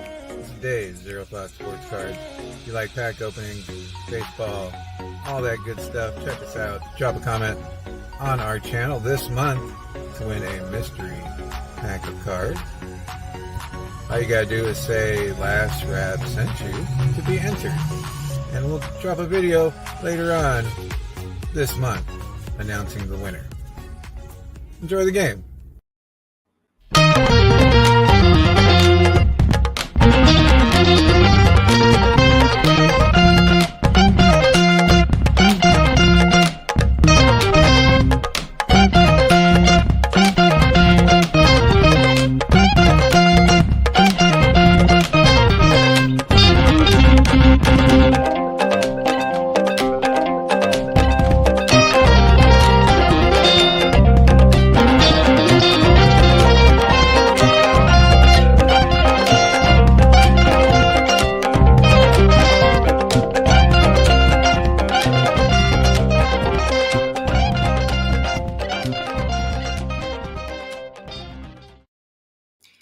Welcome back, everybody. We are moving to the bottom of the 8th inning. It is going to be the heart of the Los Angeles batting order coming up to bat. It'll be Jared Walsh, Joe Adell, and Jonathan Villar to face another reliever. It'll be Phil Maton, who is coming in. It'll be the 5th pitcher of the night for the Houston Astros. So Phil Maton in relief as he is taking over here in the 8th inning. And it was said he's going to be set to facing Walsh, Adell, and Villar as he takes over here. And so here comes the first offering to Jared Walsh. As here Baton kicks and fires. It is a breaking ball that just misses outside. The count is 1-0. Walsh is 0 for 3 tonight. He's also walked in the 3rd inning. He struck out a couple of times. As we said, the Angels have struck out 17 times. There are 21 outs, and 15 of the 24 outs were strikeouts for the Astros. There's a fastball swung on it. It's popped up just behind second base, camping out underneath it, and making the catch is the shortstop Pena, and he has gone for out number 1. It is the 37th game of the season, or 38th game season for Maton. He's got an ERA of 3.75, and he'll take that one for out number 1. There is some defensive substitutions as well for the Astros. It looks like here as we have a couple of movements, as we said, Corey Lee is the catcher behind the plate for Maldonado. So 1 up and 1 away. And that is going to bring up Joe Adell. There's a fastball that just misses inside. The count is 1-0 to Adell. Adell tonight is 2 for 4 at the plate. He's got a stolen base. He's also struck out twice. He's raised his season average to 261, and there's a breaking ball swung on. This ball is belted down the line to left field, but it's going to just hook foul. That's going to run the count now to 1-1 to Adele.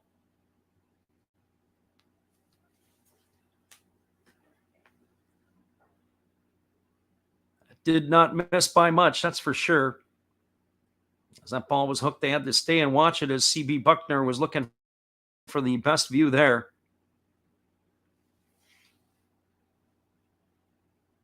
So here comes the pitch. It is a breaking ball swung on. It is grounded over to Bregman at third. He throws to first. And Adele's going to be retired on a ground out 5-3 for out number 2. That is going to leave it all up to the third baseman, Jonathan Villar.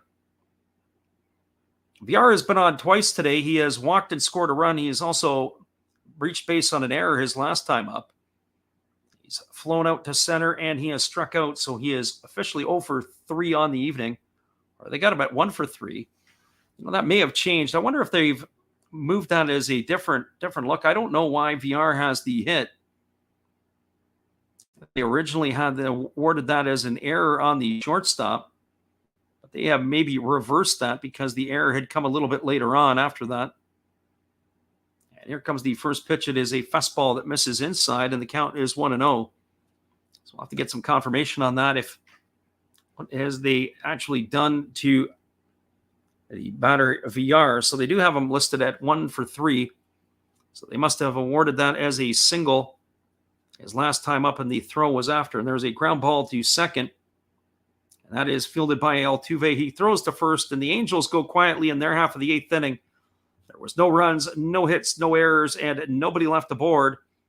And it looks like for the first time tonight that nobody has struck out. And that is going to do it here for the Angels in their half. Hang tight, everybody. We'll be back in just a couple moments after this.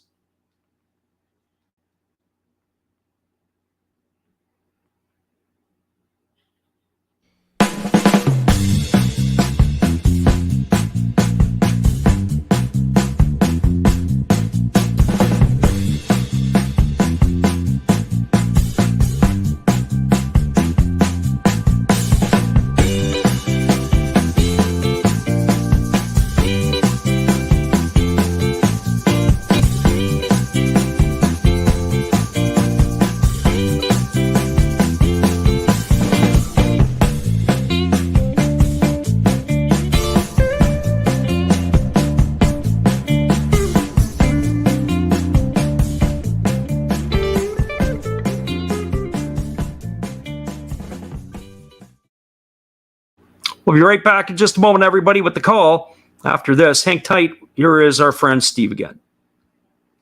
Hello, kids. Steve coming at you. It's Steve Rademacher. And if you like interesting stuff, if you like to laugh a little bit, and if you enjoy collecting, this channel's for you. If you like non-sport cards, we have them. You like pseudo-sport cards, we open them. Even if you like entire boxes of completely pointless stuff or other sports, we have everything here. I drop a different video every day, and there's always a theme to it, from No Filter Friday to Saturday morning cartoons, even Sunday shoutouts. Once in a while, we'll get a little froggy and show Money Money Monday, where I showcase a bunch of my currency. We have Legos, we have Star Wars, we have a good time. We even have my brother on Takeover Tuesday. Be there or be square. Back to Freddy. Appreciate you there, Steve. And we've got Alex Bregman stepping in to face Elvis Peguero, who's on for his second inning of relief. And the first pitch to Bregman is a fastball that misses down and away, and the count is 1-0. It's the heart of the batting order coming up for the Astros here in the 9th inning. Bregman, Gurriel, and Matashevik up to face the right-hander Peguero. As he's looking to finish this one off for the Angels, there's a fastball swung on. It's belted into deep right field. Moving back on it is Adele. He's going to make the catch on the warning track.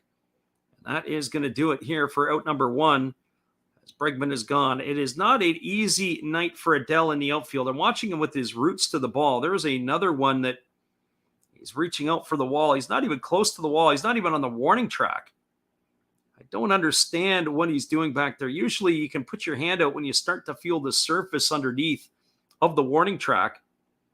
He was already reaching for the wall, and yet here he makes out number 1. It's time to go back and work on your roots. He's got a lot of Z roots to the ball. There's a first pitch fastball that misses down and into Gurriel, and the count is 1-0. So 1 ball and no strikes. Gurriel is 1 for 3 today. He has singled and knocked in the only run. He's also struck out a couple of times. There's a fastball that misses inside, and the count is now 2-0 to Gurriel. Gurriel had a really good piece of hitting as he was able to hit the ball through the 4-hole his second time up to drive in Kyle Tucker. There's a fastball that misses outside, and the count is now 3-0. So 3 balls and no strikes to Peguero.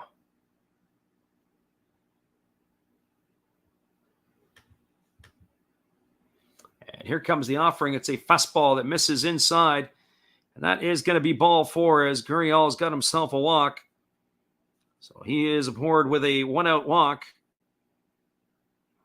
And Peguero is checking around here. And he's now going to rub up the rosin bag, and he's ready to go back at it. So the runner at first with 1 away is Gurriel.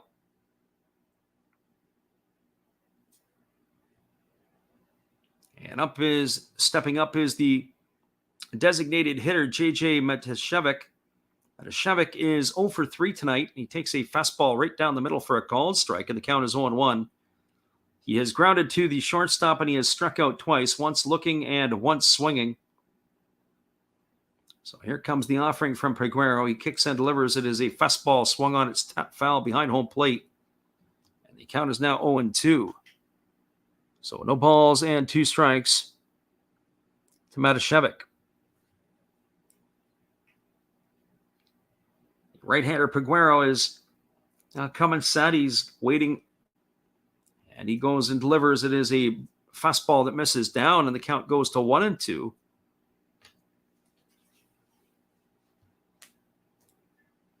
As we mentioned again, we'll wrap this one up here at the end of the ball game. We'll do a little recap of all the out-of-town scores. And we'll recap this one here. There's a fastball swung on. It is lifted into left field. It is moving over toward the line is Marsh. It's playable. He makes the catch. That's going to retire Matashevik on a fly out to left field for out number 2, and it's going to leave it all up to the shortstop, Jeremy Pena. For Pena, he is officially 0 for 3. He has struck out 3 times tonight.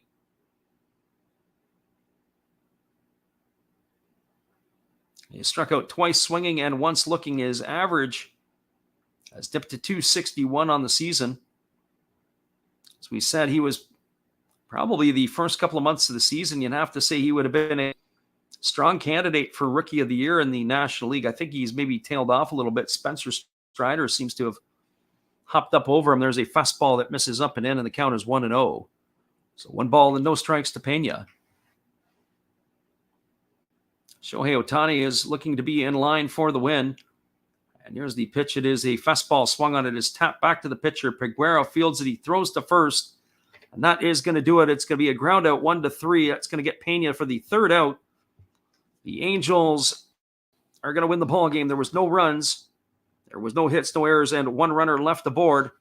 Your final score here is the Los Angeles Angels 7 and the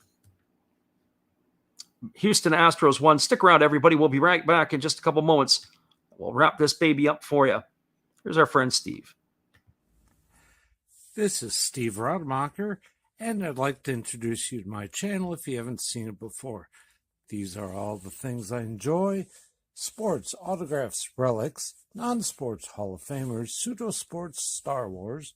That's my channel name and my name, and I would really appreciate it if you would come check me out and maybe even subscribe if you like it. Thank you for that for now, and back to your ball game. Thanks again, Steve. We appreciate you and your support of the channel, and in turn, we like to support Steve Rademacher. We're going to go around the MLB and give you the final scores. First of all, in Kansas City, the Royals knocked off the Tigers 5-2 today.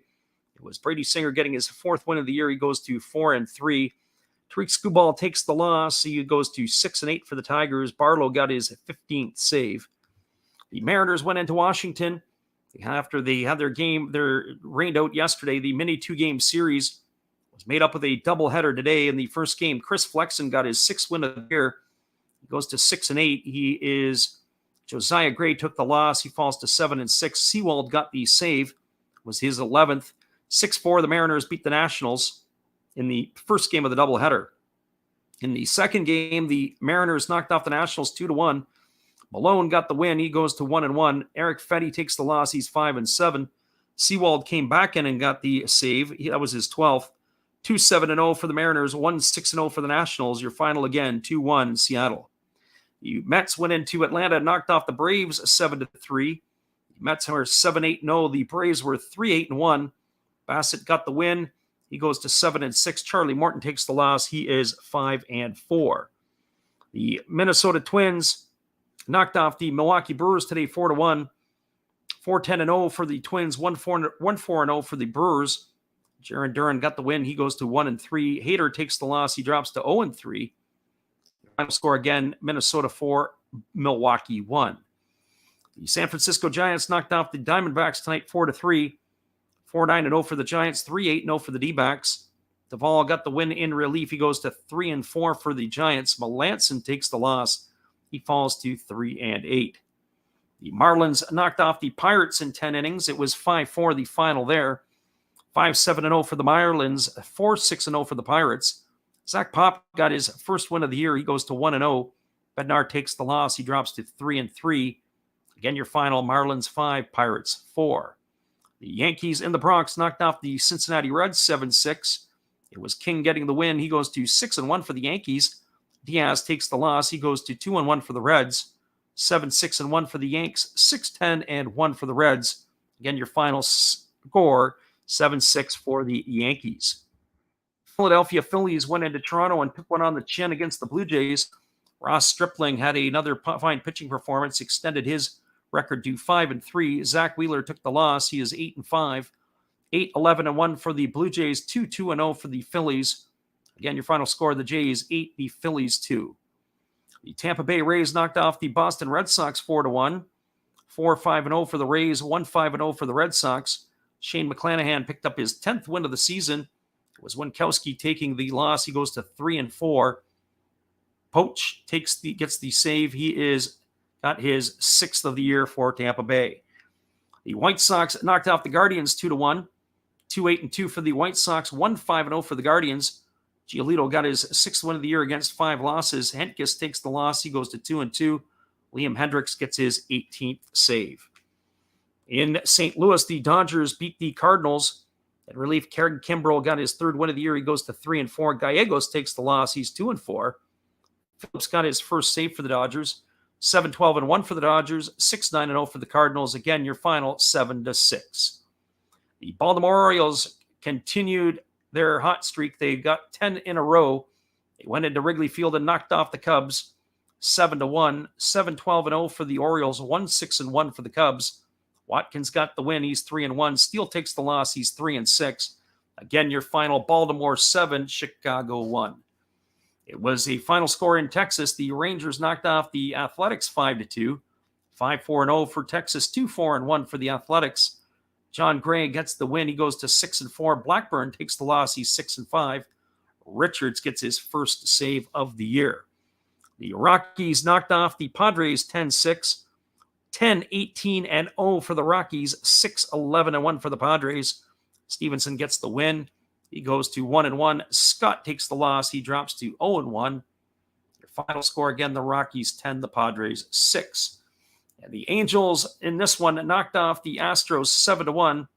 Shohei Ohtani got his 9th win of the year against 4 losses. Christian Javier takes the loss. He goes to 6-5. Recapping the scoring, it was 3 runs in the second inning.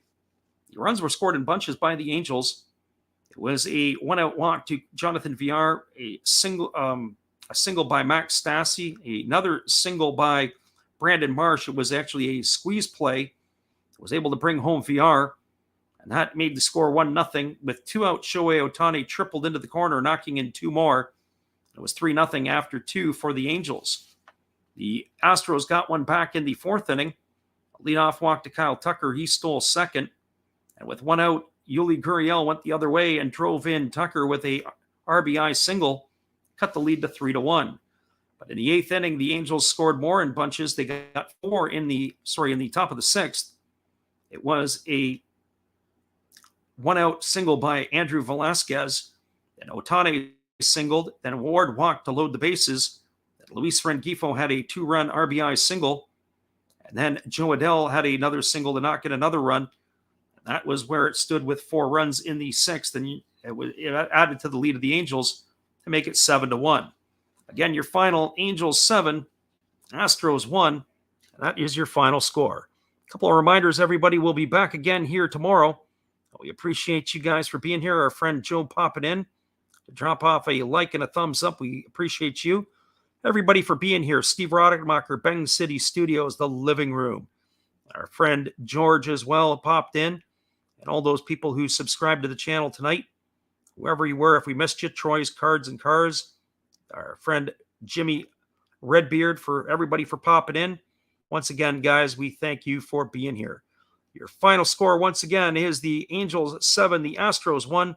We appreciate you guys. We'll be back on again tomorrow for the Brewers and the Giants. Hopefully you guys can make it in for that one tomorrow night. Have a great night, everybody.